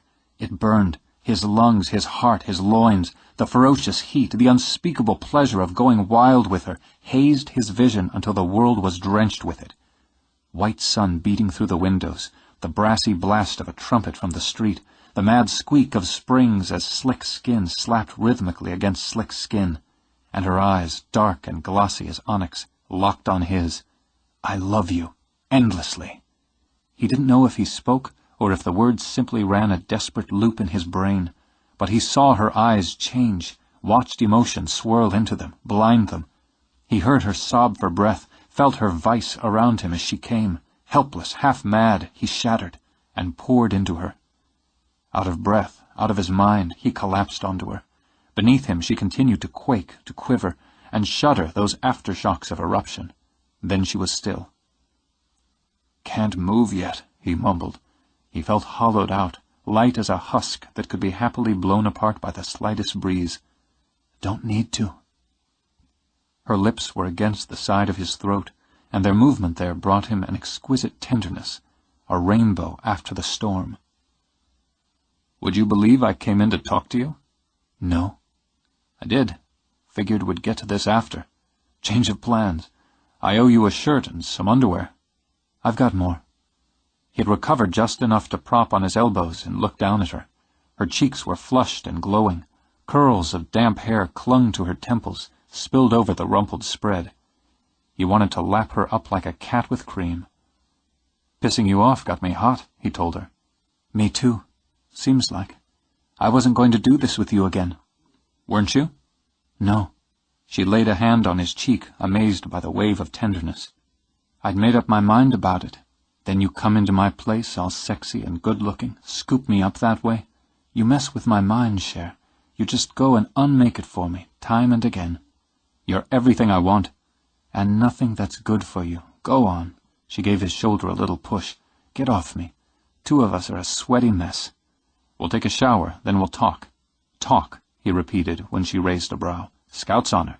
He held up 2 fingers. "I've got to get back to work." "Angelina?" "All right." She waved him away. It was, she knew, no use arguing with him. God knew why she found that mule-headed streak of his so appealing. "Go get yourself cleaned up. I'll call down and make sure everything's covered for the next little while." She stepped into the shower just as he got out. He imagined she'd timed it that way to avoid the intimacy. Giving her room, he went to the kitchen, found the expected pitcher of tea, and poured 2 glasses. When she came in, wearing that same sexy skirt and a fresh shirt, he offered her a glass. She took it into the living room. In the last few days she had resigned herself to what needed to be. Throughout, part of her had indeed pined for him, and every time she had caught herself glancing toward the bar door, looking for him, or waking up in the night, reaching for him, she had cursed herself for being a weak fool. Then she had glanced at the door, and there he was. Her own soaring pleasure, depthless relief, had annoyed her even before he had nipped at her pride by plucking her out of her own bar. "Declan," she began, "I wasn't fair to you the other day. I wasn't in the mood to be fair." "If you're going to apologize for it, save it. I wanted to make you mad. I'd rather see you angry than sad, and she makes you both." "I suppose she does. Mostly I hate knowing she's out there with Grandmama, knowing she'll hurt her again. I can't stop it, I can't fix it. That troubles me. But you shouldn't have been brought into it." "You didn't bring me into it. It happened." He angled his head. "Correct me if I'm wrong. You've got the impression that since I come from where and who I come from, I'm not equipped to handle the darker, the more difficult, the stickier aspects of life, your life in particular." "Cher, I'm not saying you're not tough. But this particular aspect of life, my life, is out of your scope. You wouldn't understand someone like her." "Since I've been so sheltered," he nodded. "She came to see me today." The healthy flush sex and heat had put in Lena's cheeks, drained. "What do you mean?" "Lilibeth paid me a call around noon. I debated whether to tell you about it or not and decided that I'm not going to keep secrets from you or tell lies, not even to spare your feelings. She came by, invited herself in for a cold one, then she tried to seduce me." "I'm sorry." Her lips felt stiff and ice-cold as she formed the words. Her throat burned like fire. "It won't happen again. I'll see to it." "Oh, shut up. Do I look like I need your protection? And save your outrage until I'm done," he told her. When she reached for my zipper, I told her not to embarrass herself. Her next tactic was to fling herself down on the kitchen table and cry. He eased down on the arm of Lena's sofa. The tone of conversation, he thought in some corner of his brain, didn't lend itself to lounging among all those soft, colorful pillows. She didn't manage to work up many tears along with the noise, but I give her marks for effort. The story was how bad, mean people were after her. They'd hurt her, you, Miss Odette, if she didn't give them $5,000. Where could she turn? What could she do? Color rushed back into Lena's face, rode high on her cheekbones. "You gave her money! How could you believe—" "First a sheltered wimp, now a moron." He gave an exaggerated sigh and sipped his tea. "You really pumping up the ego here, baby. I didn't give her a dime, and let her know clearly I wasn't going to be hosed. That irritated her into threatening to go to my family. Seems she's asked around about me and got the picture. She figured they'd be shocked and shamed by the idea of their fair-haired boy falling under your spell. For good measure, she'd tell them I fucked her, too. She could do it. It was more than the cold now. The sickness roiled in her belly. Declan, she's perfectly capable of— Didn't I tell you to wait until I was finished? His voice didn't whip, didn't sting. It was simply implacable. The cost doubled to $10,000 for this spot of blackmail. I don't think she was pleased with my response. I kicked her out. That's about it, so you can be outraged now if you want. Don't cry. He spoke roughly when her eyes filled. She's not worth one tear from you. I'm mortified. Can't you understand? Yes, though we're both smart enough to know this had nothing to do with you. I understand. And I'm sorry for it. Sorry to add to it. It's not you. It's never been you. She wiped a tear from her lashes before it could fall. That's what I've been trying to get through your head from the start. It's not you either, Lena. It's never been you. I looked at her. I looked close and hard, and there's nothing there that's part of you. Family's the luck of the draw, Lena. What you make of yourself, because of or despite it, that's where the spine and heart come in. I'll never be rid of her, not all the way, no matter what I do. No, you won't. I'm sorry. No, damn it, I will say it, she snapped when his face tightened. I'm sorry she came into your home. I'm sorry she touched on your family. I need to ask you not to say anything about this to my grandmama. Why would I? She nodded, then rising, wandered the room. She loved this place because she had made it herself. She respected her life for the same reasons. Now, because she cared for, because she respected the man who was so determined to be part of her life, she'd explain. She left me before I was 2 weeks old, she began. Just went out one morning, got in her mama's car and drove off. Dumped the car in Baton Rouge. I was 3 before she came back around. Your father? She shrugged. Depends on her mood. Once she told me it was a boy she loved and who loved her, but his parents tore them apart and sent him far away. Another time she told me she was raped on the way home from school. Still another, it was a rich older man who was going to come back for both of us one day and set us up in a fine house. She turned back so she could face him. I was about 18 when I figured she'd told me the truth. She was high enough, careless enough, mean enough for it to be the truth. How the hell should she know, she said. There were plenty of them. What the hell did she care who planted me in her? One was the same as the other.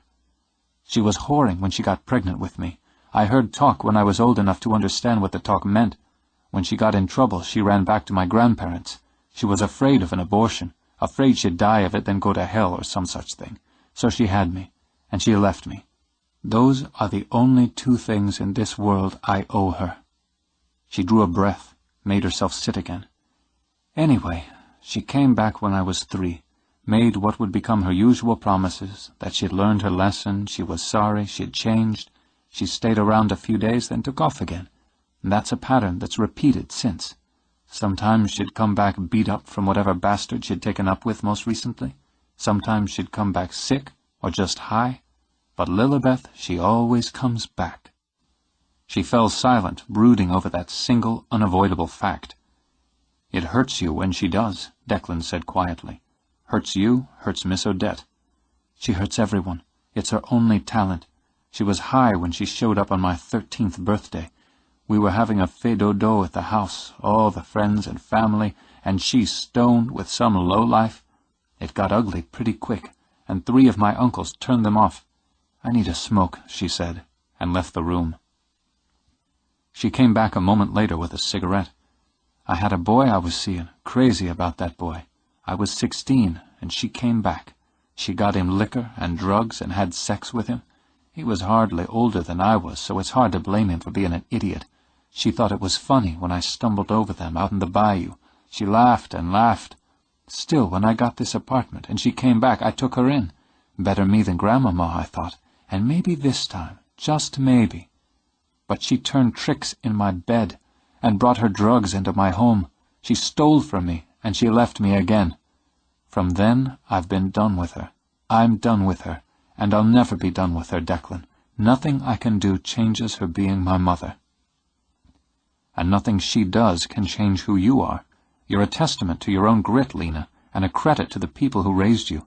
She hates you for what you are." She stared at him. "She hates me," she whispered. "I've never been able to say that to anyone before. Why should saying such a thing, such an awful thing, help so much?" "I won't say she can't hurt you anymore because she can, but maybe now she won't be able to hurt you as much, or for as long."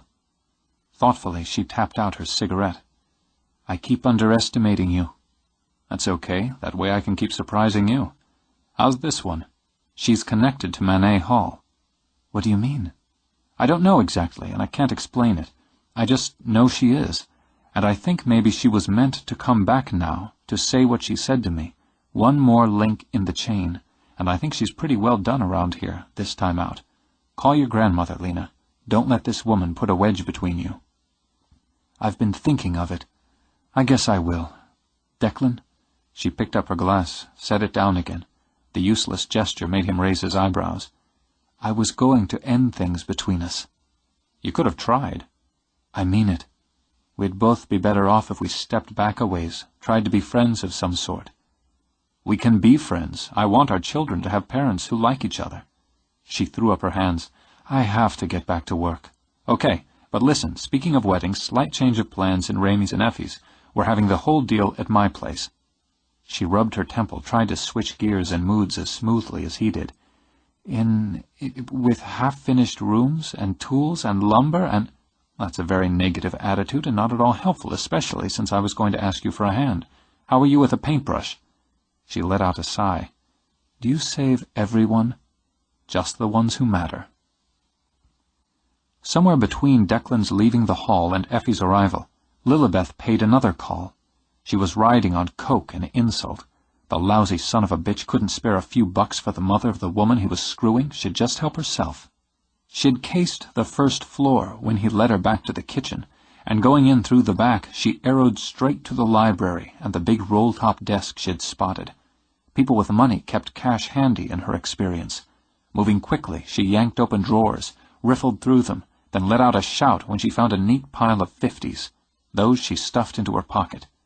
She figured the books he'd shelved and the ones yet in boxes were probably worth something, but they'd be heavy and hard to sell.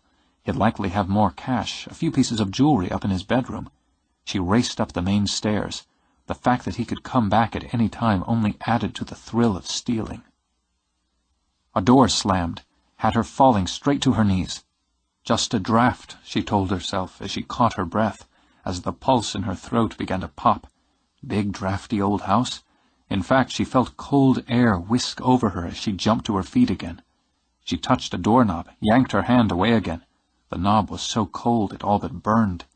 It didn't matter. What the fuck? His room was down the hall. She wasn't as stupid as people thought she was. Hadn't she watched the house over the last few days? Hadn't she seen him come out on the gallery from the room at the far corner? Laughing out loud, the sound rolling back over her, she dashed down, streaked through the open door.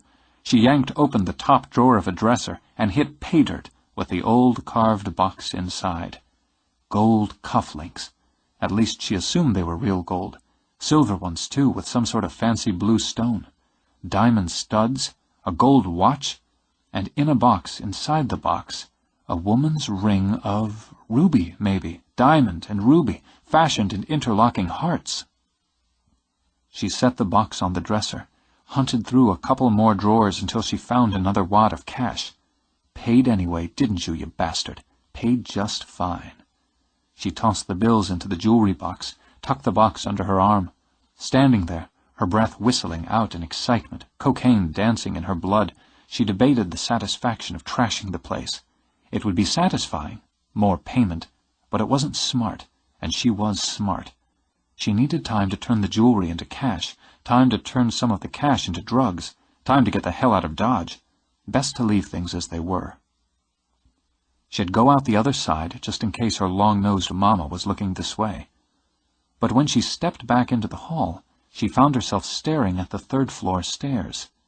What was up there, she wondered? Maybe something good. Maybe something she could come back for later. Something that would make her rich. Her breath wasn't just whistling now, but wheezing. Her skin was ice-cold, but she couldn't resist the urge to climb those stairs. She was alone in the house, wasn't she? All alone, and that made it her house. It was her house. Swallowing continually to wet her dry throat, she started up, shivering. Voices? How could she hear voices when there was no one there? But they stopped her, urged her to turn back. Something wrong here, something bad here, time to go. But it seemed hands pressed to her back, pushed her on until with trembling fingers she reached for the door. She meant to ease it open slowly, just take a peek. But at the touch of her hand it swung violently open. She saw the man and woman on the floor, heard the baby screaming in the crib, saw the woman's eyes, staring and blind and dead. And the man, his hair gold in the dim light, turned to look at her. Lilibeth tried to scream, but couldn't grab the air. As she opened her mouth, something pushed into her. For one horrifying moment it became her, then it swept through her, cold, vicious, furious. Another figure formed in the room, female, sturdy, in a long night-robe. Julian! And in speechless terror, Lilibeth turned and ran. 17. Within 24 hours, Declan discovered he had more help on the house than he knew what to do with. Apparently, everyone in Louisiana was invited to the wedding, and they were all willing to lend a hand. He had painters, plumbers, carpenters, and gophers, and though it occurred to him in the middle of the melee that if half that amount had pitched in to repair the original venue, the job would have been done in about 20 minutes, he decided to keep the thought to himself. It seemed rude to voice it. And he appreciated the labor sincerely, reminded himself of it whenever he felt certain pieces of the house slipping away from him into someone else's charge. He had been looking forward to screening in the lower rear gallery himself, but comforted himself that one good hurricane would demand rescreening. He had intended to sand and varnish the ballroom floors, but bucked up when he thought of all the other floors waiting for him throughout the house. And he sure as hell didn't mind turning over the exterior painting to others. It was a hot, exacting, and laborious job, and crossing it off his list left him free to tackle the downstairs powder room, and to hang the blown glass chandelier he'd bought for the foyer, and to finish plans for the mudroom, and— well, there was plenty to go around, he reflected. Then there was the pure pleasure of watching Effie zip in and out on her lunch hour or after work. Even when she brought her mother in tow, Mrs. Renault was a spit-and-polished older version of her daughter with an eye like an eagle and a voice like a drill sergeant. Raymie was right. She was pretty scary. Declan hid from her whenever possible and without shame. On the second day of the full-out campaign, Declan strode toward the rear gallery to check progress. He was feeling pretty peppy from the tile he'd just set, was covered with ceramic dust from cutting it. The noise level was amazing. Voices, radios, power tools. As much as he enjoyed people, he'd have given $1,000 for 5 minutes alone in his house. "Jim ready? I want those windows sparkling, you hear? How's it going to look in the wedding pictures if those windows are dull? Put your back into it, boy!" The sound of Mrs. Renault's voice had Declan turning sharply on his heel and changing direction. He all but bowled over Odette. "Hey, sorry. You all right? I didn't see you. I was running away." "You got a house full." "You're right about that. If this place isn't fixed up enough to suit General Renault by D-Day, we're all going to be shot." He took her arm as he spoke and, thinking only of self-preservation, hustled her into the library, shut the doors. "Can I come live at your house?" She smiled, a curve of lips that didn't reach her eyes. "You're such a good boy, Declan, doing all this for your friend." "Well, I'm not doing much more right now than staying the hell out of the way." "And you'd rather all these people go back where they come from and leave you be so you can play with your house." "Yeah, well." He shrugged, pushed his dusty hand through his dusty hair. "There'll still be plenty to do once they go. We're not touching the 3rd floor at the servants' area, and only doing one other room on the 2nd. Tell me, what's wrong, Miss Odette?" "I gotta work up to it." She set down the shopping bag she carried, then walked over to look at some of his books. There were still boxes of them to be shelved, but she saw what it would be. Towers of words, some old and worn, some fresh and new. Small treasures, deep colors. "You got vision," she said at length. "You picture what you want, then you make it happen. That's a fine skill, Cher." "Some people call it single-minded." "Oh, you're anything but. You got a lot of channels in that head of yours. Working on one at a time till it's done shows character to me. I'm awful fond of you, Declan." "I'm awful fond of you, too. I wish you'd sit down, Miss Odette. You look tired." And troubled, he thought. "Why don't I get us a cold drink?" No, don't you trouble and risk getting shanghaied by Sarah Jane Renaud. Now that's a single-minded individual, and I don't fault her for it. She told me to get a haircut by the end of the week so I don't look shaggy or freshly shorn for the wedding. Sulking over it a little, Declan ran a testing hand through his hair. And that she'll be putting fancy soaps, towels, and so on in all the bathrooms the day before the wedding. I'm not to use them under penalty of death, and I'm to get more green plants inside the house. A house can't breathe without green plants. Oh, she's just nervous, honey. Effie's her baby, her youngest daughter. Odette pressed her lips together. Declan, I'm shamed to say what I have to say to you, and I won't blame you if after I'm done you ask me not to come back into your home again. The words alarmed him nearly as much as the pain in her eyes. There's nothing you can say that would make you unwelcome in my home, Miss Odette. Who hurt you? Oh, mon Dieu, if this spoils what I see between you and my Lena, I'll never forgive myself. My daughter stole from you, she blurted out. She came into your house and took what was yours. With a heavy heart she reached into her bag, took out his carved box. This was in her room. I knew it was yours even before I looked in and saw a set of cufflinks with your initials. I don't know if it's all there, but that's all there was. If anything's missing— Here, let me just see. I want you to sit down now. I mean it. She nodded, sank into a chair. He chained down his rage as he set the box on a table, opened it. He saw the ring box first, opened it, and felt the worst of the anger fade when the stones glittered up at him. Okay, he breathed out. The most important thing's still here. As was, as far as he could see, everything else but the couple thousand he kept secured with the money clip that had been his great-grandfather's. It's all here. You're not telling me the truth, Odette said dully. A little cash, that's all. I need to know how much so I can pay it back. Do you think I'd take money from you? Some of the anger lashed out, made her wince. Look at my face. Do you think I'd take money from you for this, for anything? Her lips wanted to quiver, so she pressed them into a firm line. She's my responsibility. Oh, the hell she is. Don't insult me again by talking about restitution. Despite her promise not to shed one in front of him, a tear spilled over. I know what she is, and I know she'll never be what I hoped for, worked for, wished for from the moment I knew she was inside me. But she gave me Lena. She dug out a tissue, patted her cheeks. There would be no more tears. I expected she'd steal from me before she took off again, but I didn't think she'd take from you. I never thought of it, and I'm sorry for that. You want to look at my face again and see if I blame you? No, you don't blame me.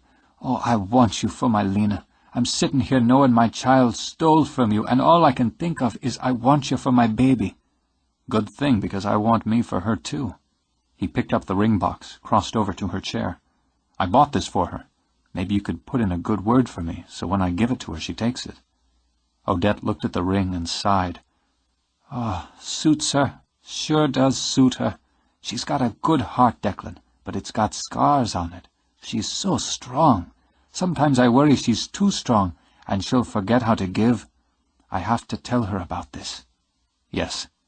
And you'll have to figure out how to keep her from pulling away from you when she knows. That's what she'll want to do. Don't worry. Where's Lilibeth? Gone. I found this in her room this morning. She's barely come out of there since the day before. When I went in and found it, I put it away where she wouldn't find it. And then we had words about it. She packed up and left.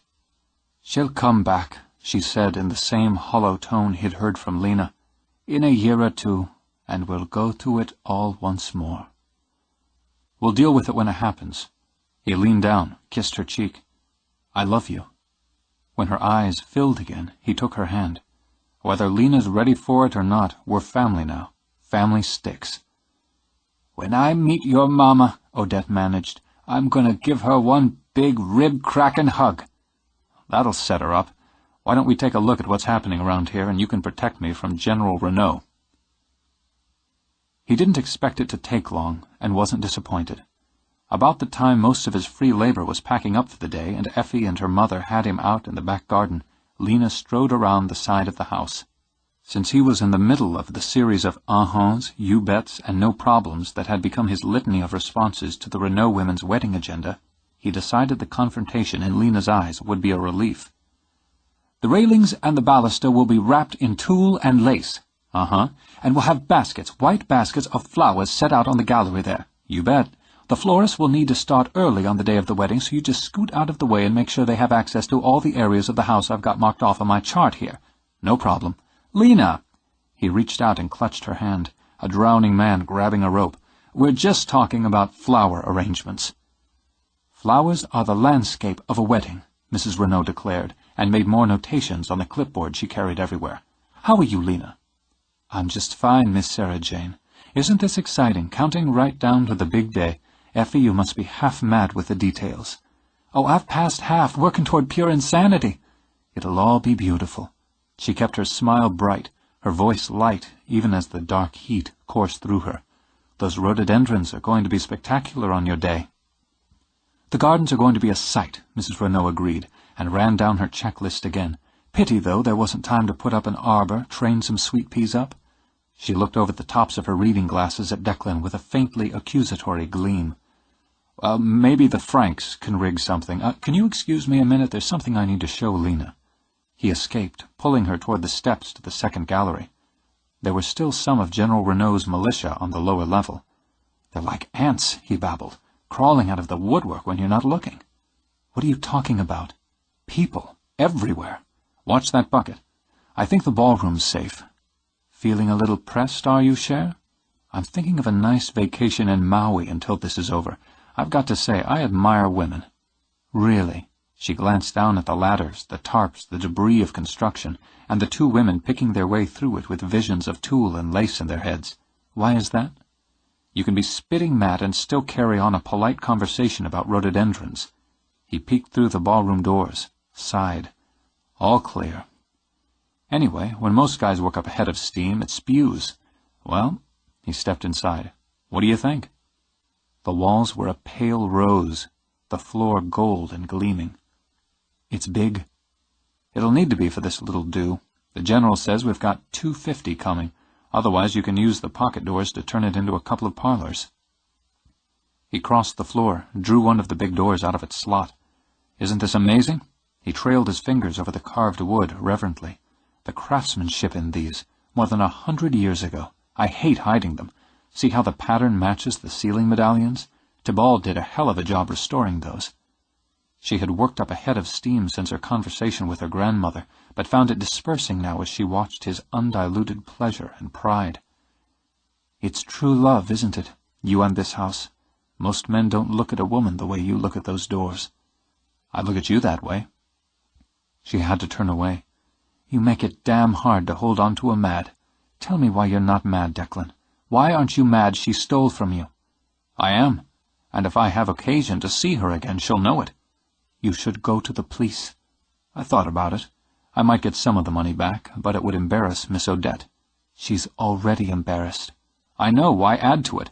I got back the things that mattered. The bitterness gushed through her anew. She came in your house. She went through your things. She took from you. He lifted a brow at the tone of her voice. Working up that steam again? God damn it, Declan. She violated your home. It's not like taking from me or Grandmama. How much did she take? Couple thousand. The muscles in Lena's jaw tightened. I'll have you a check tomorrow. You know I'll tear it up. Put it away, Lena. I figure it was a cheap lesson. If you're going to live in the country, have a house full of valuables, and spare cash, you don't walk off and leave it unlocked and unattended. She'd have broken a window. Yeah, that's why I'm getting a couple of dogs. Always wanted a pack of dogs. I thought I'd go to the shelter after the wedding. Want to come with me? She just shook her head. You lose $2,000, and I bet it was more, to a thieving junkie, and your response is to buy some dogs? Figured I'd get some fun out of it. How about it? They'll be your dogs, too. Stop it, Declan. With a satisfied smirk on his face, he walked toward her. Let's get us a couple mongrel puppies, Lena. They'll be good practice before the kids come along. You get your own puppies. But he'd teased a smile out of her, and run around after them when they pee on your rugs and chew on your shoes. Maybe Rufus will teach them their manners. You're wearing my earrings, he said as he slipped his arms around her and glided into a dance. They're my earrings now. You think of me when you put them on? Maybe. Then I think how nice they look on me and I forget all about you. Well then, I'll have to find other ways to remind you. A necklace. She skimmed her fingers up the nape of his neck into his hair. Couple of nice, glittery bracelets. I was thinking of a toe ring. She laughed, eased in closer so that she could rest her cheek on his. They were waltzing, and a tune was playing in her head. One she'd heard him hum or whistle countless times. She could smell his workday on him, the sweat, the dust, and under it the faint, faint drift of soap from his morning shower. His cheek was a little rough against hers, as he had neglected to shave. If life were a fairy tale, she thought, they could stay just like this, waltzing around and around on the satiny floor while the sun slid down, the flowers rioted, and the lights from hundreds of tiny crystal prisms showered over them. I've got such feelings for you, more than I ever had for anyone or wanted to.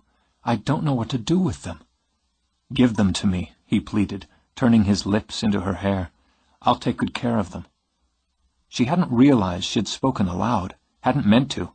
Now, when she would have drawn back, he pulled her closer, so close, so tight she couldn't get her breath. Her head spun, and the music inside it soared. The strong scent of lilies rose up and almost smothered her. Do you hear it? His hands trembled as he gripped her arms. Violins. I can't. His voice sounded far off, and as she fought to focus on his face, another seemed to float over it. I'm dizzy. Let's sit down. He kept his hands on her arms, lowered them both to the floor. You heard it, too. The music. You felt it, too. Just hold on a minute. She had to regain her bearings. The room was empty but for the two of them. There was no music, no crystal light, no pots heaped with fragrant white lilies. Yet she had heard, seen, smelled. I didn't know hallucinations were catching. It's not hallucination, it's memory. Somehow it's memory. They'd have danced here, Lucian and Abigail, like we were, loved each other like we do. When she shook her head, he swore. All right, damn it, he loved her the way I love you.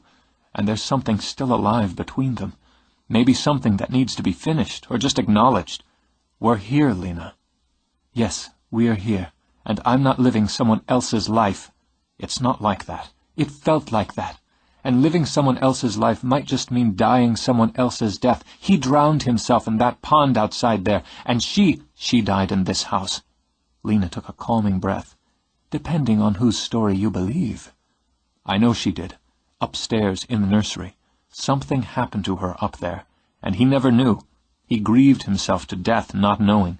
I need to find out for him, and for myself. I need you to help me. What can I do? Come to the nursery with me. We're closer now. Maybe you'll remember this time. Declan, she took his face in her hands. There's nothing for me to remember. You hang witch bottles out in my tree, but sit here denying any possibility of reincarnation, which you brought into the mix in the first place. That's not what I'm doing. There's nothing for me to remember because I'm not Abigail. You are. She might as well have slipped on a pair of brass knuckles and plowed her fist into his stomach. The shock of her words had him reeling. Oh, get out. That's not possible. Why not? Because... Flustered, oddly embarrassed, he pushed to his feet. But you're trying to say I was a girl? I don't know why that's such a shock to your system. A lot of us get along just fine, female. No, I don't. I'm not. I wasn't. It makes the most sense, if any of this makes sense. No sense. None. No way. You're the one who keeps hearing the baby cry. She had never seen him quite so flustered. Mothers do, before anyone else. And you're drawn to that room upstairs the way a mother would be to her baby. Even though the room scares you, you're pulled back. You said how you wandered through the servants' wing, how easy it was to find your way. She'd have known it. But why would Lucian? Well, it was his house. But he remembered how he'd imagined looking out the window, imagined seeing the two men riding toward the house. Why would he imagine seeing Lucian riding home if he'd been Lucian? A couple other things, Lena continued. One telling one. That day when I came along and saw you walking toward the pond, trance-like. You walked oddly. I couldn't figure out what it was about the way you walked that struck me. But now I know. You were walking the way a very pregnant woman walks, waddling a bit, she said as he turned and gaped at her with something like horror. A hand pressed the small of your back, small, careful steps. What, now you're saying I wasn't just a girl, but a pregnant girl?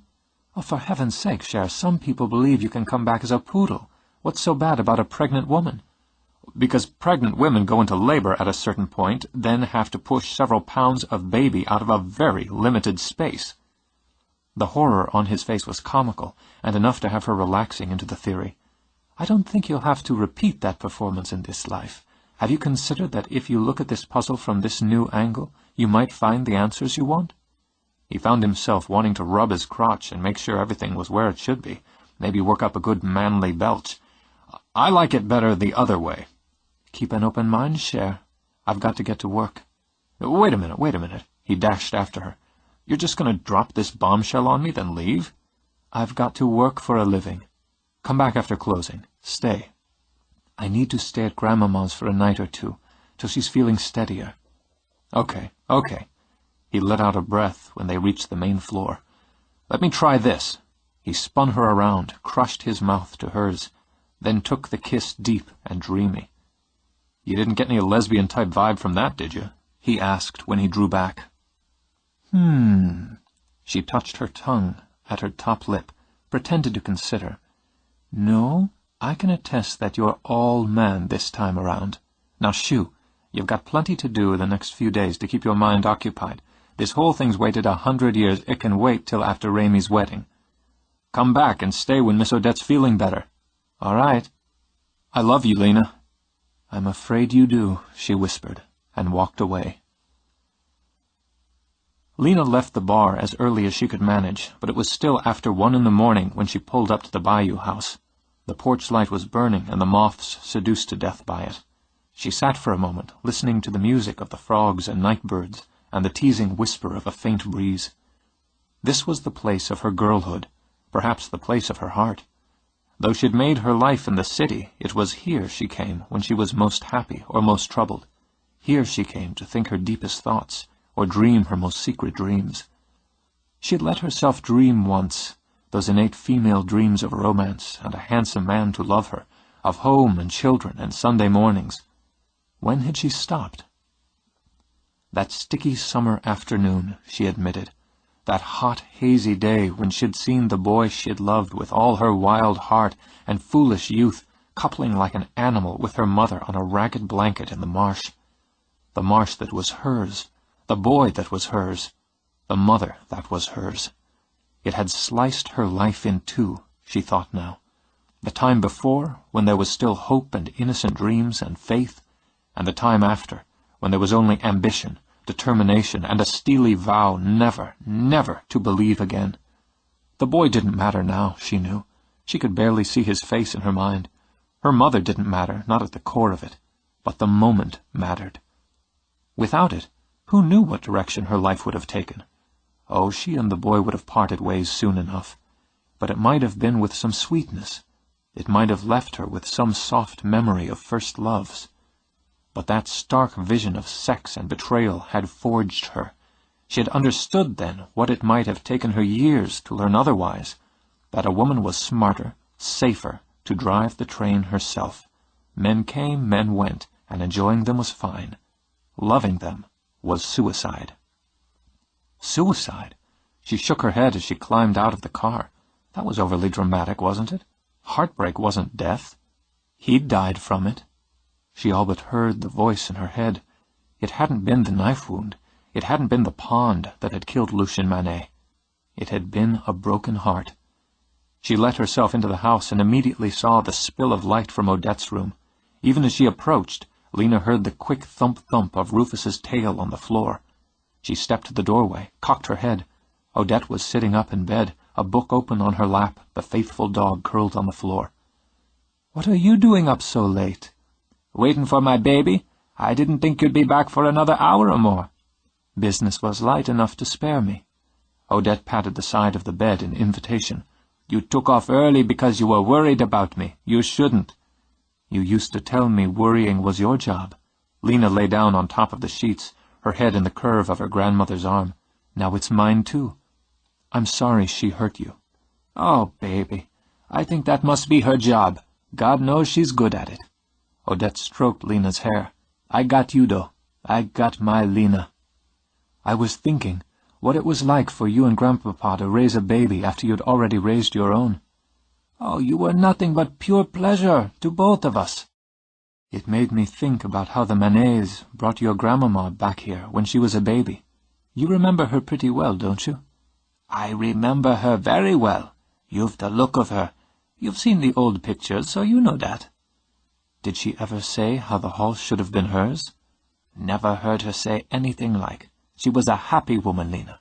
Maybe happier here than she would have been in the hall, had things been different. She had a fine hand with baking, and that she passed to me. She told good stories, too. Sometimes when I'd come spend time with her, she'd make them up just like they were real. I think she could have been a writer if she'd wanted that for herself. She must have thought of her parents and the Manets. No matter how happy she was here, she must have thought of them. I expect so. She used to take flowers to her papa's grave, took them every year on her birthday. Did she? You never told me that. Said she owed him life, hers, her children, her grandchildren. She even laid flowers on the graves of Josephine and Henri Manet, though she never stopped there to say a prayer. And she did one more thing on her birthday, every year until she died. She took flowers and tossed them into the river, and there she said a prayer. For her mother, you think? She never said, but that's what I think. And do you think that's where Abigail is, in the river? Some say. Lena raised her head. I'm not asking some, I'm asking you. I know sometimes I walk along the bank, and I feel an awful sadness, and I think sometimes old souls search for new life, and keep searching until it comes out right. What are you searching for? Lena laid her head down again, closed her eyes. I thought I'd found it. Now I'm not so sure. He loves me, Grandmama. I know he does. If I love him back, everything changes. Odette smiled, leaned over to shut off the light. It surely does, she murmured, and continued to stroke Lena's hair. It surely does.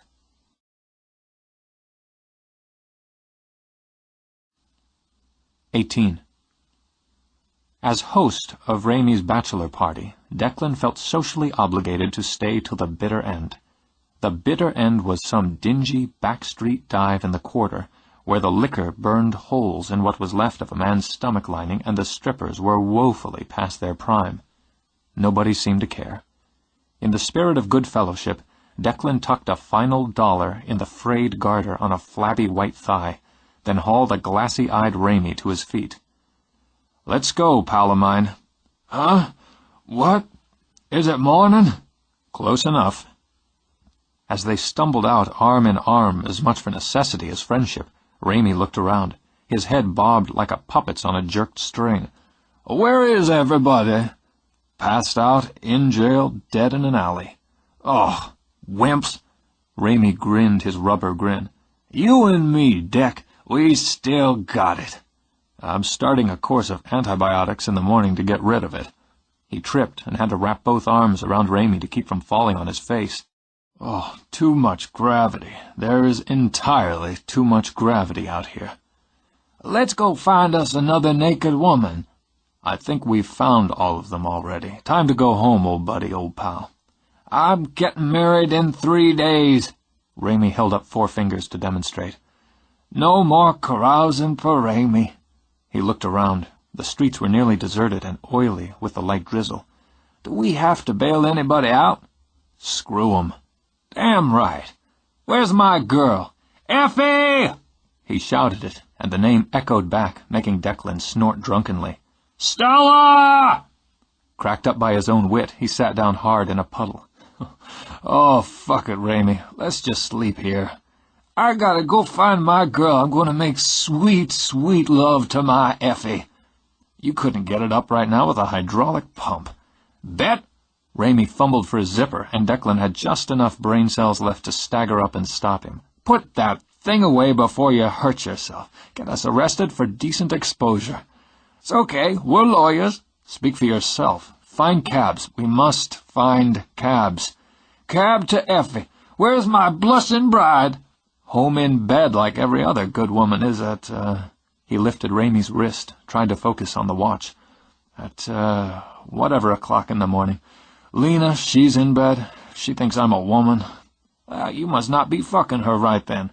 No, you ass. And remind me to punch you for that later. She thinks I'm Abigail.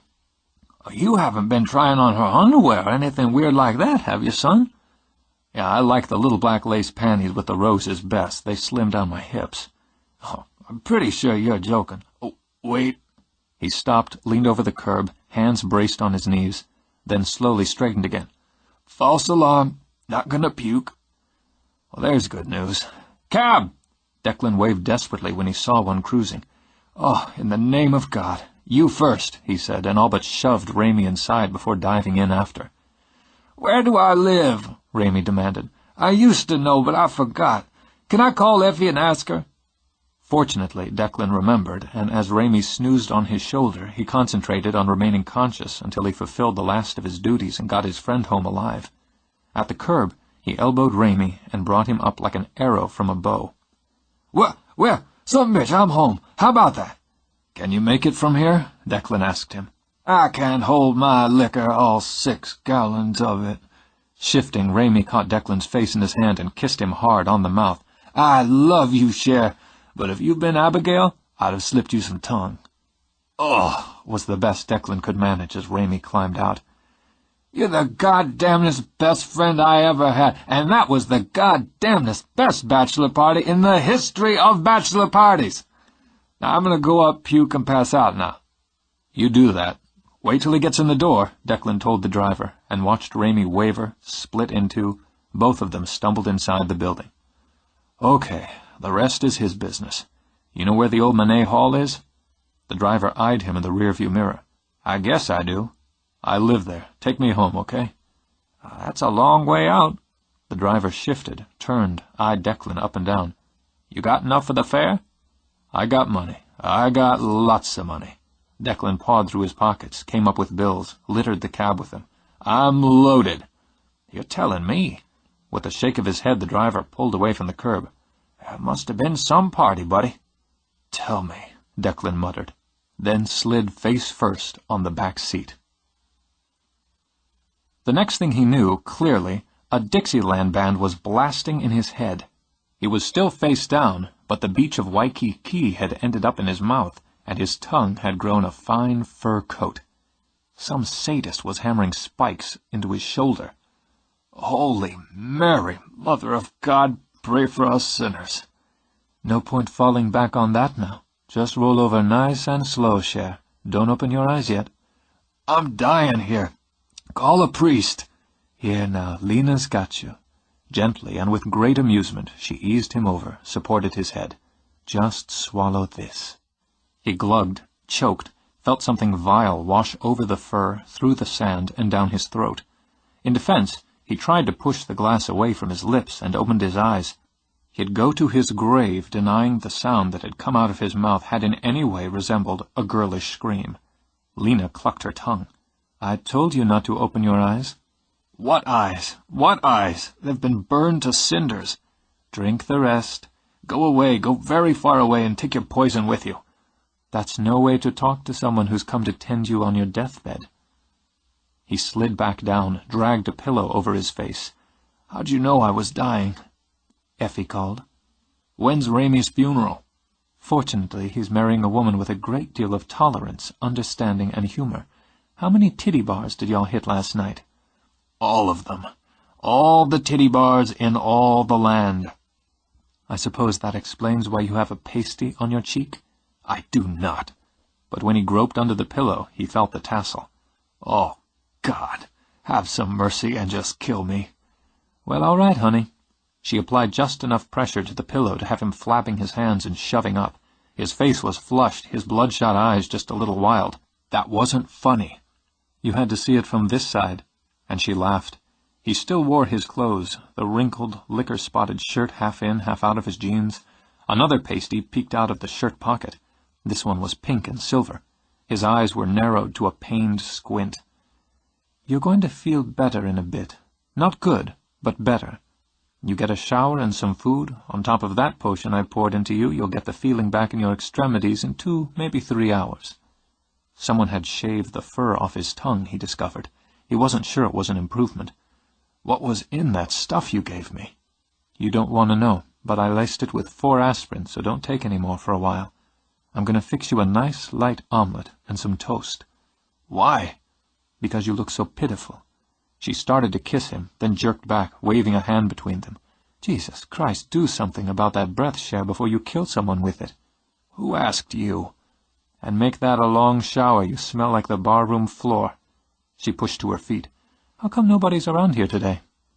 In anticipation of a hangover, I let it be known that anyone who came around this house before 3 in the afternoon would be executed without trial. She checked her watch. Looks like you got a few hours yet? If I have to get out of this bed, I'm getting a gun. I'll feel bad about killing you, but I'll do it. I'll be in the kitchen. She cocked a brow. Bring your gun, Cher, and we'll see if you remember how to use it. Is that a euphemism? He called after her, then immediately regretted raising his voice. Holding his head to keep it in place, he eased creakily out of bed. She chuckled all the way downstairs, laughed harder when she heard a door slam. Bet he's sorry he did that, she thought, then stopped, looked back when she heard another 2 slams. Ah, well, she supposed he couldn't threaten ghosts with a gun. Make all the racket you want, she said as she headed back toward the kitchen. You don't worry me any. The library doors shook as she passed them. She ignored them. If a surly, smelly man didn't chase her off, a mean-tempered ghost wouldn't. He'd looked so damn cute, she thought as she hunted up the coffee beans, all pale and male and cross, and with that silly pasty plastered on his cheek.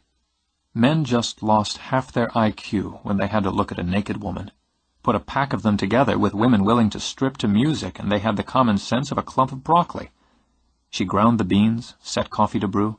She was mixing eggs in a bowl when it occurred to her that it was the first time in her life she'd made breakfast for a man she hadn't slept with the night before.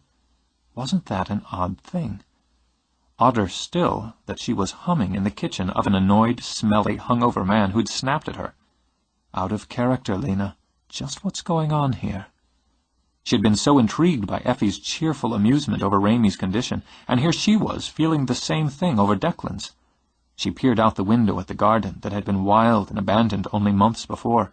It bloomed now, beautifully, with new sprigs, fresh green, spearing out. She had gone and done it after all. Gone and let him sneak into her right through the locks and bolts. She was in love with him. And, oh, God, she didn't want to be, as much for his sake as for her own. He had blown the dust off those young dreams she'd so rigidly put away, the ones colored with love and hope and trust. They were so shiny now that they were staring her in the face, so shiny they blinded her and terrified her. Marriage. The man wanted marriage, and she didn't believe in making promises unless she'd shed blood to keep them. Would she? Could she? I think I'd want to, she said quietly.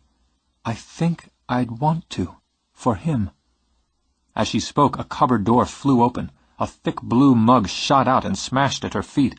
She leaped back, heart hammering as shards rained over her ankles. Grimly, she stared down at the blood seeping out of tiny nicks. Seems I already have. You don't want that, do you? Bowl still clenched in her hand, she spun in a circle. You want anything but our being together. We'll see who wins in the end, won't we? We'll just see. Deliberately, she reached down for one of the shards, then ran it over her thumb. As the blood welled, she held her hand up, let it drip.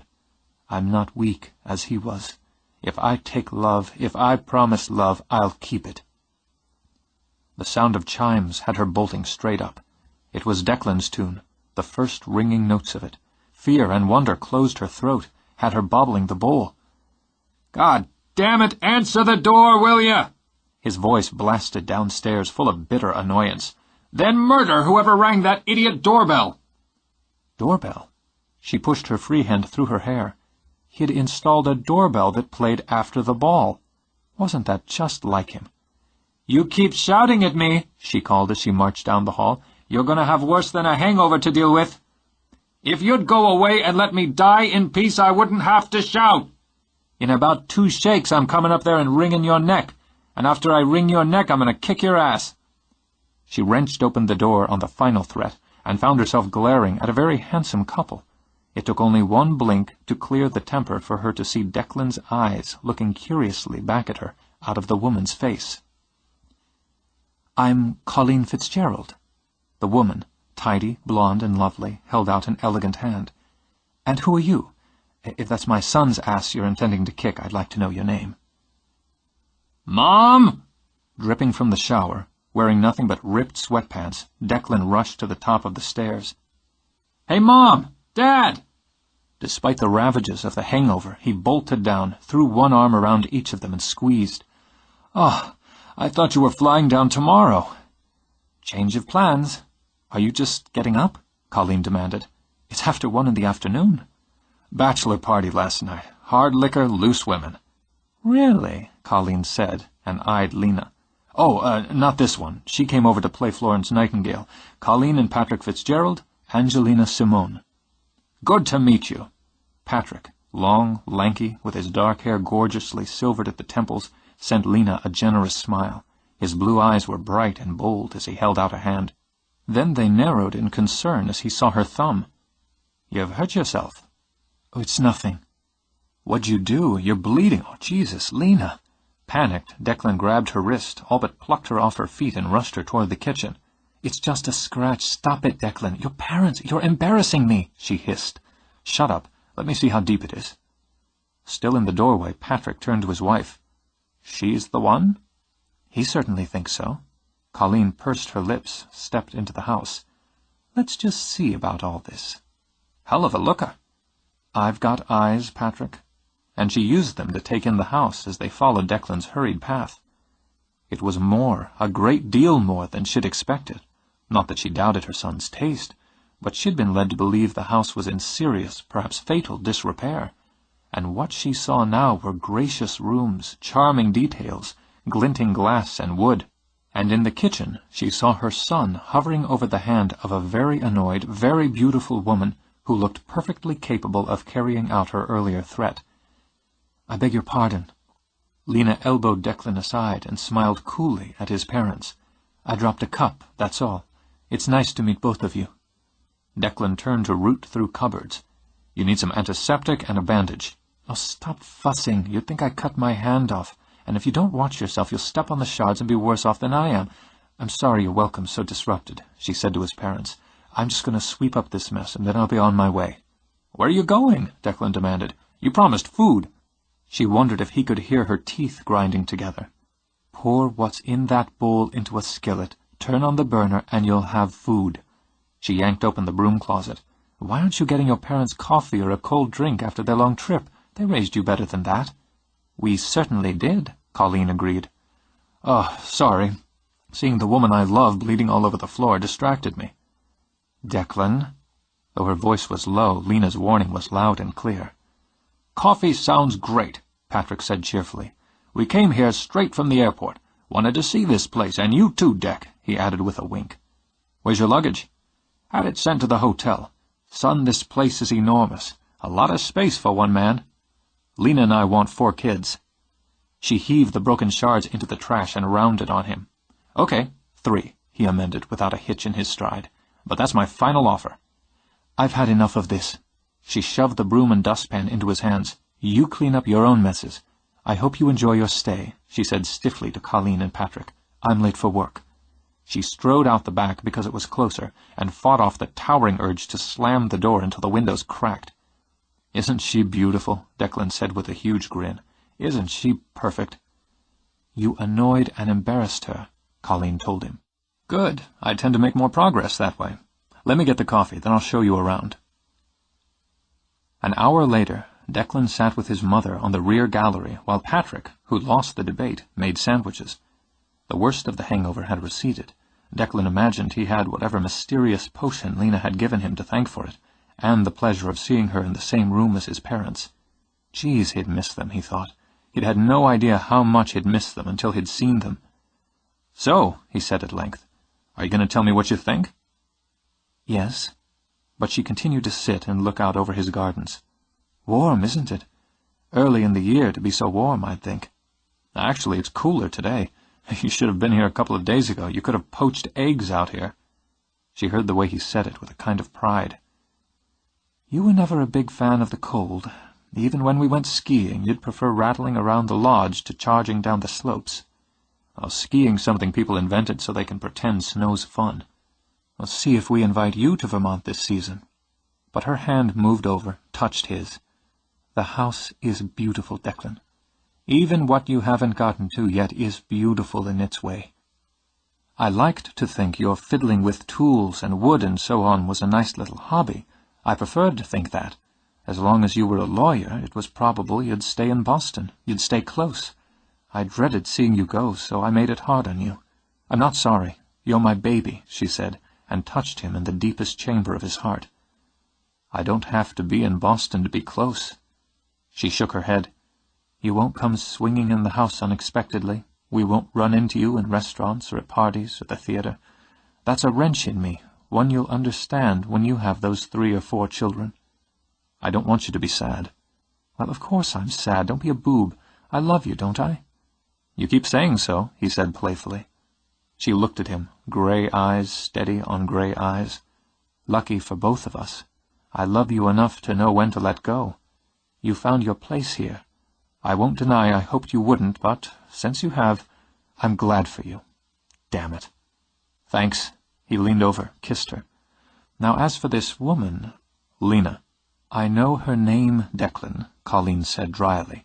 As a potential mother-in-law, I'm entitled to refer to her as this woman until I get to know her a little better. As for this woman, she's nothing like what I'd imagined for you. Not when I imagined you climbing up the ranks in the law firm, buying a house close by and within easy access to the country club. Jessica would have suited my requirements as daughter-in-law quite well in that scenario.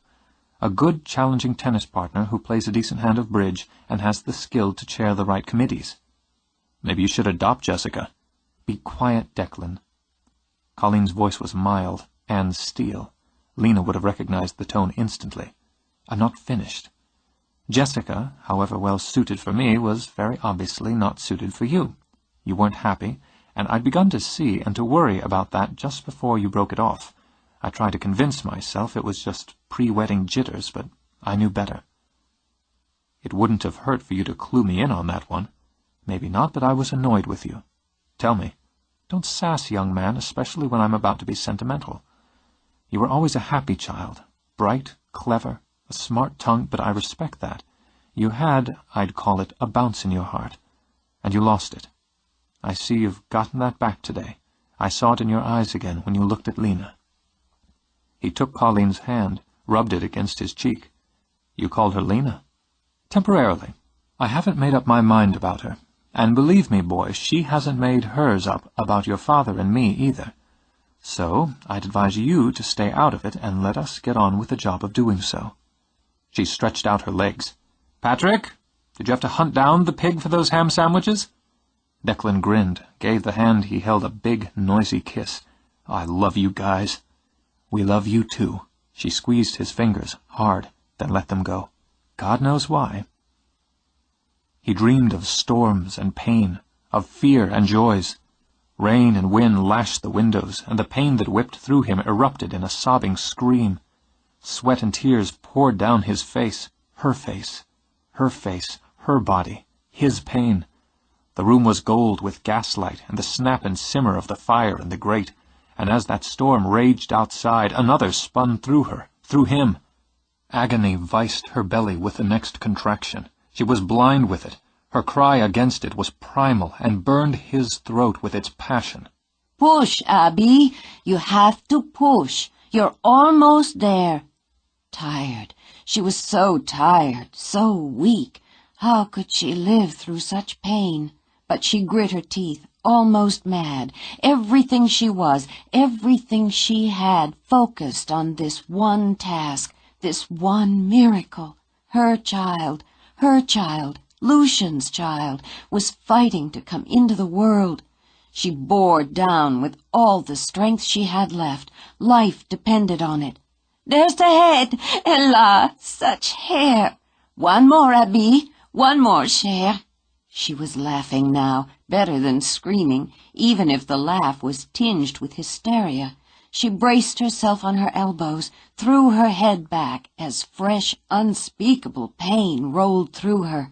This one moment, this one act, was the greatest gift a woman could give. This gift This child would be held safe, would be cherished, would be loved for all of her days. And on the pane, with lightning flashing, on the roar of thunder, she pushed, wailing life into the world. A girl! You have a beautiful girl!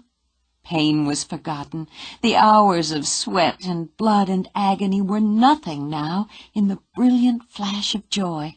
Weeping from it, she held out her arms for the small, wriggling baby who cried out in what sounded like triumph, "My Rose, my beautiful Marie-Rose, tell Lucien. Oh, please bring Lucien to see our daughter." They cleaned both mother and baby first, smiling at the mother's impatience and the child's irritable cries. There were tears in Lucien's eyes when he came into the room. When he clasped her hand, his fingers trembled. When he looked at the child they'd created, his face filled with wonder. She told him what she had vowed on the instant Marie-Rose had been placed in her arms. "We'll keep her safe, Lucien, no matter what.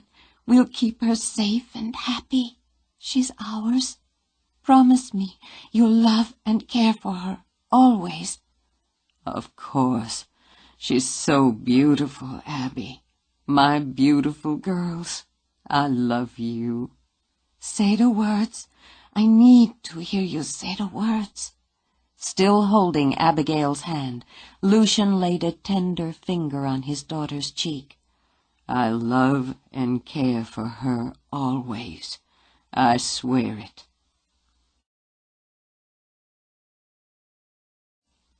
19. Patrick Fitzgerald took his wife's hand as they strolled through the quarter. He knew their destination was Étroit, and their mission another look at Angelina Simone. "You know, Colleen, this is very close to interference and spying." "And your point is?" He had to laugh. After nearly 40 years of marriage, the woman could always make him laugh. He considered that, above all, a sign of successful partnership.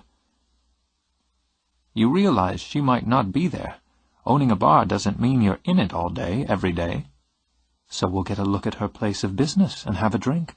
It's perfectly up front and respectable." "Yes, dear." He used that phrase, that tone, only when he was making fun of her.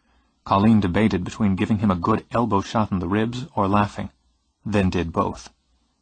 The crowds, the noise, the heat, and the somehow florid and decaying elegance of the city weren't things that appealed to her for more than a brief visit. She preferred the old-world charm, and yes, the dignity, of Boston. Certainly Boston had its seamier sides, but it wasn't so overt, so celebratory about it. Sex was meant to be fun and interesting. She wasn't a prude, for God's sake, but it was also meant to be private. And still, the tragic wail of a tenor sax weeping on the air touched some chord in her. If her son was determined to make his home here, she'd accept that. Maybe, with a bit more study and debate, she'd accept the woman. "You'd have time and opportunity to grill her at the wedding tomorrow," Patrick pointed out. Colleen only sighed at the minds of men. God bless them, they were simple creatures. Guileless, really. The first step, obviously, was to observe the girl in her own milieu. She considered the neighborhood, the positioning of the bar, the level of traffic. She decided Lena had chosen wisely, and had taste and sense enough to let the exterior of the bar blend smoothly into the other establishments. She liked the gallery over it, the pots of flowers, bright colors against the soft creams. It demonstrated taste and style, an appreciation for atmosphere. She'd pried the information out of Declan that Lena lived above the bar, and wondered now if she should wheedle a visit upstairs to check out the living quarters. She stepped inside Étroit, made a good objective study. It was clean, which met with her approval. It was crowded but not jammed, which met with her business sense. Too early for the rowdy night crowd, Colleen judged, too late for the lunch shift. The music coming out of the speakers was Cajun, she supposed, and she approved of that as well. It was lively, but not so loud as to make simple conversation a chore. A black man in a bright red shirt worked behind the bar. A good face, she decided, smooth hands. A young waitress, blonde, perky, wearing jeans perhaps just a tad too tight, served one of the tables. Colleen spotted what she decided was a number of tourists from their camera and shopping bags. Others she assumed were locals. Whatever food had been or was being served put a hot, spicy scent over the air. Lena stepped out of the kitchen. Their eyes met immediately, and with instant acknowledgement. Colleen let her lips curve in a small, polite smile, and walked to the bar with Patrick following. "Afternoon, Mrs. Fitzgerald, Mr. Fitzgerald." An equally small, equally polite smile curved Lena's lips. "You've been taking in the quarter?" she asked, with a glance at the shopping bags Patrick carried. "Colleen rarely passes a store without seeing something that needs to be bought." "Well, that must be where Declan gets it. Can I show you a menu?" "We've had lunch, thanks." Colleen slid onto a stool. "I'd love a martini, Stoli, very cold, dead dry, straight up, shaken, 3 olives. And for you, Mr. Fitzgerald?" "I'll make it the same, and make it Patrick." He took the stool beside his wife. "You've got a nice place here. "Live music?" he asked, with a nod toward the stage area. "Every night, 9 o'clock. As she began to mix the martinis, she sent him a genuine smile. "You like to dance, you should come back. We'll get your feet moving. You enjoying your visit?" "We're looking forward to the wedding," Colleen commented. "Ramey's like family, and we're pleased to see Declan making such progress on the house. He's happy there." "Yes." Lena took out the 2 martini glasses she'd chilled during the mixing. "Be nicer for you if he'd been happy in Boston, and with the one he almost married." "Yes, it would, wouldn't it? But we can't choose other people's lives, even our children's, and you certainly can't select the person they'll love. Are you in love with my son, Lena?" Hands rock steady, Lena strained the martinis into the cold glasses. "That's something I'll talk to him about when I'm ready. These are on the house," she added, sliding the olives in. "I hope they suit your tastes." "Thank you." Colleen picked up her glass, sipped, raised an eyebrow. "It's excellent. I've always felt mixing the perfect martini is a kind of art, and have been surprised and disappointed that often those who own a bar or club or restaurant make or serve imperfect martinis."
"Why do anything if you don't set out to do it right?"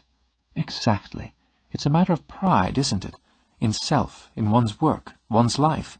Flaws are acceptable, even necessary, to make us human and humble, but to serve a guest or customer less than the best one is capable of strikes me as arrogant or sloppy. Often both." "I don't see the point in doing anything halfway," Lena said, and filled a bowl with fresh snack mix. "If I can't make a martini fine, then I step back until I learn how it's done. Otherwise I disappoint myself and the person who was counting on me." "A good policy." Colleen sampled an olive. "Without high standards, we tend to settle for less than what makes us happy and productive, and can shortchange the people who matter to us. When someone matters to me, and I'm careful about who does, I want the best for them. They may settle for less, but I won't." When Patrick leaned over, peered closely at Colleen's martini, she frowned at him. "What are you doing?" "Trying to see what's in yours that isn't in mine." It made Lena laugh, had her shoulders relaxing. "He's an awful lot like you, isn't he? Got his mama's eyes, though. Sees right through you, even when you don't want him to. He loves you both like crazy, and that says something to me. So I'm going to say something to you." She leaned a little closer. "I come from plain stock. Strong, but plain. My mother, she's a dead loss and more of an embarrassment to me than I care to speak of. But my grandfather was a fine and decent man. My grandma's as good as anybody, and better than most. I run this bar because I'm good at it, and I like it, and I don't waste my time on things I don't like." She swept her hair behind her ear, kept her gaze level on Colleen's.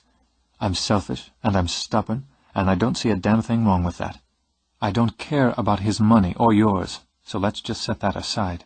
He's the best man I ever met in my life, and I'm not good enough for him. I say that knowing I'm good enough for damn near anybody, but he's different. Turns out under that affable exterior that man's even more stubborn than I am, and I haven't figured out what to do about that quite yet. When I do, he'll be the first to know. I expect he'll fill you in on that particular outcome." Now, unconsciously, Lena toyed with the key she wore around her neck. "Would you like another drink?" "We'll just nurse these for a while," Colleen told her. "Excuse me a minute. I see I have an order to fill." She moved down the bar to where her waitress waited with an empty tray. "Well?" Patrick asked. "I believe she set you neatly in your place." "Yes." Well satisfied, Colleen took another sip of her martini. "She'll do." "I'm not nervous." Pale, jittery, Raimi stood in the library while Declan attached the boutonniere of Lily of the Valley to his friend's tuxedo lapel. "Maybe if you say that another dozen times you'll believe it. Hold still." "Damn, Raimi." "I'm holding still." "Sure, except for the mild seizure you seem to be having, you're steady as a rock." "I want to marry Effie. Want to live my life with her. This is the day we've both been looking forward to for months." "That's right. Today," Declan said in sober tones, "is the first day of the rest of your life." "I feel a little sick." "It's too late to puke," Declan said cheerfully. "You're down to the final 15. Want me to call your dad back in?" No, he'll have his hands full with Mama. How many people did you say were out there?" "Couple hundred last I looked, and more were coming." "Oh, Jesus, why didn't we elope? How's a man supposed to stand up in front of hundreds of people and change his life forever?" "I think the tradition started so the groom couldn't run away. They'd go after him like a lynch mob." "Oh, that sure does settle me down, Cher. How about you find me a couple fingers of bourbon?" Declan merely strolled over to a painted cabinet and took out a bottle. "I figured you'd need a hit." He pulled out a tin of Altoids as well. "And these. Don't want to be breathing whiskey on the bride. She might be the one who runs." Declan started to pour, but when the door opened after a cursory knock and his mother marched in, he whipped the bottle and glass behind his back. "Don't you both look handsome? Declan, don't give him more than one shot of that whiskey you've got behind you, and make sure he chases it with mouthwash." "I got Altoids." "Fine." Smiling, she walked over and fussed with Raimi's tie. "You're nervous because this is the most important day of your life. There'd be something wrong with you if you didn't have some shakes. I promise they'll go away the minute you see Effie. She looks beautiful." Colleen framed Raimi's face in her hands. "I'm very proud of you." "How about me?" Declan demanded. "I thought of the Altoids." "I'll get to you later." "You're marrying the woman you love," Colleen went on. "You're surrounded by friends and family who love you both. It's a beautiful day, and your brother, the one of your heart, has seen to it that you have a beautiful setting. Now you take a shot of that bourbon, then take a deep breath, then get your butt out there and get married." "Yes, ma'am. I purely love you, Miss Colleen." "I know it. I love you too, but I'm not going to kiss you and smear my lipstick. One drink, Declan. This boy goes out there tipsy, I'm holding you responsible." Later, Declan would think his mother was right as usual. When he stood beside Raimi, and Effie, frothy and white, stepped out on the gallery, Declan felt the nerves drain out of his friend, his brother. He saw the wide grin stretch over Raimi's face, heard his soft, "That's my girl." He found his own gaze traveling through the rows of people, meeting Lena's. "And you're mine," he thought. "This time around, we're going to make it work." So he stood in the spring garden, with the old white house rising over the green lawn, and watched his friends marry. When they kissed, when they turned to be announced as husband and wife, cheers rang out, so much more liberating and celebratory than the applause Declan was more accustomed to. He felt his own grin stretch nearly as wide as Raimi's. The music started up almost immediately. Fiddles, washboards, accordions. When the photographer whittled down to just the bride and groom, Declan broke free and wove his way through the sea of people to Lena.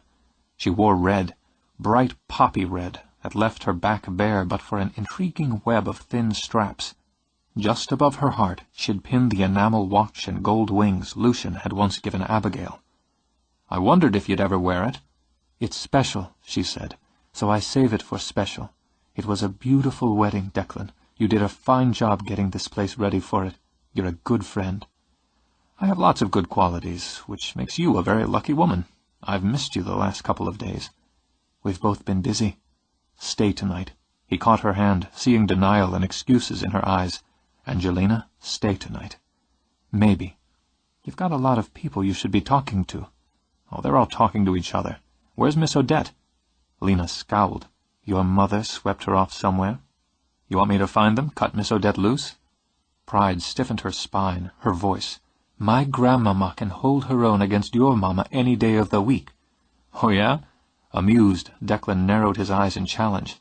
"If they get physical, my money's on Colleen. She's got a wicked left. Why don't we get some champagne and go find them? See what round they're in." "If she hurts my grandmamma's feelings—" "She would never do that." No longer amused, Declan gave her shoulders a little shake. "What do you take her for, Lena? If she went off with Miss Odette, it's because she'd like to get to know her." "I suppose that's why she dragged your daddy into my place, so she could get to know me better." "They were in your place?" "My bar, yeah." Annoyed with herself for being annoyed, Lena reached out to take a flute from a waiter passing champagne. "She came in to check the place out, and me with it. So she got her an eyeful and a damn good martini, and I set her straight." He experienced the jittery male panic at the image of the two most important females in his life squaring off. "What the hell does that mean?" "I said what I had to say, that's all. We understand each other fine now." "Why don't you bring me up to date so I can understand you fine, too?" "This isn't the time or the place." "We're going to find the time and the place." Because she heard the temper in his voice, she shrugged, then smiled and traced a finger down his cheek. "Now don't get all riled up, Cher. We got us a party here. You and me, we can fight any time." "Okay, we'll schedule it in for a little later." He caught her chin in his hand. "I can't figure out who you're selling short, Lena. Me, my family, or yourself. Let me know when you've got the answer." He bent, brushed his lips over hers. "See you later." The reception moved into the ballroom and still managed to spill onto the galleries, onto the lawn. For the first time in decades, the house filled with music and laughter. Racing children, crying babies, flirting couples, and gossiping friends filled the great room, relaxed in the shade of white umbrellas at tables around the gardens, or plopped down on the gallery. Declan liked to imagine the house absorbing all that positive energy, even into the dark corners of the rooms he'd kept dark and locked. "Declan," Effie laid a hand on his arm, "may I have this dance?" "Did somebody kill Ramey?" He led her out onto the floor. "I figure that's the only way he'd let you more than a foot away from him." He kissed her hand before taking her into his arms. "Can't blame him. When you've got the most beautiful woman in the room, you keep her close." "Oh, Declan." She laid her cheek on his. "If I wasn't madly in love with my husband, I'd make such a play for you." "If you ever get tired of him, let me know." "I want to thank you for everything you did to give me this perfect day. I know my mama, my sister, and I drove you a little crazy the last couple weeks." "Has it only been a couple of weeks?" he laughed. "It was worth every hour I hid in closets so none of you could find me." "Oh, I'm so happy. I'm so happy, and I love you. I love everybody today," she said with a laugh. "Everyone in the world, but today, next to Ramey, I love you best of all, so I want you to be happy." "I am." "Not enough." She turned her lips to his ear. "Declan, there's something in this house that's just not finished. I didn't think I believed in that sort of thing, but I feel it. Whenever I'm here, I feel it. I feel it even today." He could feel the tremor move through her, rubbed his hand over her back to soothe it away. "You shouldn't think about it today. You shouldn't worry today." "I'm worried for you. Something... It isn't finished. Part of it's my fault." "Yours?" He eased her back now so he could see her face, then circled her toward one of the corners. "What do you mean?" "I wish I knew what I meant. I only know what I feel. Something I did or didn't do for you. It doesn't make a bit of sense, but it's such a strong feeling. The feeling that I wasn't there for you when you needed me most. I guess I'm a little afraid something bad's going to happen again if it's not all made right. So, well, silly as this sounds, I just want to tell you I'm sorry, so awfully sorry for letting you down however I did." "It's all right." He touched his lips to her forehead. "And you couldn't know, whatever it was, if it was, you couldn't know. And, sweetheart, this isn't a day for looking back. It's all about tomorrow now." "You're right. Just be careful," she said as Raimi walked up and gave Declan a mock punch. "That's my wife you're holding, Cher. You go get your own girl." "Good idea." He hunted up Lena, found her in a clutch of people. The red of her dress was like a sleek tongue of flame over her dusky skin. He imagined his reaction to it, to her, transmitted clearly enough as he saw that knowing and essentially female look come into her eyes as he stepped toward her. He turned slightly and held out a hand to her grandmother. "Miss Odette, would you dance with me?" "Day hasn't come when I'll turn down a dance with a handsome man." "You look wonderful," he told her when they took the floor. "Weddings make me feel young. I had a nice talk with your mamma." "Did you?" "You're wondering," she said with a chuckle. "I'll tell you we got on just fine. And she seemed pleased when I told her I saw how you'd been raised up right the first time I met you. She paid me back the compliment by saying the same about my Lena.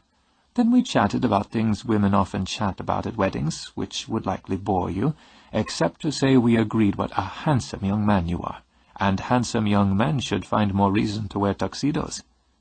I could become a maitre d', but they get better tips when they have a snooty accent, and I'm not sure I could pull that part off."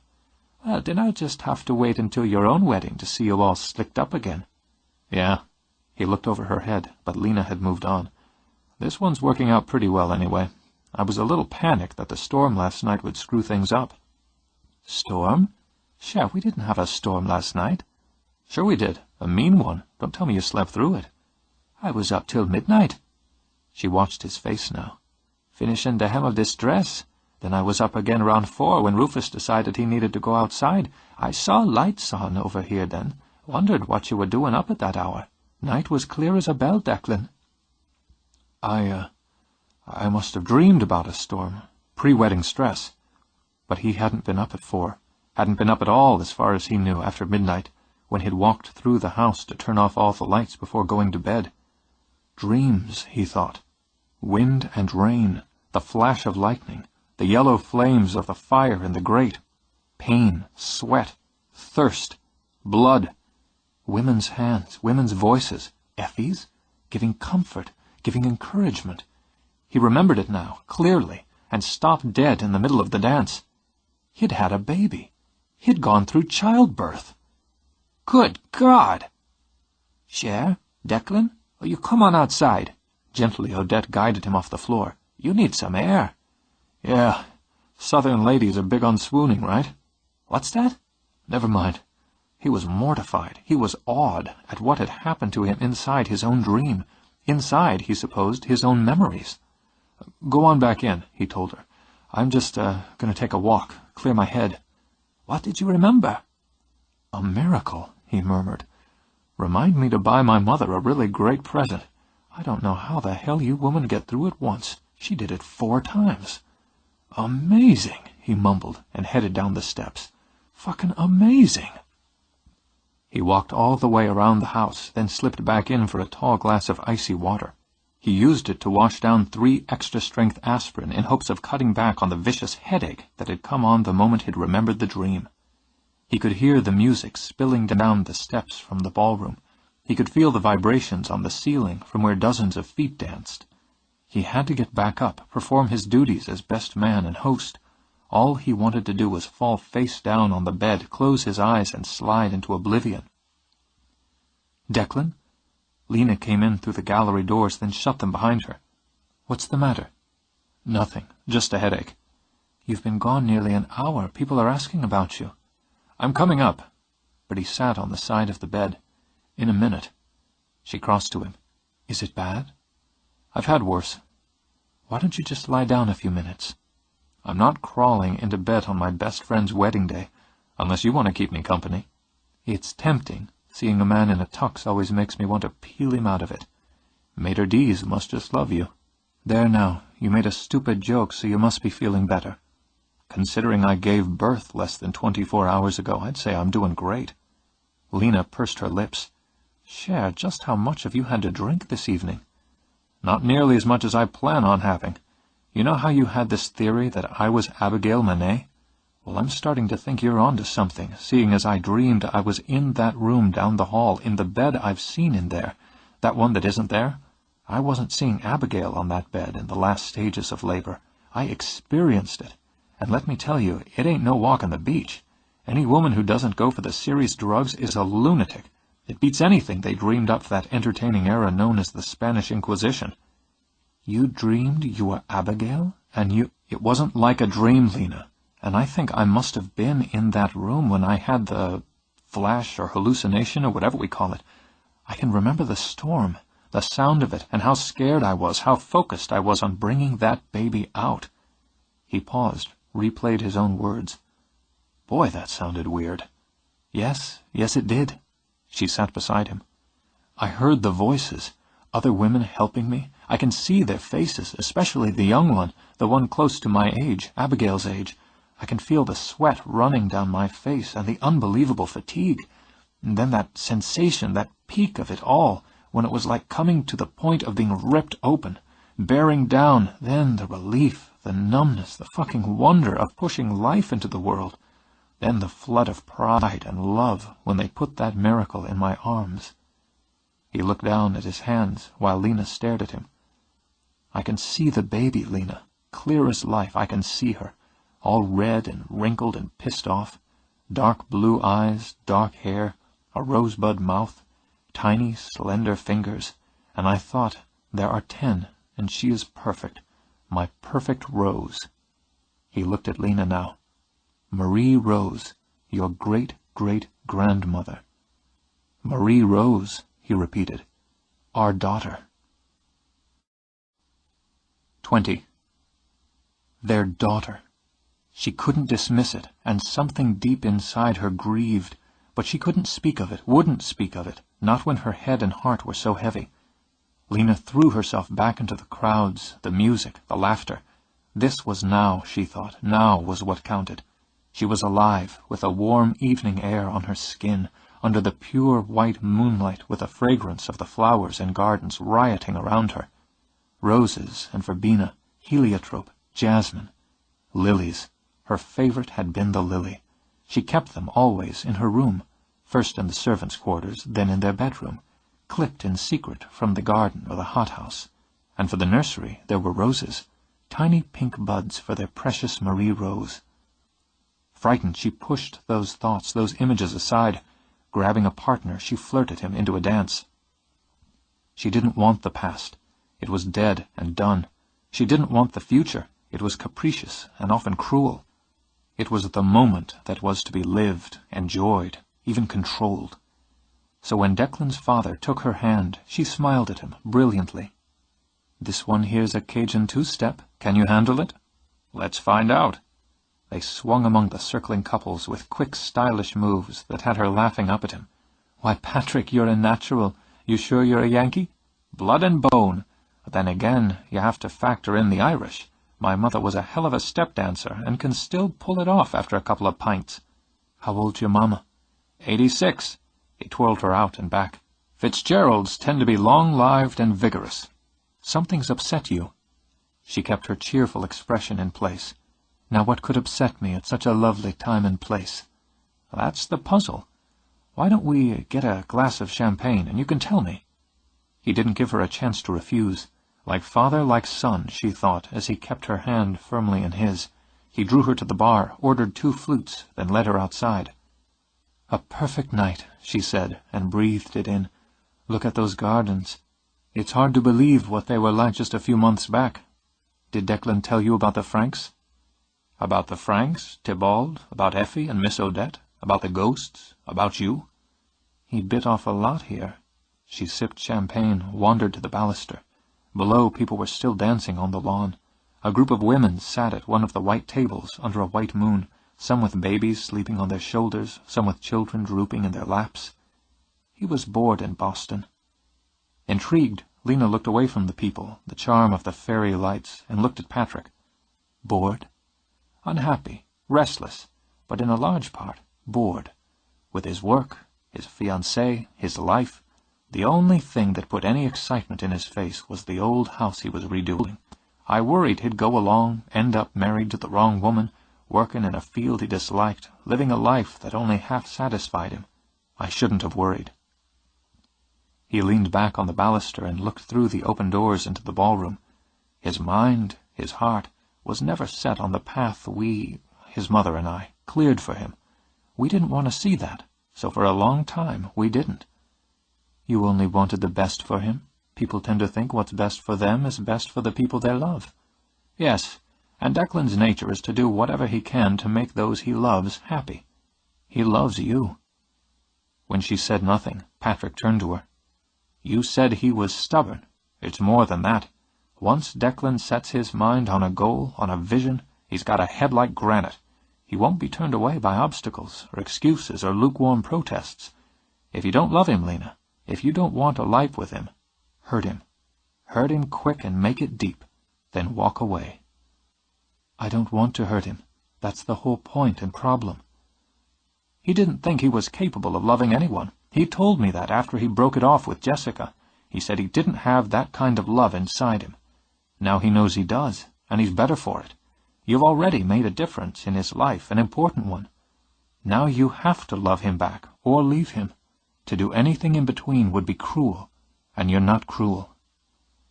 She reached up, closed her fingers around the key on its chain, then dropped them, nervous now, to the wings on her breast. He's not what I planned for. He's not what I was looking for. He smiled then, kindly, and patted her hand. Well, life's full of surprises, isn't it? Some of them are a real kick in the ass. Then he leaned down and kissed her cheek. I'll see you again, he said, and left her alone. The party rolled on a good 2 hours after the bride and groom were seen off in a shower of confetti, which Declan imagined he'd be finding in his lawn, his clothes, perhaps even his food for the next 6 months. The music stayed hot, and the guests stayed happy. In the early hours of the morning, some walked to their cars. Others were carried, and not all of them were children. Declan stood on the curve of his front steps and watched the last of them drive away. The sky in the east was paling, just a gentle lessening of the dark. Even as he stood, he saw a star go out. Morning was waking. You must be tired, Lena said from the gallery above him. No, he continued to look at the sky. I should be, but I'm not. It's going to take you a week to clean this place up. Nope. The general and her troops are coming over tomorrow to deal with it. I'm ordered to keep out of the way, and that's one command I won't have any trouble obeying. I didn't think you'd stay. Neither did I. He turned now, looked up at her. A kind of Romeo and Juliet pose, he thought, and hoped for a better ending. Why did you? I'm not sure. I don't know what to do about you, Declan. I swear to God I just don't know. Men have never been any trouble for me. Maybe I've been trouble for them, she said with a faint smile, but you're the first who's given me any. He started up to her. None of them loved you?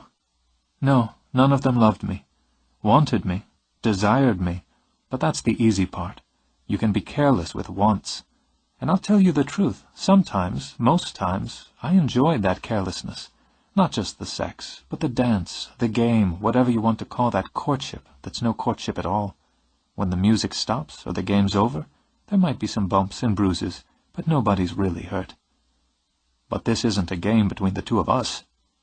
I've already hurt you. Bumps and bruises so far, Lena. He stopped, face to face with her. Bumps and bruises. When you look at me, what are you seeing? Someone, something else from before. You can't run the living on the dead. I see you clear enough, but I see something else in both of us that shouldn't be ignored or forgotten. Maybe something that needs to be put right before we can move on. He reached in his pocket, pulled out Lucian's watch. I gave this to you once before, about 100 years ago. It's time you had it back. Her fingers chilled at the idea of holding it. If this is true, don't you see it all ended in grief and death and tragedy? We can't change what was. Why risk bringing it on again? Because we have to. Because we're stronger this time. He opened her hand, put the watch into her palm, closed her fingers over it, because if we don't set it right, it never really ends. "All right." She slipped the watch into the pocket of the short jacket she'd put on. Then she unpinned the watch on her dress. "I gave this to you once before. Take it back." When he took it, held it, the clock that had once stood inside the hall began to bong. "Midnight," he said with perfect calm. "It'll strike 12 times." And he looked down at the face of the enameled watch he held. "Midnight," he repeated, showing it to her. "Look at yours." Her fingers weren't so steady when she pulled it out. "Jesus," she breathed when she saw both hands straight up. "Why?" "We're going to find out. I have to go inside." He looked up toward the 3rd floor. "I have to go up to the nursery. The baby." Even as he spoke, they heard the fretful cries. "Let's just go. Declan, let's just get in the car and drive away from here." But he was already moving inside. "The baby's crying. She's hungry. She needs me. Lucian's parents are sleeping. I always go upstairs early when he's not home. I hate sitting with them in the parlor after dinner. I can feel the way she dislikes me." His voice had changed, Lena realized as she followed him. There was a Cajun cadence to it. "Declan?" "Claudine will walk her or change her, but my pretty Rosie needs a mamma.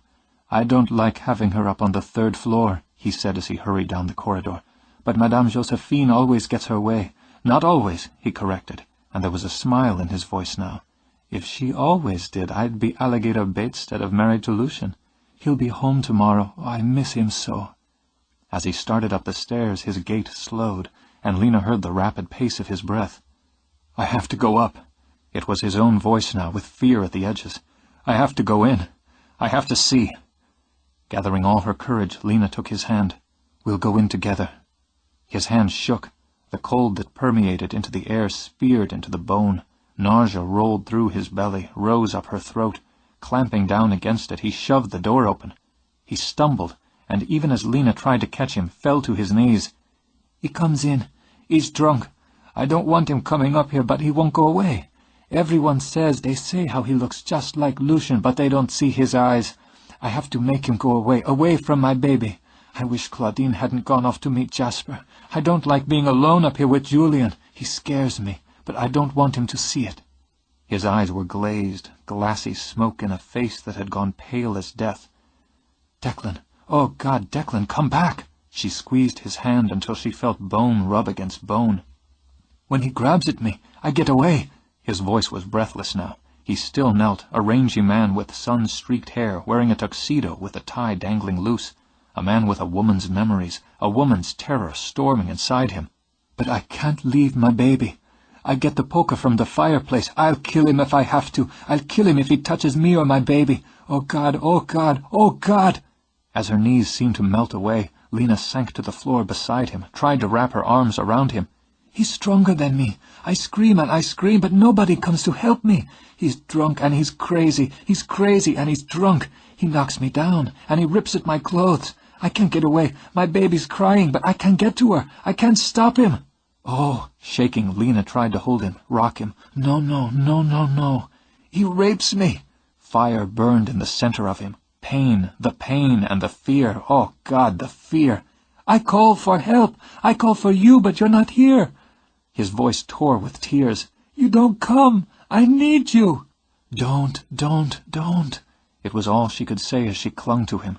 "He hurts me, but I fight him. I try to stop him, but he won't stop.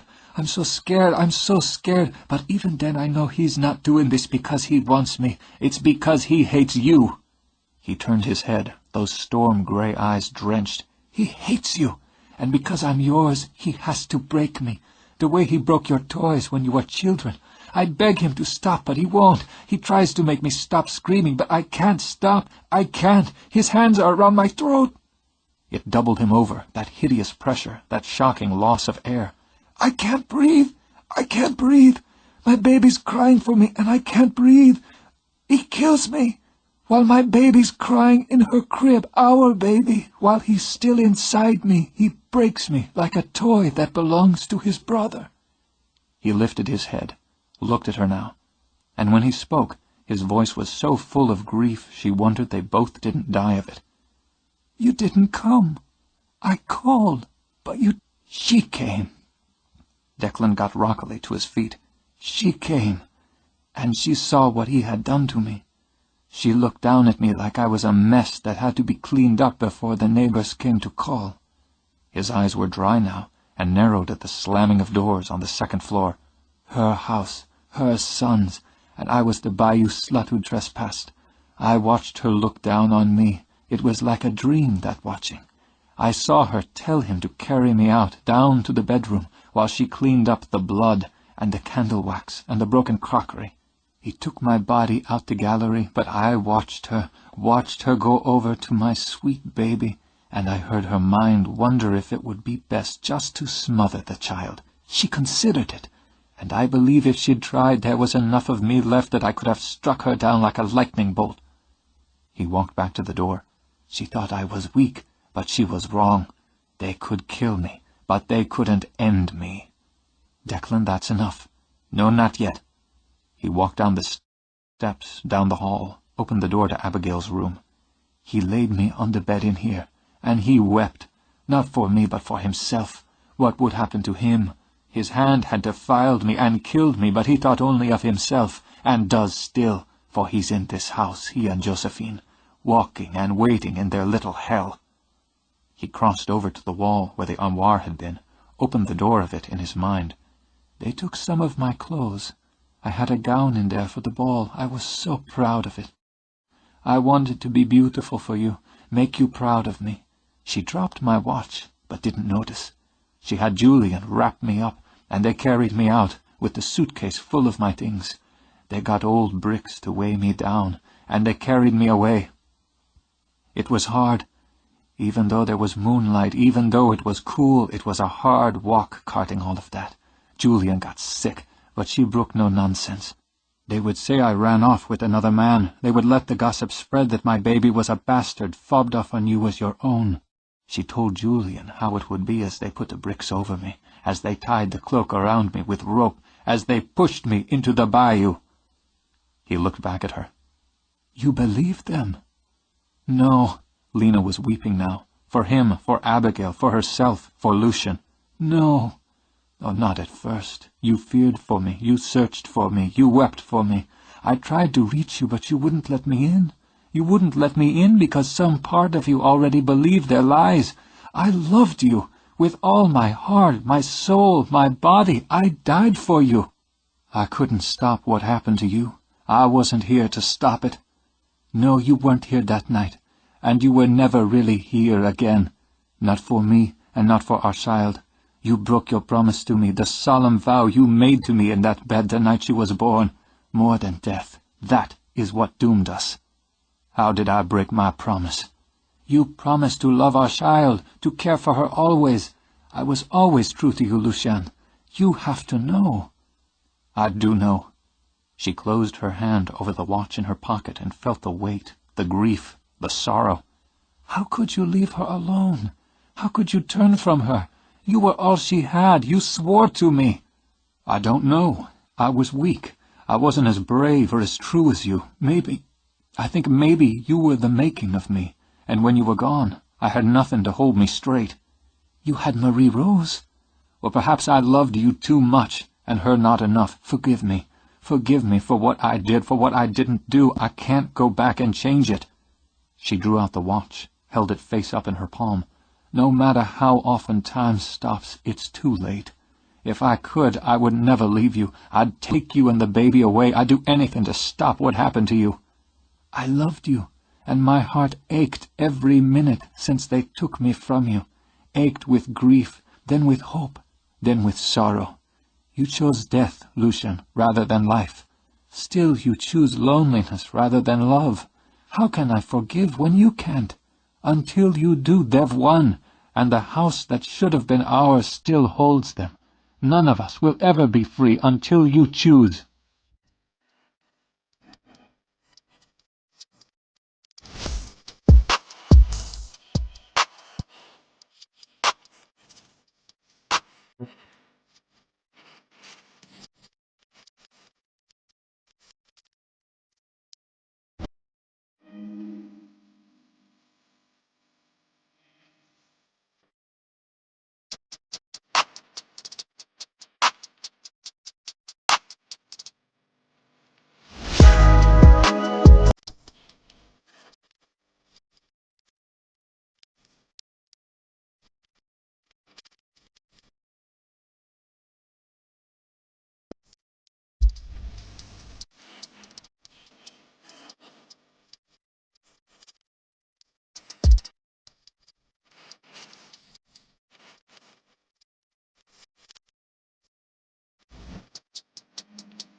He turned, opened the gallery doors, and walked outside.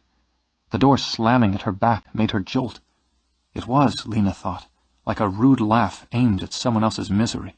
Ignoring it, she stepped outside, took a deep breath. Declan? He was leaning on the baluster, staring out at the first hints of dawn. Yeah.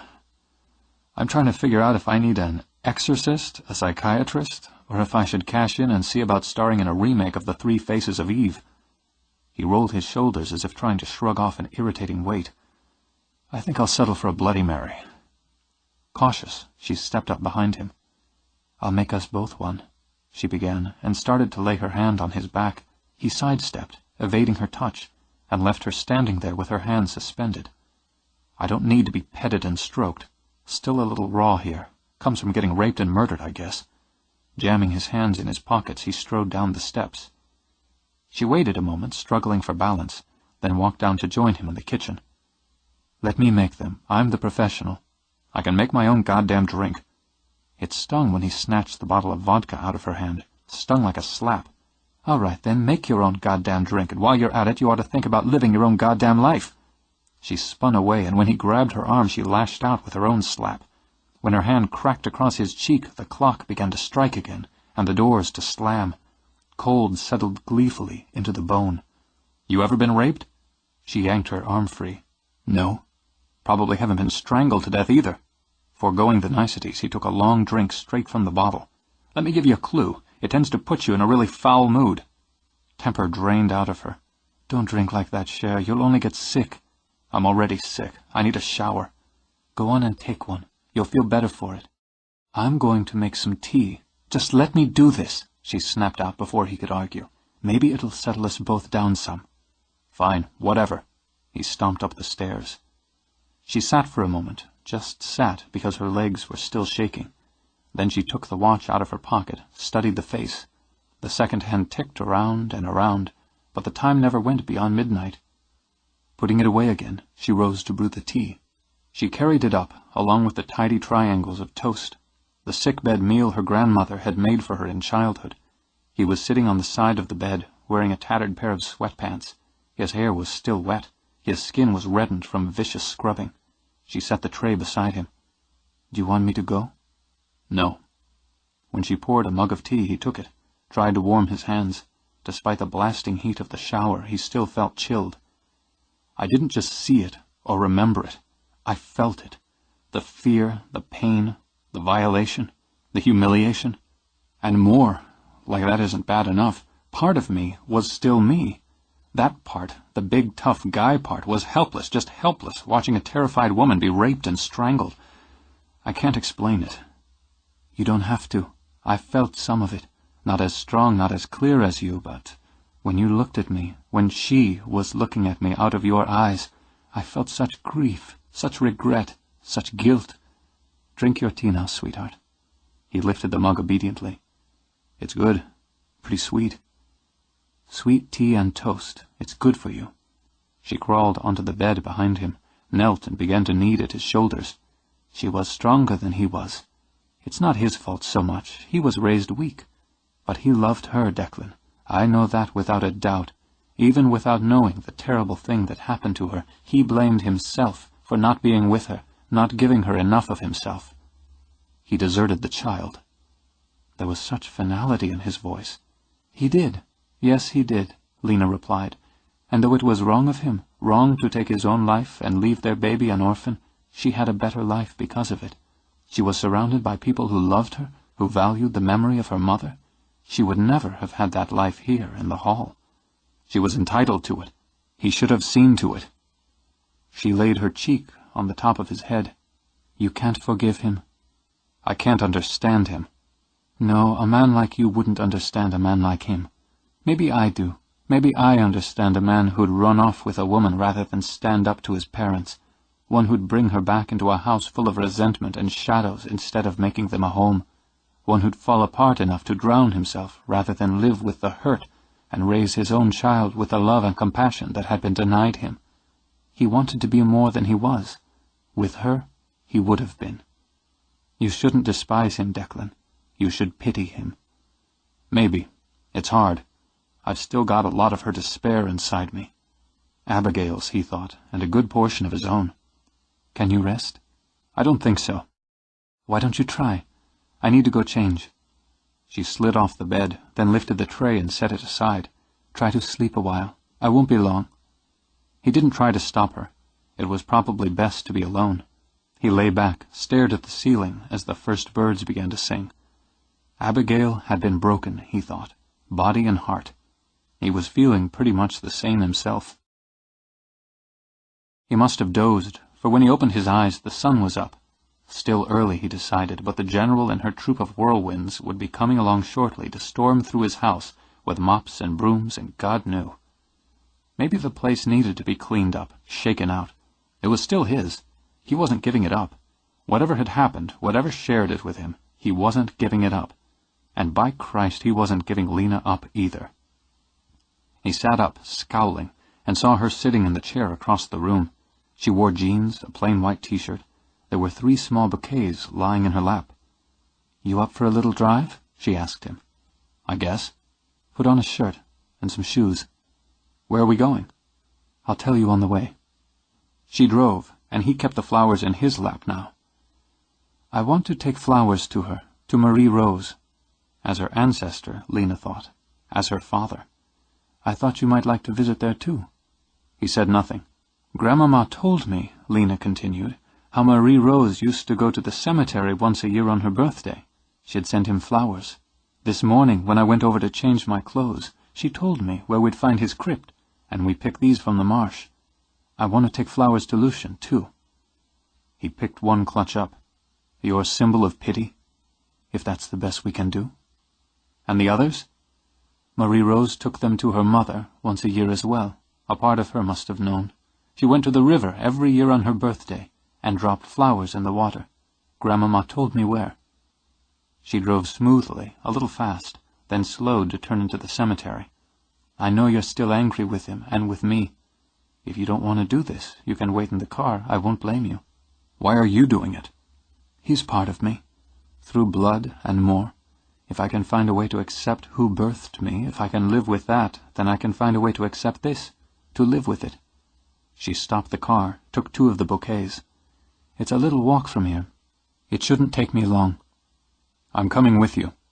He got out, but didn't, as she'd grown used to, reach for her hand. They wound their way over the paths between the tombs, the ornate grills, the marble angels, and through shadows thrown by crosses. She stopped at one of the raised tombs. There were many, simple and unadorned. Her grandfather rested here, and others who were parts and pieces of her. But today she had come only for one. Her hands gripped tight on the flowers. "Marie Rose," she read. "Blood of my blood, heart of my heart." "Grandmama, she told me Marie Rose was a happy woman. She had a good life. She was content with it. That might not be enough to make up for what was done, but if it had been done different, well, I don't see how I'd be standing here with you this morning."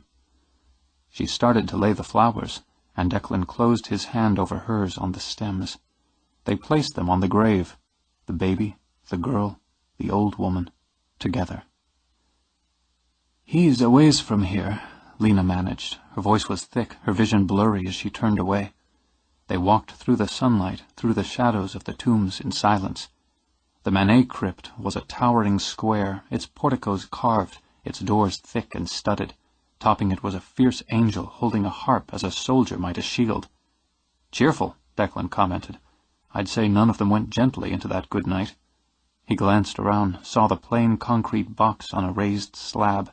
The plaque read, "Lucien Edward Manet, 1874 to 1900.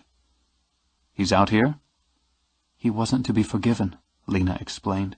"Not for his marriage, his child, his embarrassing death. They called it accidental drowning, though everyone knew it was suicide. But though Josephine wouldn't have him in the family crypt, she wanted him buried on consecrated ground. Otherwise there would have been yet another scandal." Declan looked back at the crypt. Bitch. He had no grandparents, as I did, to love him, to soften the blows.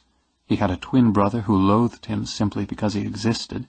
He had money and position, education and privilege. but no love, until Abigail. Then they took her from him. She laid the flowers for him. He did the best he could.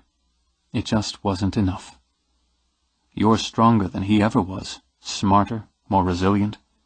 I hope so, and I hope he rests soon. The flowers won't last long in this sun, but, well, you do what you can. She walked away without another word. Declan lingered a moment, staring at the plaque, then the flowers.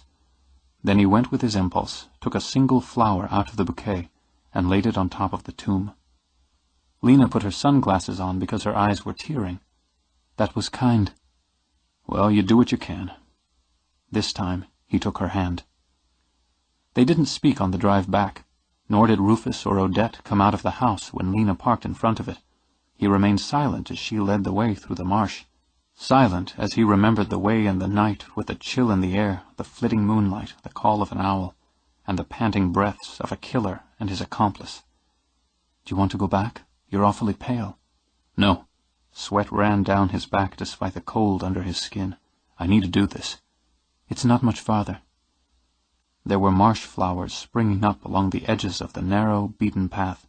He concentrated on them, on the color, the small beauty. But when she stopped on the bank, he was out of breath and dizzy. "It was here, right here." "I know. Marie Rose came here, to this spot. Her heart knew."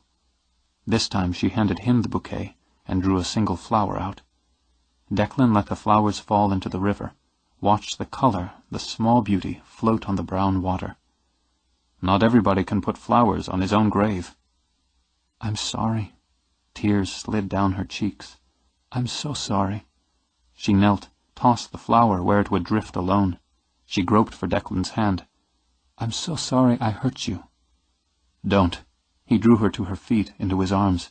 "It's all right." He didn't trust enough. I didn't. Too much grief and not enough faith. Then, now. There's been enough grieving. Then, now. He tipped up her face, and said what he realized was inside him, inside Abigail, at the moment they'd taken flowers to Marie Rose. "I forgive you." "You're more forgiving than she was." "Maybe. Maybe that's why we keep going around. It gives us a chance to fix things we screwed up. Or make the same mistakes again. I've got something else to give you, but not here. Back at the hall. It's the right place to give it to you." "Okay." He kissed her hand. "We're okay." "I think we're getting there. I'd like to walk back, get my bearings." "Good idea." "There's something I'd like to ask you to do," she said, as they took the path again. "I'd like to put up 3 markers, maybe near the pond. One for Lucien, one for Abby, and one for Marie Rose. I think it's time they were together." "I think they are together now." Or nearly, he thought, very nearly, because there was a lightness in his heart he hadn't expected to feel again. "But the markers would be a nice memory. We'll pick out a spot, put them in. Then we'll plant something there together." She nodded. "A willow, maybe." "Like the one she liked so much." He nodded. "Sometimes you put things back the way they were, sometimes you change them. We'll do both. Then when our kids come along, we can have picnics near there and tell them the story." He waited a beat. "You didn't tell me to shut up." "Cher, you just wear me out. Looks like your soldiers are here." He glanced over, wincing when he saw the cars. "Won't this be fun? Look, let's sneak up the front stairs and lock ourselves in my bedroom. I feel like I could sleep for a week now." "Oh, the bedroom's fine, but I've only got an hour. Then I've got to go into work." "I've got an hour in me," he replied, then tapped a finger to his lips and crept up the stairs. "Ever roll around naked in bed with a house full of women scrubbing floors outside the room?" "No, and that's not on the schedule for this morning." "Spoil sport." "Declan, no, leave the doors open. No, just hold on." "That's what I'm doing," he said, when he'd locked her in his arms. "Holding on. And God, it feels good. I've missed you," he murmured, and understood it was Abby as much as himself who held close. A circle nearly forged again, he thought, and this time it wouldn't break. She's losing, he realized. Josephine. It was all slipping out of her hands. "I've got things to say to you." "I'm done with talking." He laid his lips on hers in a soft, sumptuous kiss. "Lie down with me, Lena. Just lie down with me. I've really missed holding you." "I need to do this standing up." She eased away and stood in the spill of sunlight. "I've done things my way up till now, and that's worked out just fine for me. You've complicated things, confused things, irritated me, and turned my life upside down with what was, what is, what might be. I've never cared much for might-be's, Declan." "How about will-be's?" "Oh, that's your hard head talking. I love that about you. I love so many things about you I've lost count. So here I am, stuck with some damn rich Yankee." Everything inside him swelled, then went bright as the sun. "Angelina, you just wait till I'm finished." She sighed, paused until she was certain she could speak calmly. "I've got a lot of friends who care about me, maybe even love me the way friends do. I had my grandpapa, who made me the light of his life. I've got grandmama, but nobody ever loved me just like you do. And the hell of it is, I never loved anybody the way I love you. So—" She lifted her arms, unclasped the chain around her neck. She held it out to him, the little key dangling. "This is yours now, and has been for some time, I guess. You're the key, Cher. You always were."